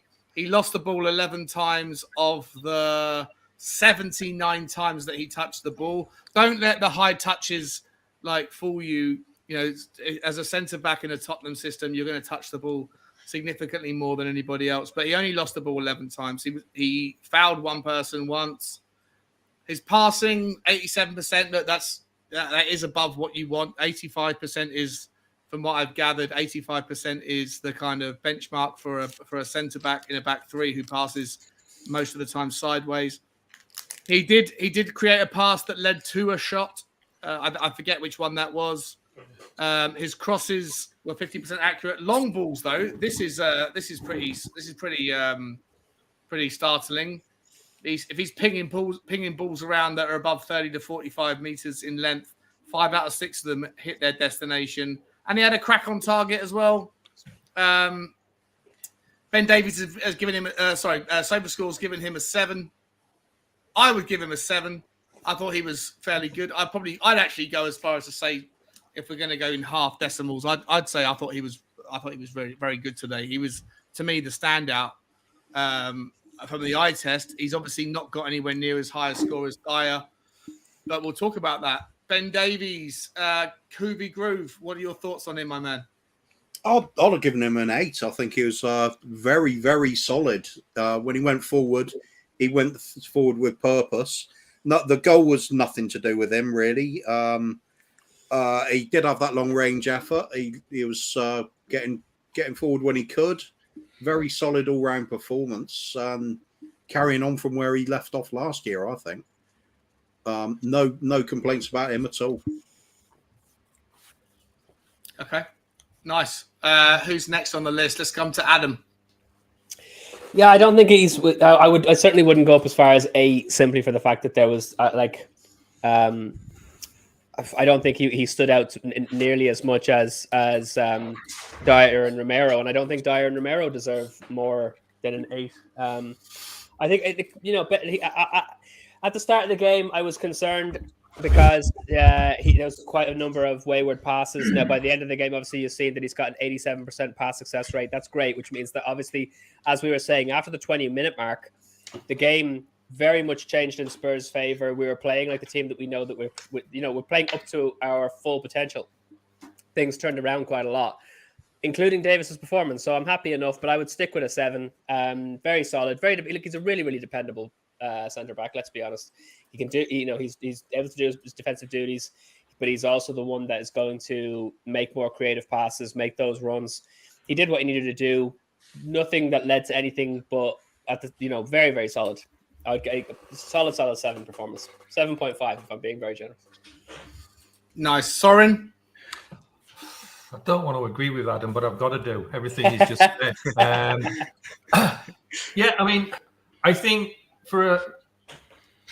didn't do a lot massively, but then neither did the whole defense. So yeah, I would say 7.5 again. Did what he needed to do. Nothing spectacular, nothing terrible. So it's hard to give a lot of praise to the back 3 in a sense when they didn't have a lot of work to do. So correct, yeah. Yeah, I think 7.5, anywhere around that score. Then yeah, I think it sums up that how little they had to do. Love it. Before I come to Colin and Daniel and Lee, welcome Lee. By the way, my man, how you doing? Yeah, bro? cheers, mate. Good. How are you guys? All right? Yeah, good man. Yeah. Good. Thanks for stopping by, buddy. Cool. Quick super chat to call out from Mari Spurs channel. What's happening, Mari? How you doing, bro? Haven't seen you for a while. He's saying Terry Fleurs and opposing fans are rating Kulu better than Diaz. and some of our fan base call him a reject. Most goal contributions of 2022, second in Europe. I know who you're talking about when you say that the reject thing. I know that's an Alex take. He's certainly not in my eyes. I don't think he is in any of our eyes on this panel. Correct me if I'm wrong, guys. But look, I personally thought Kulu in the first 25 minutes today. I thought he was a little bit poor with his decision making. I thought I think he dribbled the ball a few too many times, and I thought he looked a little bit silly. He wasn't settled, was he? No. Yeah, I didn't think he was. But as the game went on, he became more and more settled and became more and more consistent and clinical. So look, he's a massive. When I get my Tottenham shirt, once I can fit into a double XL, I'm not going to buy a Tottenham shirt until I can fit into one. But when I can, it's going to be a Kulusevski 21. Just a quick shout out across this. There's 7 of us on the stream right now, which is mad. Does anybody here think that Kulu is a flop? And does anybody here think that Kulu's better than Diaz? Hold your hands up. Anyone want to say something there? You think you're better than Diaz, or you think he's? Everyone does. I think he's better only because he suits what we need and he fits into our system. That's there's a lot of emphasis on Diaz at the moment, right from the off. But with Kulu, because it was so unexpected with him, I think it's more than that, though, Lee. I think Kulusevski is just out and out a better player than Diaz. He's got more to his game. He's not nearly as one-dimensional as Diaz is. Yeah, fair point. No, fair point. Yeah. I mean, I would agree with Lee there. I think he's better because he suits our game. Liverpool would be better with Kulusevski than with Diaz. Oh, no, agree. Definitely agree. I agree, yeah. I think time will tell which one is the better of the players. I mean, look, I can't find a bad word to say against him. So if we're going strictly on stats and we're going on what he brings to the game, Kulu all day. I mean, let's be real. I mean, I love Kulu. Brilliant. Yeah. Brilliant. I mean, the thing is, though, if Diaz had come to us, then we wouldn't be saying he was any better or worse. No. So, let's get that straight. How many goal contributions does Diaz have? Like, I honestly don't know. Sorry, Scott. Again, mate. Again, you're coming in here like I love your controversial takes, bro. I love the fact that you should have your own channel because it would be. Why don't you, Scott? Let's get on that. It'll be white hot with controversial takes. As you've said before, Sean, he always when he comes on and talks, he's better at explaining himself. But he'd need to explain that. He would need desperately to explain that. How is Diaz in any universe better than Kulu? That's mental. The link is there for you, Scott. If you want to come on and have a crack at explaining it. Please jump on, Scott. He just said it isn't controversial. It is fact. Fact based on what? I'm so confused. He's somebody who thinks his opinion is fact. There's a lot of people that think that. It's okay. Maybe it's because Diaz. We love you. Maybe it's because Diaz was bought for a lot more money than Kulu. And but Kulu, I'm just confused because Kulu came in and made an impact like immediately. Oh no, I mean I agree with Kulu being better, but what I'm saying is maybe that's where he's getting it from because Diaz cost a lot more. God. Scott's on it. We're not attacking you, man. No, it's not an attack, mate. It's not an attack. Dude, Scott, listen. Scott, of late, mate, I pulled out some controversial opinions about trophies and silverware and things. And listen, I've also been on the receiving end of everyone thinking the other side of it. Trust me, man. Like it's all good here, bro. For me, but you're entitled to your opinion. I don't understand it. I'd like to understand where you're coming from. So if you want to come and join the conversation, you can. And it's a clean space, man. It's a safe space. You can come on. I won't be mean. I swear. Yeah, it's all good. Until you do, thank you very much, Mari, for the super chat, my man. And dude, Mari, you haven't been on the show for fucking months, my man. He's in South America or something. He's jet setting around the world. Yeah, you're living your best life. I love that about you. If you do want to come on, you're more than welcome as well, buddy. As is anybody else. The link is. I probably need to post it. I should pin it. Actually, I should probably pin it. Let me pin it. Whilst we're doing that.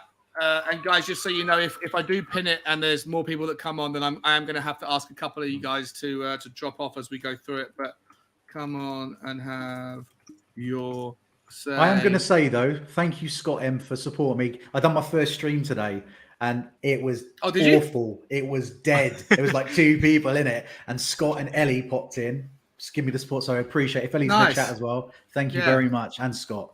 So big I didn't know. I would have come in. No, it's a stupid time to stream with all you guys. It's just not competition. You know, you batter me. I'm new, so it's fine. It's absolutely fine. If you'd have seen the shower that was this show earlier, then you wouldn't be saying that. and hey, thank you, Soren. I appreciate you for pointing that out. Is it my turn to go now? See ya. We know when Scott comes in, we know who's first at the fucking door. No, I'm only kidding. All right, let's move on. Hey, listen, we'll give you a chance to plug your channel as the show goes on there, my man Lee. Yeah, sorry, I wasn't hinting. I just wanted to say thank you because I didn't get a chance earlier to Scott and Ellie. All good, man. All good, bro. All good. It's important that we support everybody's channels and everyone can grow with a chance and a bit of support early on. It happened to me. I spent a lot of time on the Irish Hotspur, and if it wasn't for them, I wouldn't have certainly got where I've got to. Let's move on to Eric Dyer. I'm going to call them out quickly. The stats: he's played 90. Obviously, he scored a goal. I know. He got a clearance. He made 1 interception. He didn't make any tackles. He was dribbled past once. His ground duels were small but unsuccessful. His aerial duels were small and 50-50. He lost the ball 8 times of the 67 attempts that he had with the ball. 87% passes accuracy is about where you want to be. Oh, where's he gone? And then his long balls were brilliantly successful. 11 from 15. That's magnificent, in my opinion. Shots on target 1, goals scored.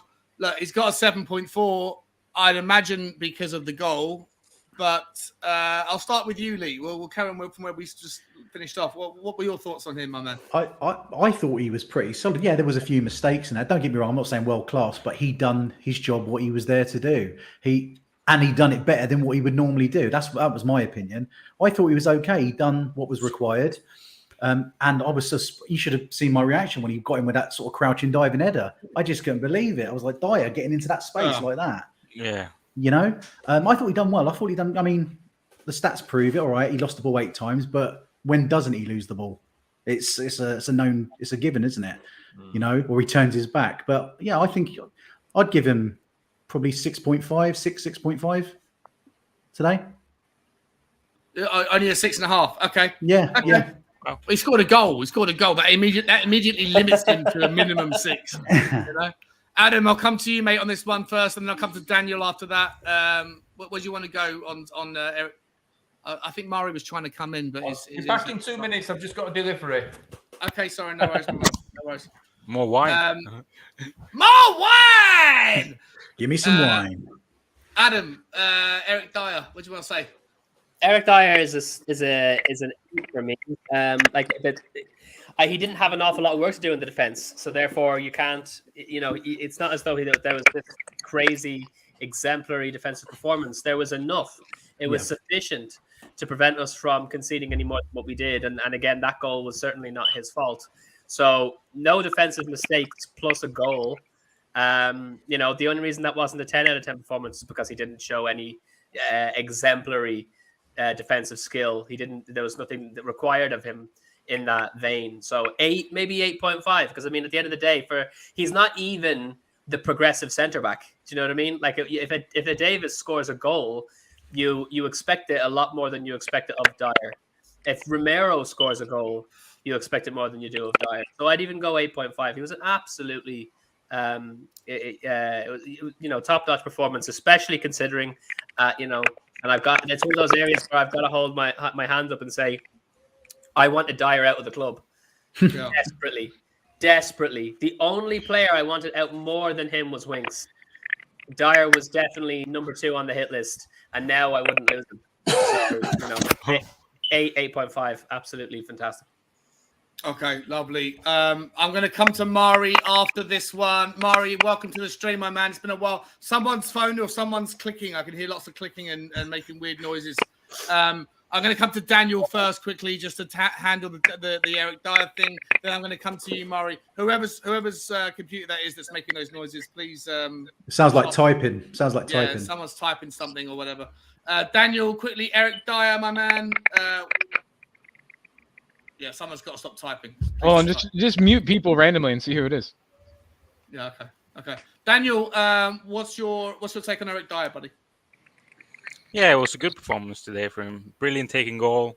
I thought he defensively was pretty solid. He won a lot of headers. But, 8 out of 10. I feel bad now. Okay, now everyone's giving him 8s. You should feel bad. Mate, I'll come back another time. I'm just so disappointed. Terrible fucking racing, mate. Terrible. I thought it was best out of I thought it was best out of the three at the back today. Yeah, nice one. All right, let me move on to let me bring Mari in. Mari, my man, how you doing, bro? I am buzzing, doing good. Where are you, bro? Where are you in the world? I'm actually back home in Orlando. Yeah, I've been all over Costa Rica, Mexico, Puerto Rico, back home, and big up Orlando, my favorite place in the whole world, man. Yeah. Oh wow. Yeah. The whole world? Well, that I've been to. At the very least. We got Disney World. He likes Disney World. He likes Mickey Mouse. That's the thing. Mickey Mouse. That's your jam, right? You like Minnie Mouse, don't you? You know? I'm more of a Universal Studios guy, but okay. It's all good, bro. Like if that's your that's your hookup, it's fine with me. I don't mind, whatever. You know? Thousands will be weirded out by the fact that your get up is Minnie Mouse, but whatever. Mari, yeah, sorry, bro. What were your thoughts on the game and Eric Dyer? We're talking about Eric Dyer right now. I thought it was a positive performance. It was good. I'm still, I said this rarely. I got on someone's show last week. I think it was United Spurs America. I'm still suspect by the defense. Even despite the victory, I wasn't expecting Dyer and Davies to be our starting center backs. So I'm still kind of suspect. They had an okay game today. Emerson is an enigma with me. That first goal, I blame him for doing the pirouette. And then, Horberg not being able to clear for the Proust goal. So defensively, I'm still like, meh. But, there's still transfer window to go. Even if we got Milinkovic in, I would be happy. Offensively, I'm not worried.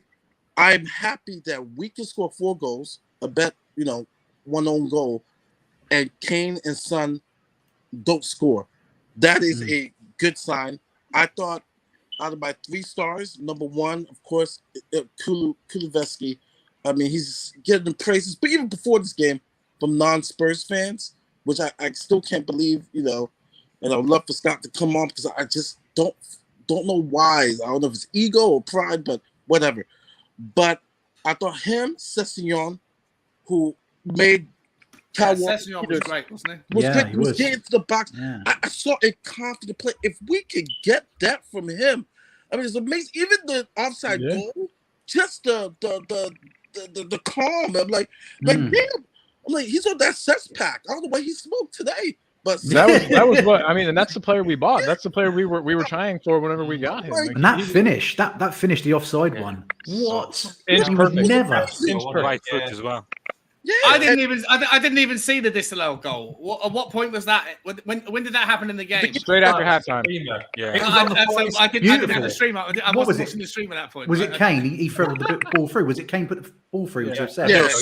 Split the defence open. Cess came onto it with his right foot, and you could just see it was going in even before it went in. Do you know what I mean? For me, it was like that is going straight in. He went far post and just amazing.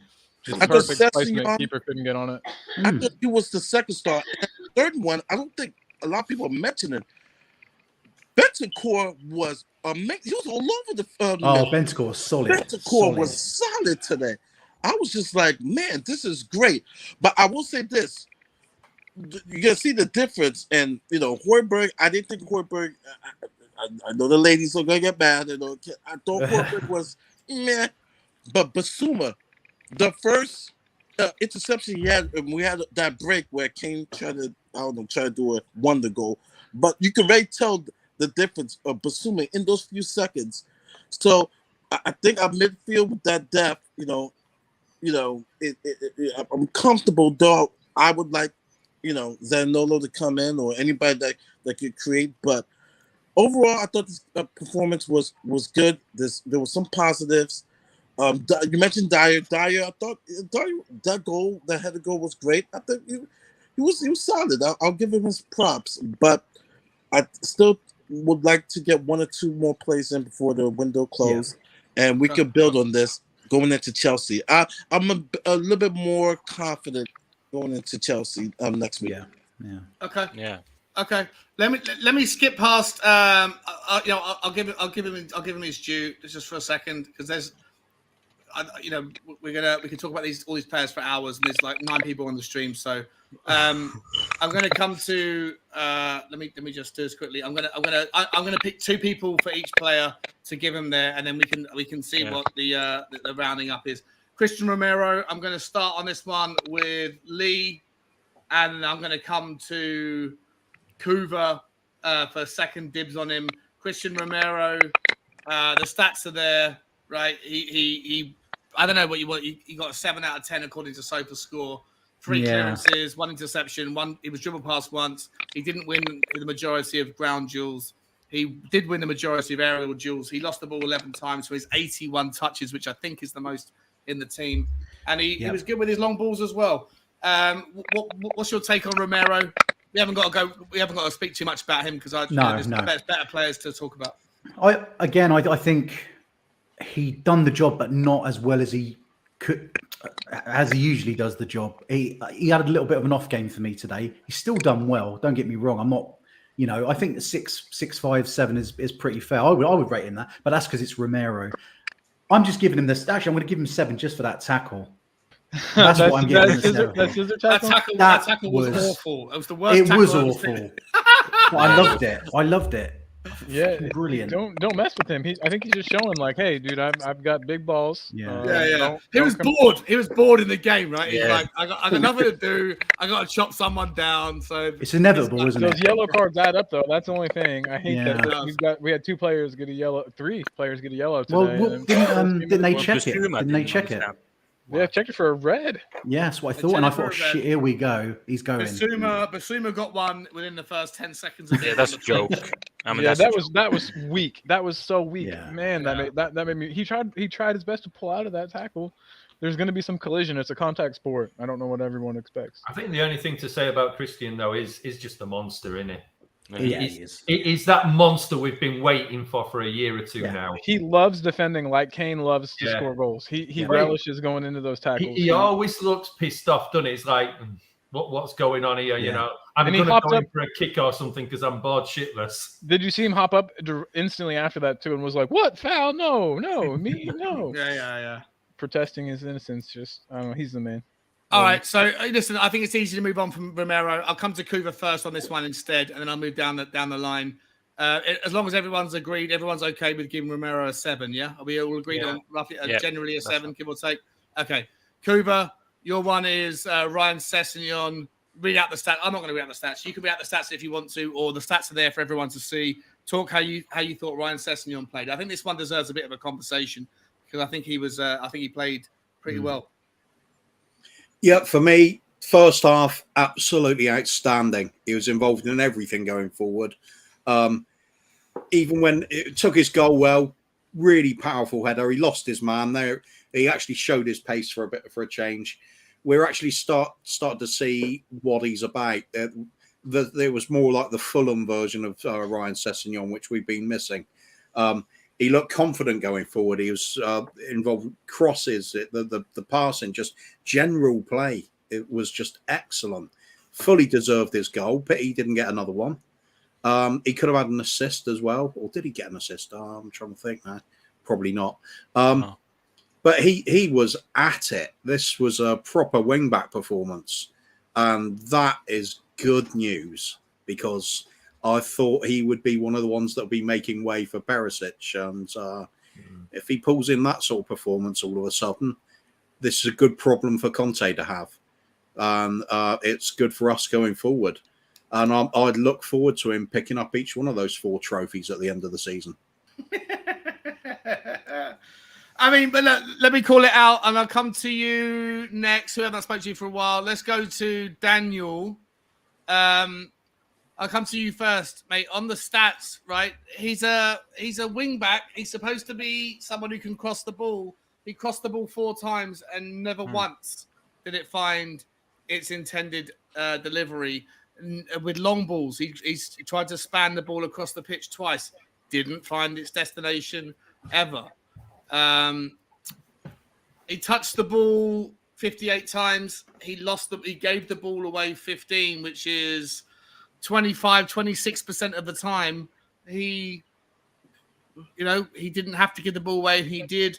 Look, I like what Kuba's saying. I do think he was busy, but ultimately, what is it that you want? Apart from the fact he scored a goal, I think his score is massively improved because he scored the goal. Had he not scored the goal, and you can't rewrite history, but for argument's sake, had he not scored the goal, his score would be 6.2 rather than 7.2 because for everything that you need from a wing back, which is crossing ability, he had a crack 6 times and never once was it successful. What are your thoughts on Sessegnon? I thought that was his best game in a Spurs shirt, to be honest. Wow. Okay. Interesting. I still think like his crossing is still in his massive improvement. He still likes to cross with his right foot for some reason, which I don't know why. But he had one good cross that just was slightly like they needed someone to be on the end of it. But yeah, I thought that was his best game for us, and long may it continue. Really.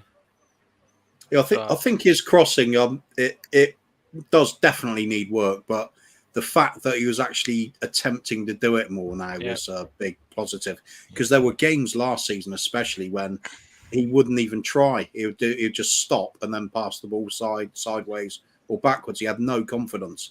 He's showing loads of confidence in that game to get forward, get into their box. I mean, the fact that we could have been looking at him being top scorer in the game. I will say though, Kuba, I love that statement from Daniel. You know, he did a good cross, but there was nobody there. Well, isn't that what Emerson does all match? Yeah, there's a cross, but there's nobody there. You know, because he's putting it in the wrong place. Well, in that case, perhaps it puts him ahead of Emerson because sometimes Emerson's crossing and there is somebody there. It's called road G. You still don't get there, yeah. I think we need to give Emerson some slack here. That overhead, that bicycle kick, he's good in my books for today. That was quality. We haven't come to Emerson yet. I'm sorry, I know, but I couldn't. Yeah, we'll come to him shortly. Lee, what are you? Come on, Lee. I know. Well, is Ryan Sessegnon, like, are we all agree? We can give him he scored a great goal, right? And the goal was back in the game. So I would say that's a fair score. I mean, personally, I would want to give him more because I do think that was one of his better matches. But I think 7.2 is a pretty fair score for him. Okay, I'm going to round it down to a 7 because I do think that despite if it wasn't for that little tapping goal that not tapping, it wasn't a tapping, but if it wasn't for the goal that he scored, he would otherwise have been a guy who's not doing his job, and his job is to put balls onto people's heads, and he tried 6 times and failed. I'm gonna go for a 7. If you guys are all okay, roughly with a 7, but we'll give him a thumbs up because he scored the goal, and it was 7. Yeah, okay. And played with confidence. Yeah, I mean, he looked played great. with confidence. Yeah. All right, let's move on to. Poch agrees, by the way. Poch is here. I saw that. Yeah, good man, Poch. I don't know who Poch is. Who's Poch? Pochettino is behind Collie in his video. Oh, Poch. Okay, nice. What's happening? But yeah, we forgot him already. Who's Poch? How dare you? I'm going to come to. Who do I want to give this one to? I'm going to give this one to Soren first and Colin to wrap it up. I really hoped you were going to give it to Adam then. Oh, I can give it to Adam. I'll give it to Adam if you want. Let me go after Adam. Okay, Adam first, and Soren. I'll give Colin. I'll come to you next on Benson Coin instead. Adam, 7.3 is what the score or the Soper score is. Let's go through the stats. 90 minutes played, 81 touches. He was one of the most important in terms of access to the ball, and 89% pass accuracy, which shouldn't be sniffed at. He tried 10 long balls, was successful with 7 of them. He had 1 dribble, was successful. 2 key passes, massive, right? Passes led to shots. Sorry, lads. I got to run. I'm really sorry to interrupt. I got to run though. Thanks for having me on. I love you guys. Talk to y'all soon. See you later. Colin. See you, mate. Take care, bro. Take care, man. Soon, buddy. He won the majority of the air duels. the ground duels. He lost his one. He lost the ball 11 times. The rest of the stuff is kind of irrelevant. He did put in 3 tackles, but he was dribbled past twice. I personally think that the stats have been a little bit deceiving here. For me, I thought Højbjerg was busy today. I liked him, but I know what I'm going to hear right now, so I'm going to hand over to the counter argument. Adam, what are your thoughts on PEH? I don't think that Højbjerg was better than what the stats are saying. I think that it kind of, if anything, there at no point did I feel like Pierre did anything to prove my usual arguments true. He had a decent game. He had a perfectly adequate game. But he had the kind of match whereas like he was doing the little bits that needed to be done relatively inconspicuously to the point where he didn't stand out, but he was doing what had to be done. Bentancur is that little bit more of a flary player, so when he's on the ball, you take notice. Whereas Højbjerg, he got stuck in today again. Nothing flashy. He doesn't have that in him. He has, he's only so strong at what he's good at. But I wouldn't say he deserves anything less than a 7. It was, he was controlling the centre of the midfield with Bentancur incredibly well, and he didn't let himself down today. This will be one of those games that I won't be able to point to at the end of the season. There'll be plenty of other games at the end of the season that I'll be able to go, yeah, you see how he made a ham of himself there? But no, this is not one of those games. He was fine. He was absolutely fine. I love the way Adam's always got to give him a positive but end on a negative with him. He's absolutely superb at that. Look, I think Pierre was 7.3, 7.5, whichever way you want to do it, a few points. The thing that I think a lot of people don't see with him is how he's dogged. He's always running around. He's always in the faces. He maybe doesn't make a tackle, but he's always running around. He's always closing down. He covers a lot of ground, does that lad. And that's why I think one of the comments that Adam's made a couple of times now is, why does Bentancur always get brought off and not Højbjerg? Well, there's maybe a reason for that, because he's doing that running around. He's that dogged little player again. Bentancur's doing that too. Yeah, but I mean, there's a reason why they're bringing Bentancur off and not Højbjerg every match. I mean, this is the second match in a row now because he was damn good against Roma as well. And, you said... Højbjerg was good against Roma. Yeah, you said he was as well, so... Which was the game? I'm trying to remember which was the game that he gave away 2 ridiculous passes. Sevilla, they were ripping up the park. Yeah, he was poor against Sevilla, but he was good against Roma, and he was good against today. The first 20 minutes, virtually every player on our team wasn't very good. After 20 minutes, they all came in and started playing pretty well. So I would say 7.3, 7.5, pretty damn solid. Yes, he did one back pass, which was all the way back to the goal, and I just knew Adam was going to pick up on that one at some point. You just sit there and you think, oh, no, why did you have to do that? But no, he was a solid player. He's underrated. Soren is watching the game, and when he sees Højbjerg make a mistake, his first thought is, no, he's giving ammunition to Adam William Cahill. Yeah, it was just one of those where you think, just don't do anything wrong because I know he's going to pick up on it. But... No, I'm saving it, mate. I'm saving it. Trust me, Højbjerg will do an awful lot worse than today before the season is through. That's when I'm sure he will, and I'm sure a lot of other players will, but I'm pretty sure you won't pick up on them, Adam. Yeah, Adam, you've got a vendetta out. It's all good. I'm going to add to Adam's argument then, because I knew you would. Yeah. Well, you look at a big part of Højbjerg's role is to shield the defence. Their goal came from his decision to go for a header, which he didn't make. Totally misjudged it. It left Ward-Prowse free on the edge of the box. Højbjerg should have been dropping back to make sure he was going to get some part of him in front of that ball or intercept it. He made a bad choice there, and it's an integral part of his role. So for me, there were bits you could say he did not go up. It wasn't up to scratch, and then the first 20 minutes he was being overrun as well, but the whole team was.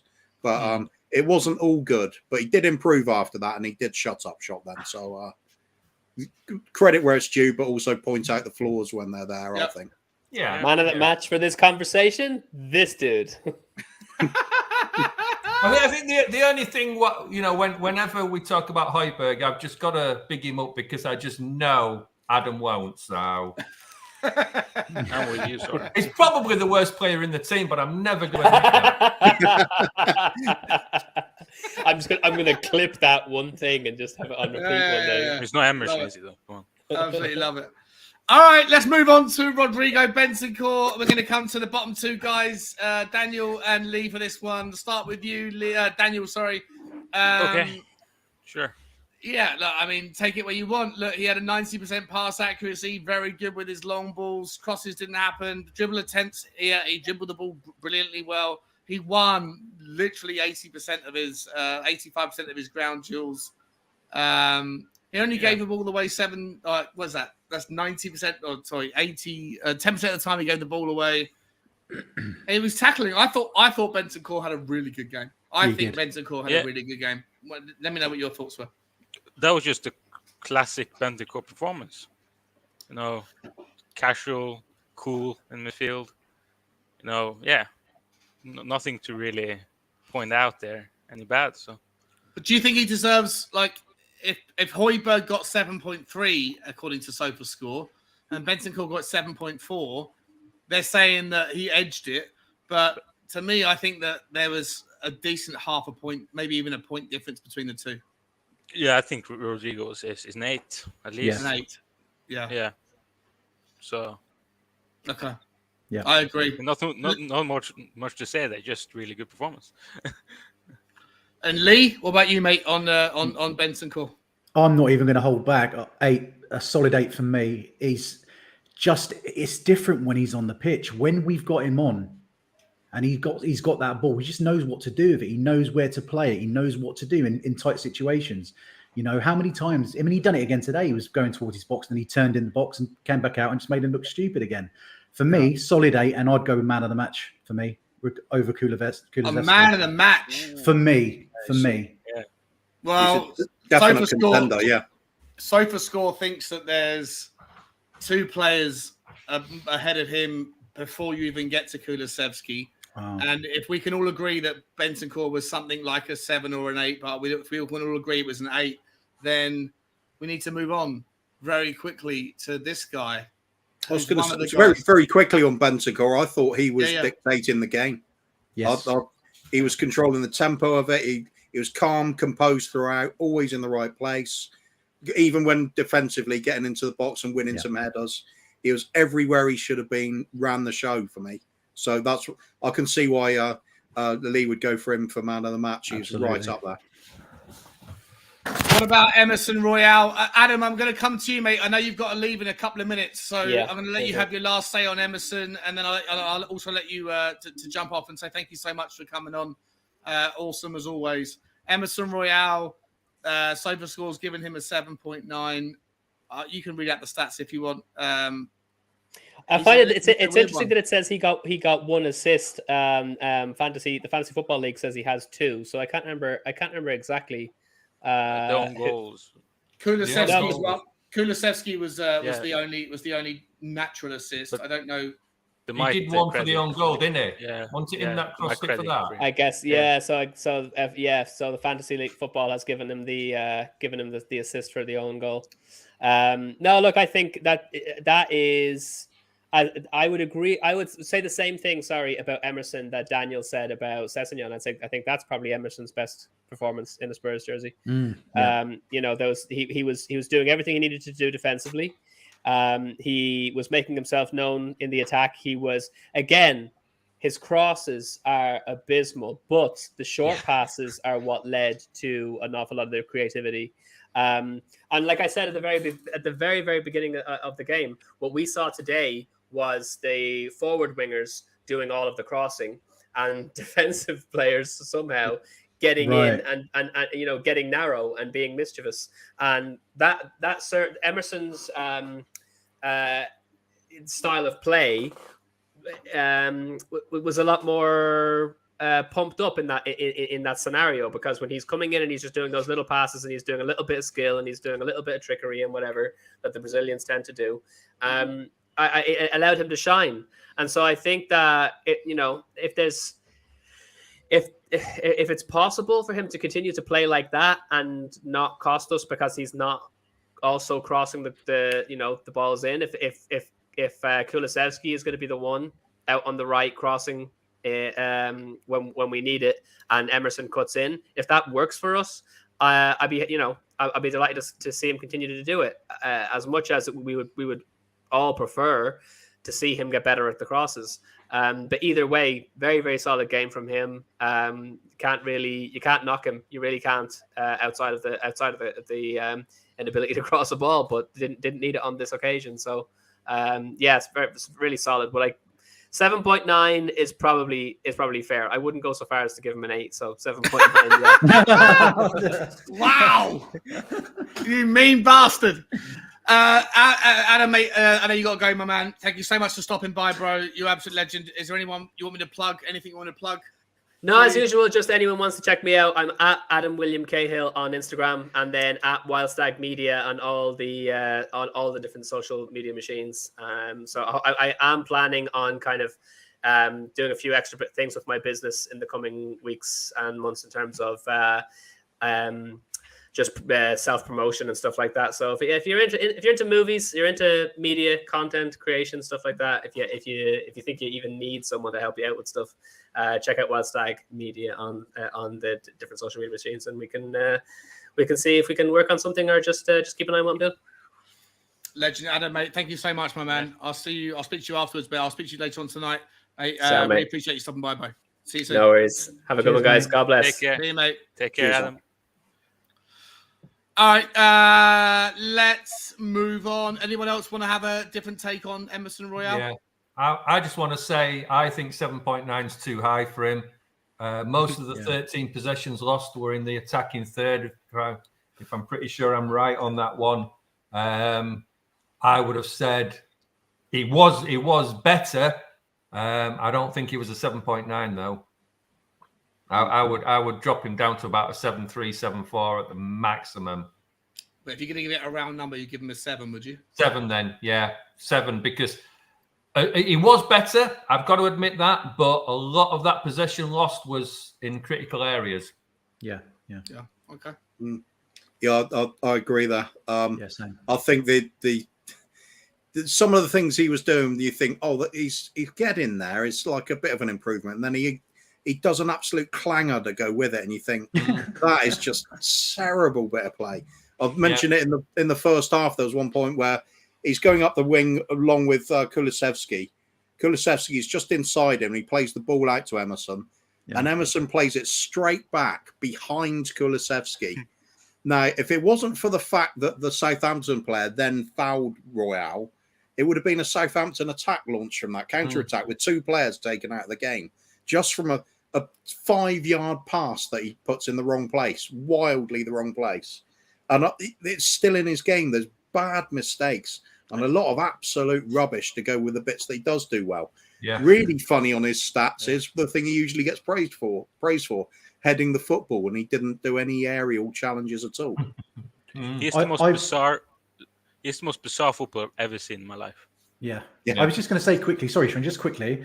Yeah. With Emerson, one thing I do say about Emerson when it happens is his defensive play in the box with his head. I know Q was saying he didn't do much that day, but he's brilliant defensively with his head. There was a couple of chances in that game where he did clear with his head, and they were vital. I mean, we're talking centre of the 18 yards. He's one of the best wing backs defensively with his head in the game. Yeah, but if we were playing a back 4, he'd be good. Yes, exactly, Soren, exactly. But we're not. I love him. I don't love him on the pitch, but I just love him as a person. I think ever since hold the flare up, I think he's fucking part of the team. He's a character, isn't he? But unfortunately, sometimes characters don't win you games. And I love my mum, but I wouldn't want her playing right. Fair enough. I mean, we all love Cuba, but we won't want him on every stream we watch, would we? But yet there he is. We do love you, Coop. We do love you, mate. I don't know what's happened here to my stream. What's going on here? 1 second. Bournemouth one. Wow. I know. 2-0, wasn't it? Jeez. Let's go back to, here we go, the lineups. And then where did we get up to? Heung-min Son, ladies and gentlemen. We've got 3 more players. I'm not even going to bother too much with the subs. There wasn't too much to get. We can look at them for a second. But listen, if Emerson Royale wasn't a 7.9, was Heung-min Son a 7.9? No. I'm going to come to you firstly on this one. To me, he done bits, nothing groundbreaking like he would normally do, but he did help. It's just he was sloppy off the ball, decision making a little bit today. You know, it's not the Son we know. Maybe I'm going to put it down to his first game in a Prem. You know, he was busy, he was all over the place, but I just don't think it doesn't justify a 7.9. 4 key passes though. Right, he didn't create the assists, but he got 1 assist. I'm not sure whose assist that was, but he got 1 assist. But he also created 4 key passes that led to shots. You know, if he didn't score a goal, I mean, the stats stack up. That you know, you get an extra half point if you put in a key pass. You know, fair enough. I mean, I get how they're statting it, how they're doing, but the seeing eye test would tell you not otherwise, right? Yeah, absolutely. But also a lot of the game is off the ball, isn't it? Let's be honest. A lot of the game is off the ball, and Sonny didn't have a great game today regarding that side of it. I don't think he's worth a 7. I wouldn't put a 7.9. No, fully agree. 7 for me. Daniel? Yeah, 7 for me. By his standards, that was really poor. You know? Yeah, it was. Yeah, I think that's the thing. I think we can all bring stats up and key passes and things like this, but when you watch the game, you see different things. And he wasn't a 7. He wasn't a 7.9. Yeah, he wasn't. Had he scored, had he scored, then 7.9. You know, but I mean, we look at Dyer. Was he 7.3? And he scored. You know, Sonny's 7.9, didn't score, a couple of touches. I mean, I think the shot blocked was probably one of our own that we were having a shot against, but I think this is the problem with the stats, right? Like if the game had been like end-to-end action and Eric Dyer had been involved in countless defensive moments and he got the goal, he would have like a 9 or whatever, or an 8.8. But because the game was ultimately fairly one-sided after the first 20 minutes, Eric Dyer is going to struggle. And because Heung-min Son is a participant in a one-sided game where he's making lots of passes and key passes, even though we all would argue that he wasn't particularly eventful himself or particularly impactful, yet the stats are going to always lean that way because the nature of the overall stats of the game suggests that it's difficult for a defender to get a high score when let's flip it a little bit, Sean. Had we lost today and he had the same stats, he wouldn't have a 7.9. Definitely. Correct. Yeah, I agree. Yeah. And that's why we have to take these things with a pinch of salt. You know, the Sofa score's not always right. It's very rarely right, but it's just interesting that they worry about the stats, we worry about the seeing eye test, and then we try and combine the two. And on most of the occasions today, we haven't really agreed with Sofa score on much of it. Like we've agreed that relatively that if they somewhere in the 7s to 8s will give, but we're marking most of the players down. I think the only players we've marked up. I think we marked Ryan Sessegnon up, and I think we've marked Bentancur up. Apart from that, everybody else we've kind of rounded down, haven't we? Yeah, but I mean, you look at that. I mean, we've all basically praised Bentancur. A couple of us that actually watched the match have praised Pierre Hemel Højbjerg as well. You know.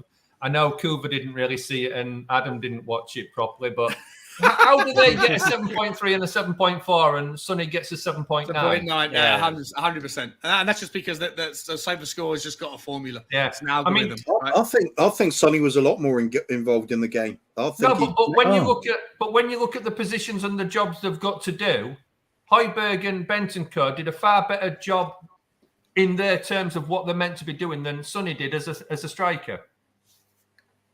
Yeah. Sonny's supposed to add to the team getting goals. We got 4 goals. Højbjerg's main role was to help the defence shut him out, and we didn't. We conceded 1. So did Bentancur then. So did Sessegnon. So did Davis. So did Dyer. So did Christian. Well, I mean, as I pointed out, the goal was Højbjerg's fault. Yeah, but then where was the defence as well? You can't just blame Højbjerg. Were Somebody they could have all stopped the picking up shot. them men, weren't they? You know, you can't. I'll just feel that was his. That was his responsibility. Aaron, so we're saying that was his job to stop the goal going in. It's also Sonny's job to score, but he didn't. Yeah, he didn't have his greatest of games, no. But I thought he had a good game. When you look at the job they were supposed to be doing, Sonny wasn't a 7.9. Was Kulusevski an 8.4? Was he a 9 out of 10 or was he an 8 out of 10? For me, he was better than Sonny for me. Yeah, Kulusevski was the best player on the pitch, but for me, I thought in the first half, I thought he had so many touches. Although apparently he only had 59 touches, but when he had the ball, he had lots of opportunities with it to do things. I thought in the first half, at least in the first half an hour, I thought he was relatively wasteful with his chances. I thought he dribbled too many times and dribbled into trouble. Like, that's just my seeing eye test. But, SofaScore have given him the man of the match. Coover, I'll come back to you on this one, mate. Like, how do you want to analyse Kulu's performance today? Just generally involved in everything we did well going forward. Good eye for a pass. He worked hard. He got in good positions. He was available to be passed to. Assist, a goal. Could have been more. Might have had another assist as well. Was it? Oh no, it wasn't him that assisted for Sessegnon's disallowed goal, was it? That was Kane. That was Kane. Was there another one? Did you see Sessegnon's disallowed goal? Cooper, you saw it, did you? No, I didn't see it. I'll just what other people said. I was going to say that there were some people raving about it. The three of us were talking about like half time, and the game had already started. I promise you guys, next week is going to be far better. I promise you, I'm going to up my game. That was rubbish. It was so bad. This for me sums up Kulusevski. That's his value. He's just an all-round, very, very good footballer, very clever footballer, and he makes use of the ball. Very good decision making on a regular basis. We saw all of it today. One of his best games for us. Could have had even better stats perhaps on another day. And he doesn't play like his age, does he? No, he doesn't, does he? I think the thing with Kulu today, though, the first 20 minutes I was sat there thinking, he's going to have a shocker today. It is, again, those possessions lost were probably in the first 20 minutes. And you just sit there thinking, he's not on it today. He's not on it. And then the team snapped. And he was tremendous. He was solid. Mind you, Emerson doesn't play like his age either. I think Emerson. 90-year-old. He plays like 3-year-old. Tottenham. Oh God. So no, we're giving Kulu the man of the match, shall we? Yeah. Everyone between him and Bentancur. Yeah, I'm tied. It's different things, isn't it? Bentancur ran the game pretty much with what he did, defensively, aggressively, how he won the ball back. But Kulu, outstanding with what he did, and it's just. You could almost say there were counterparts in the different area of the pitch, really. I mean, the interesting thing is, had we won 1-0 and Kane scored, and that was the only thing he did, we'd give Kane the man of the match. We've won 4-1. Two of our defenders have scored, but yet none of us are giving him a decent or putting him up as man of the match. That's crazy.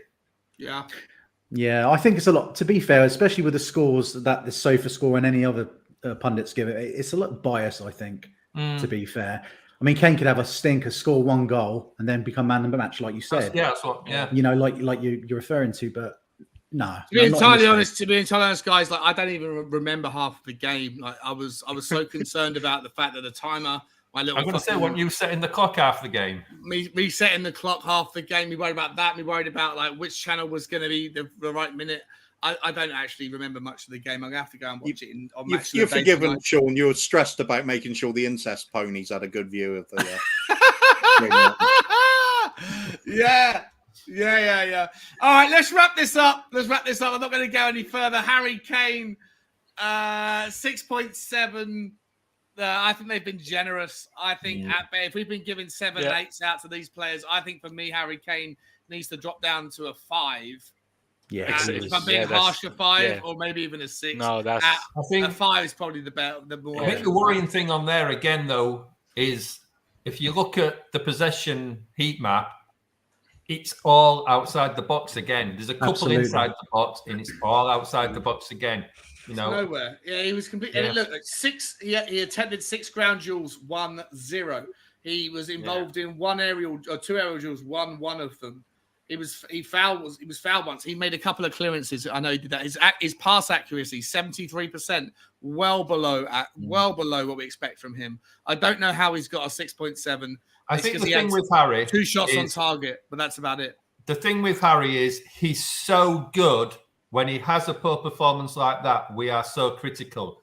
I wouldn't swap him for any other striker in the league, but you know, when he is off, because we expect so much from him, we're too critical over him. But and that's it's a great thing, Soren, right? Like last season when Harry Kane had a bad day, Tottenham didn't win, right? No. When Sonny had a bad day and Harry Kane had a bad day, Tottenham lost. Yeah. Right? Last season we were entirely dependent on Sonny and Kane. Today, in my opinion, both Sonny and Kane were up there with the poorest players on the pitch, and yet Spurs scored 4 goals. Yeah. So if we're looking for positives, it's that Conte's created a team or made more from the same team that because we don't. I'm not even going to bother looking at the subs, guys. It's not worth it. But this is the same. This is the same first 11 as what we finished last season with, and this time round we scored 4 goals, but we didn't need Sonny and Kane to do it.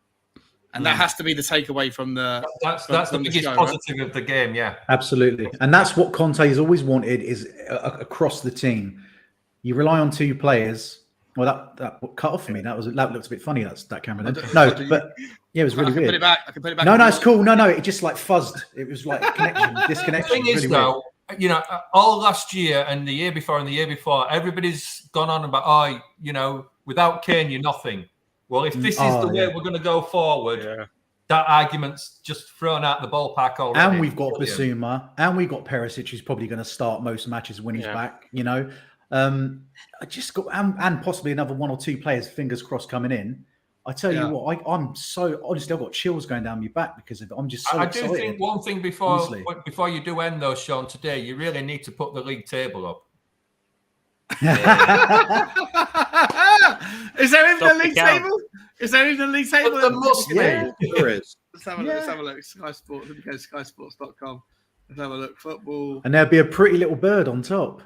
The table. Hang on a second. Tables. I also want to say. Yeah, here we go. Came on. Really good. Wait a minute, guys. This is the last thing we're going to say. Actually, before I'm going to. Are we all going to give it a champion? Yeah. No, we're winning the league, lads. We're winning the league.